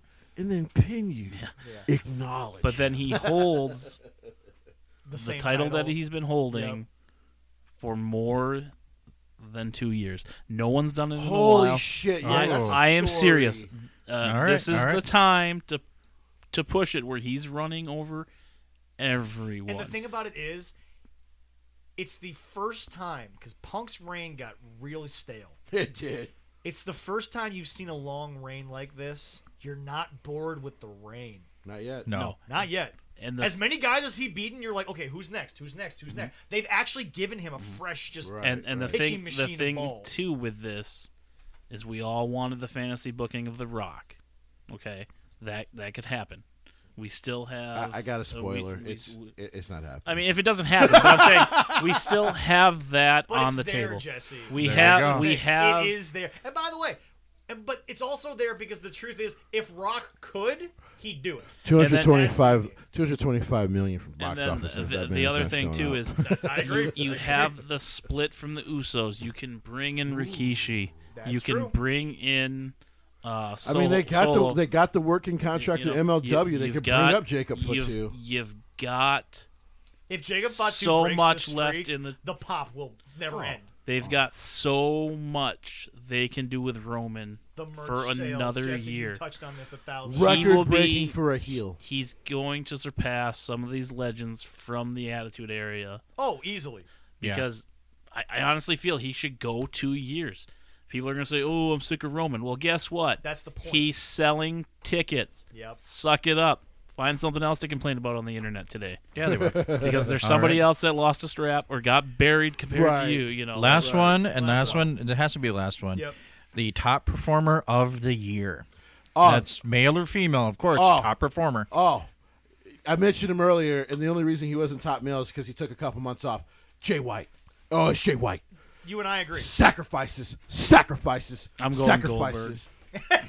Because he I finally know left. you're lying. I'm gonna stick with Roman. The promo of the year arguably could have been in him because he made something out of nothing. I swear to God, when he was talking about sacrifices, because that was about the time his contract was about to run up. Yeah. And I'm like, he's leaving. Jay's leaving. Yeah. And then we were talking on the show. I'm like, but the possibilities if he leaves. Now he didn't. No. And I'm more than okay with that. Oh, you're more than okay with that. But listen, Jay White, I'm telling you, 2022, I keep telling people, book it. Either Okada. If Nick Khan is the man of his word and not the sleazeball I think he is, he will find a way to get that working relationship with New Japan as Vince has told him to do, because remember, that's what cost him Bryan Danielson. Yes. And you will either see Okada on WWE television. By the way, you want to talk about fucking wrestling fans crying? Yes. That's. I mean, CM Punk coming back is huge, but that's just everybody cries and pisses their pants. What do you got, Zach? Who you got? I think he said Jay White too. I said Jay White. Okay. And just in-ring performances. I have so much shit to sing to you, Leroy, to watch with your kids with Jay White. You'll be like, wow, Jesse, send me your subscription to New Japan. Ladies and gentlemen, ladies and gentlemen, the man went to a Clippers game, and they knew who he was. They didn't have to over-explain the king. Oh. That's good. And by the way, his stint on fucking Impact was incredible. By the way, folks, very rarely can you say this because it happened to Roman once or twice this year with Cena. Verbally, he didn't lose all year. Right. There we go. You got one, Cal? What's yours? You saying the same or? No, I think he said Roman. Go ahead. You said Roman? Oh yeah, I said Roman. Yeah. Yeah, I'm a little different. I just feel like there's so much that he can still do. Yeah, and I don't even disagree. It's impossible to disagree. It's hard to disagree. Mine's a little different. What do you got? Okay. Paul Heyman. Okay. Oh my God. Okay. That's not a bad one. He's not a wrestler, but he is in there. And performance-wise, Paul Heyman, fucking Oscar all year, everything that he did is incredible. And you know what's more interesting? I hate to say it, and we'll transition into day one. The fact that Roman wasn't there, it almost makes this better. I know. I don't know why. Now, I know they didn't lie about it. I know it's legit because Roman would never be a part of something like that. Just like the cancer angle. He would never be a part of something like that. Right, They would definitely get so much shit. Exactly. But America. folks. By the way, stupid thing for people to put out there. The man has leukemia forever. Yeah. Why would he lie about that? Exactly. But anyway, into day one, Leroy, on less than 24 hours notice, they had to pivot. Tribal Chief out, Brock into a fatal 5-way. Seth Rollins is like, I went from 2 to 3 to. This is the LeBron conversation. Not 2, kidding. not 3, not 4. No 5. kidding. All right. Well, we'll start from the top. Your pre-show. Only 6 matches, but I gave it's a hell of a night. Pre-show, Sheamus against Sheamus and Ridge Holland defeat Cesaro and Ridge Ricochet Holland by is pinfall. breathing through his mouth. Unfortunately, mishap and he got hit. Yeah. So it's not good. He might be the Things most happen. injury-prone call-up I've ever seen, and he better fix that because he'll be fucking gone in 2 years if he doesn't. Well, that wasn't entirely his. I don't think it was Tegan entirely. Knox is a reason she's gone. And now. they gave Tegan a lot of They chances. did. I don't think it was totally his fault on that. Well, it's not his fault, but like he's had a lot. But the problem is, Leroy, in a context. But here's the deal: you want to know another person who injuries have robbed of arguably a Hall of Fame career, but it's not his fault? CMC. Yeah. Christian McCaffrey. Yeah. Christian McCaffrey. A lot of his injuries, they're not him doing stupid shit. He's just an unlucky. And like I said, I'm not even blaming Rich Holland because I do watch NXT UK like Cal. Or you said you didn't. Sorry. Yeah, no, he doesn't. But I do watch NXT UK. He was supposed to have a feud with Walter. Got injured in a match. They had to change it up. Yeah. And then he gets called up to NXT. Was supposed to have an NXT championship match. People remember. Yep. Got fucking hurt. Like it's not his fault. No. But when it happens so often, you start to feel like it's not going to work. You know what I mean? I don't want to hear it. So here's the thing. I loved the match. Yeah. But because Rich Holland got hurt, yeah. Boy, do Ricochet and Cesaro come out looking like scrubs. Yeah, a little bit.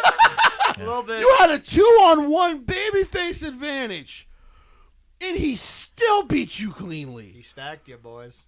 Just put the bar back together. Maybe. It was messed up because they basically still with the same ending. Yeah. But because Ridge Holland wasn't there, they had to change what they did. Yeah. Any closing thoughts, Cal, or do you kind of just mimic what he's saying, basically, outside of the bar being put? I just want the bar back. Okay, that's fair. There we go. It wasn't bad, but like Jesse said, the story told afterwards is kind of hard. They just look like scrubs. Yeah. All right. Yeah. All right. Next was the Uso against the New Day, with the Usos retaining their SmackDown championships. These 4 men will never have a bad match together. Pause. Always straight fire. You went live right before this match. Yes, I did. Yes. Did you know you were about to put your phone down and watch that banger? No.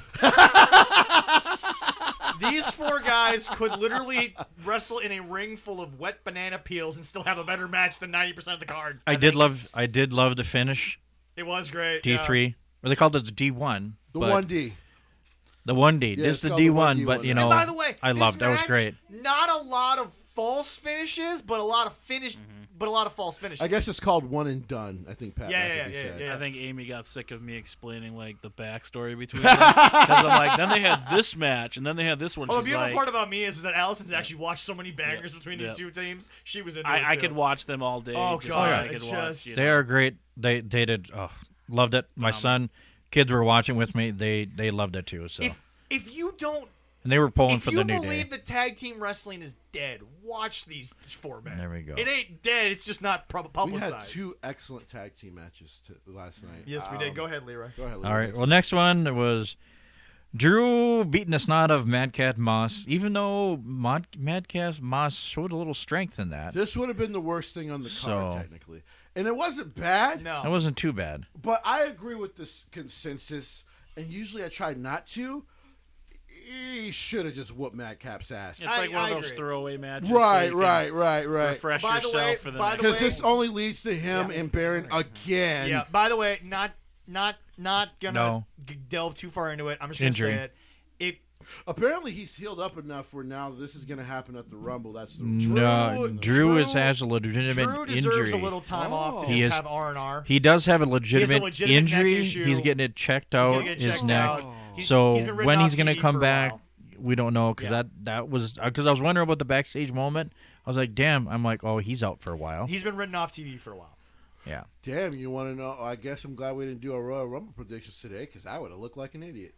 Because I was going to predict Drew to win the Rumble again. We'll see what happens in the next week. WWE when they has come done back a for really his good medical. job since the pandemic, giving the right people the right time off, because a lot of people carried them and they're getting some time off. Right. Go ahead, Leroy. He definitely deserves it. Oh, yeah.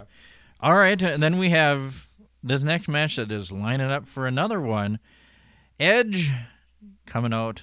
God, I love when he comes out with the Brood. Oh, I love that. The nostalgia feels I get. Edge taking out Miz with a little help from his better half. I literally wrote down before this match. I popped for that bring. He sent it to me. Bring Beth into this feud. He sent it and to I'm me. watching it, and she came out, and I was like, oh, holy shit. I figured that they would bring in the feud because they had Maurice in there. We can say whatever we want about The Miz going forward, but last night there was one thing and one thing only that we need to say. That man gets to go home to her. He is winning. I will say this. She's a lovely lady. You see, the problem, Kevin Dunn, when you have that many fucking cuts, and I agree, most of the time their production is great, Cal. Yeah. But when you have that many camera cuts, and you forgot to play the fucking music, you botched the moment. Now, it was because I'm like, the fans are clearly reacting to somebody, and I knew who it was. Oh, yeah, we all knew. But I'm just like, and then they show her face and then play the music. Well, you killed the moment because you should have played the music before she came out. Actually, I'm with Jim Cornette in situations like that.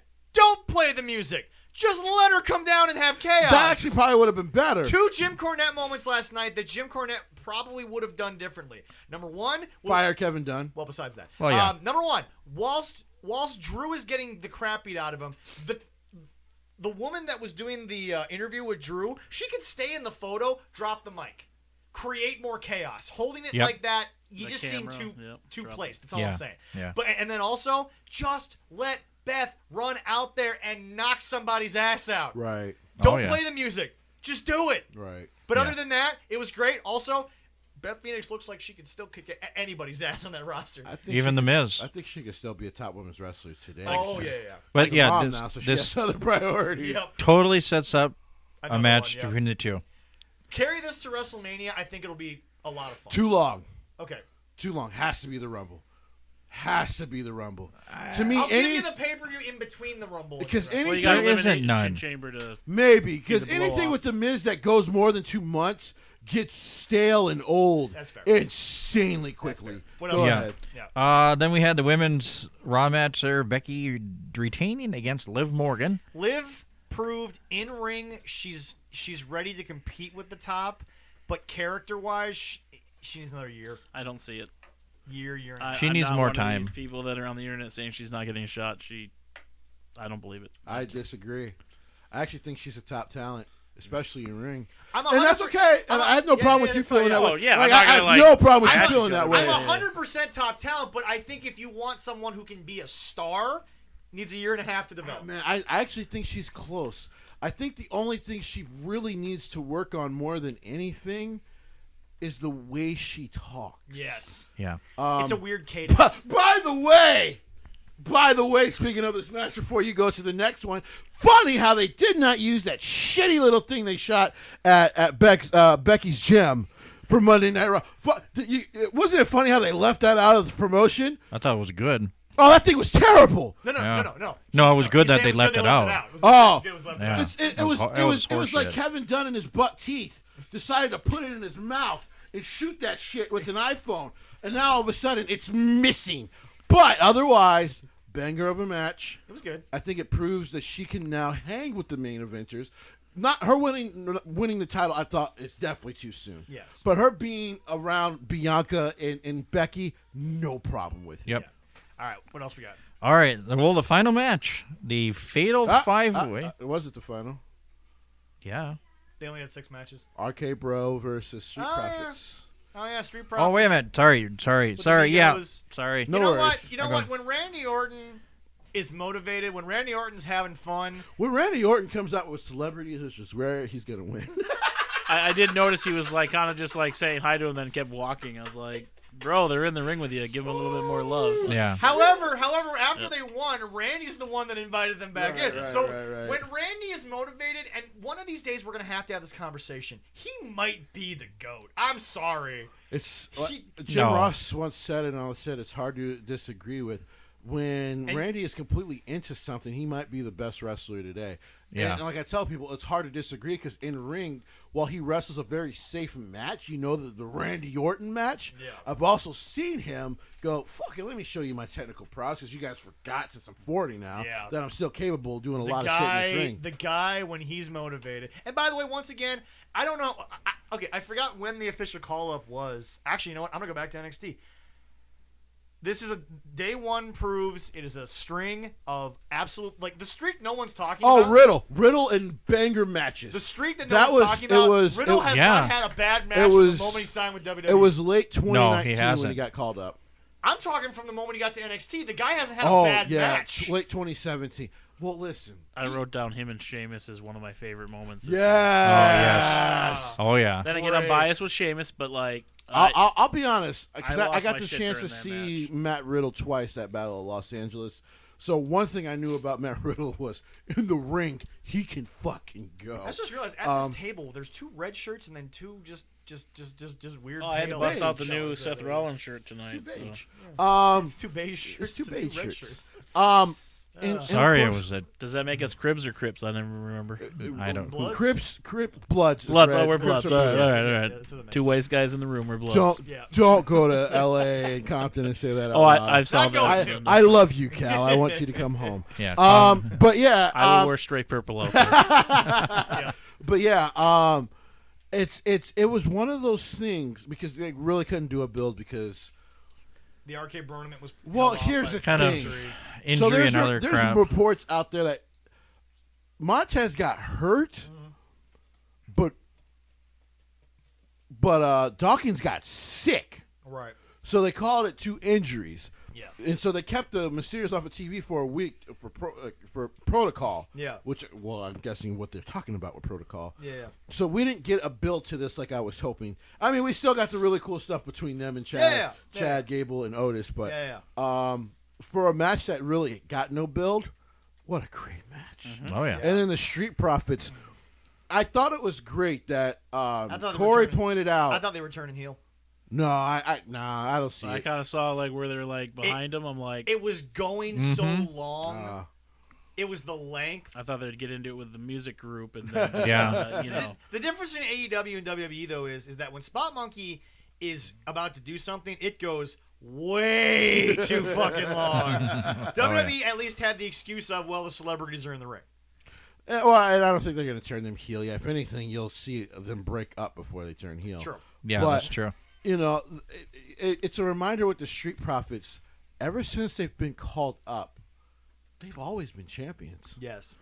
They've always been champions. Yep. So this is the first time, actually, in a while since the Usos, they lost a championship match. Yeah. That's impressive. That's an impressive stat only because that shows they got a lot of faith in these two. Hard to believe that, a young up-and-coming tag team with a lot of prowess who just goes out there and does the right thing. Oh, yeah, FTR, you probably should have just stuck around. There we go, yeah. We've had that conversation a few too many times. Viking Raiders are there still. Yeah. By the way, former Raw Tag Team champions. Yep.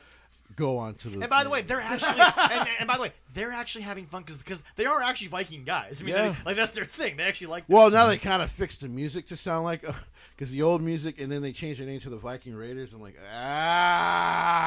damn you, funky love. But now that they changed the music, it fits them a little bit more. All right, and now Leroy, the main event. The main event, the Fatal 5-Way with Brock, Which Seth, should have been a Kevin, Bobby, and to this man. The and visionary Big had a E. vision of one match, not 5. But Brock added in because of the unfortunate Roman Reigns not being there. COVID, you son of a bitch, and everything you did to us. One of the Pat McAfee nevermore. The shortest match of the night. Only 8 minutes and 25 seconds. I think when they cut Shinsuke and Sammy, they probably were like, we're going to give a little more time to other things. It wasn't just Shinsuke. It was the fact that Roman got COVID, and they're like, we can't add any more matches. But the other thing about it is that the other issue that you have Which is probably why Drew and what's the name went so long. If CM Punk has the issue of he's just hanging on too long, the issue is, and they've done very well with Brock since he's been doing this Roman thing, it's not only when he speaks, it's when he's in ring. Get in, get out. Don't have to do a ton of shit because Brock alone is Brock's presence is is the attraction. Get in, get out, and then you're done. And the thing is that again, what is the most protected thing in wrestling? It's ultimately Brock's story of he can do this. So no one. Okay.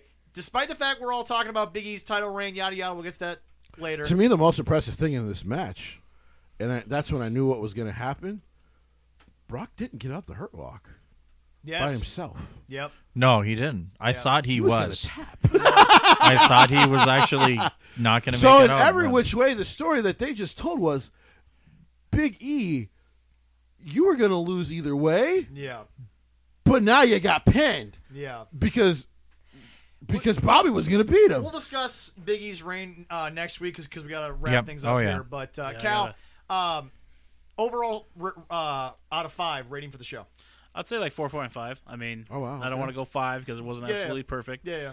But I do love I'm at a 4 too. The way with Roman going out, I think it worked better. Well, they pivoted great. So I'm at a 3.9. I'm definitely excited to see what happens next. Okay. Yeah, I'm at a 3.9 because one, you're wearing a shirt today, Zach. Yeah. Your boy looked bad. This gets frustrating. I know. He's the New York Jets of pro wrestling to me. Because every time I'm like, they believe in him. Yep. Here we go. He's back on TV. He's wrestling main event guy. Yep. Oh, he gets squashed. Yep. That's it. Oh, fucking Brock beats him in fucking 2 minutes of Saudi Good old Arabia. pay-per-view. It's subject to change because that's who we are. Cal, we appreciate it. Any week you want to come on, you are more than life is welcome. definitely slowed down now that the holidays are over. Yeah. And I thank God. hope to have a better driving record. So. All right. We appreciate you Glad you're coming here. on. Terrible things Is there happen. anything you'd like to promote yourself? Any social media stuff that you're working on? Nothing yet, but I do have some things coming for my friends in the Northland, so stay tuned. We'll be happy to do that. Jesse, once again, where are we going to find you? Other than you and me doing our Wrestle Kingdom stuff on YouTube here? Of course, and as it was kind of cool, like 5 random people actually popped onto the Twitch because I tested my Twitch and I was on Twitch again last night. Yep. I will be back on Twitch tomorrow. Fantastic. And then look out for the schedule on Twitch. So Big J Stowe 89, twitch.tv/Big J Stowe 89. And like I said, starting next week, so go and subscribe to the YouTube. Your boy Big J will be putting up a lot of videos on 13 Card Subject to Change, so go check it out. Looking forward to it.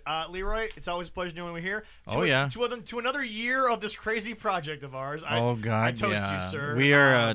We love you all. Like and subscribe on YouTube, iHeartRadio, Spotify. We're in the 80s for episodes. Yes, we are. 100 is coming quick. Coming quick. We love it's going to be before Mania, which is going to be crazy. Yep. We love you guys all. Look to Jesse and I to be talking about Wrestle Kingdom here coming up on our YouTube, because we're going to watch it. We're going to be tired. We may die, but we going to watch. It's going to be 2 nights of greatness. Also be looking for Leroy posting on LinkedIn for future hosts of the show. Yep. Anyway, we love you guys all, and have a wonderful day. Happy New Year. Be safe. Bye-bye.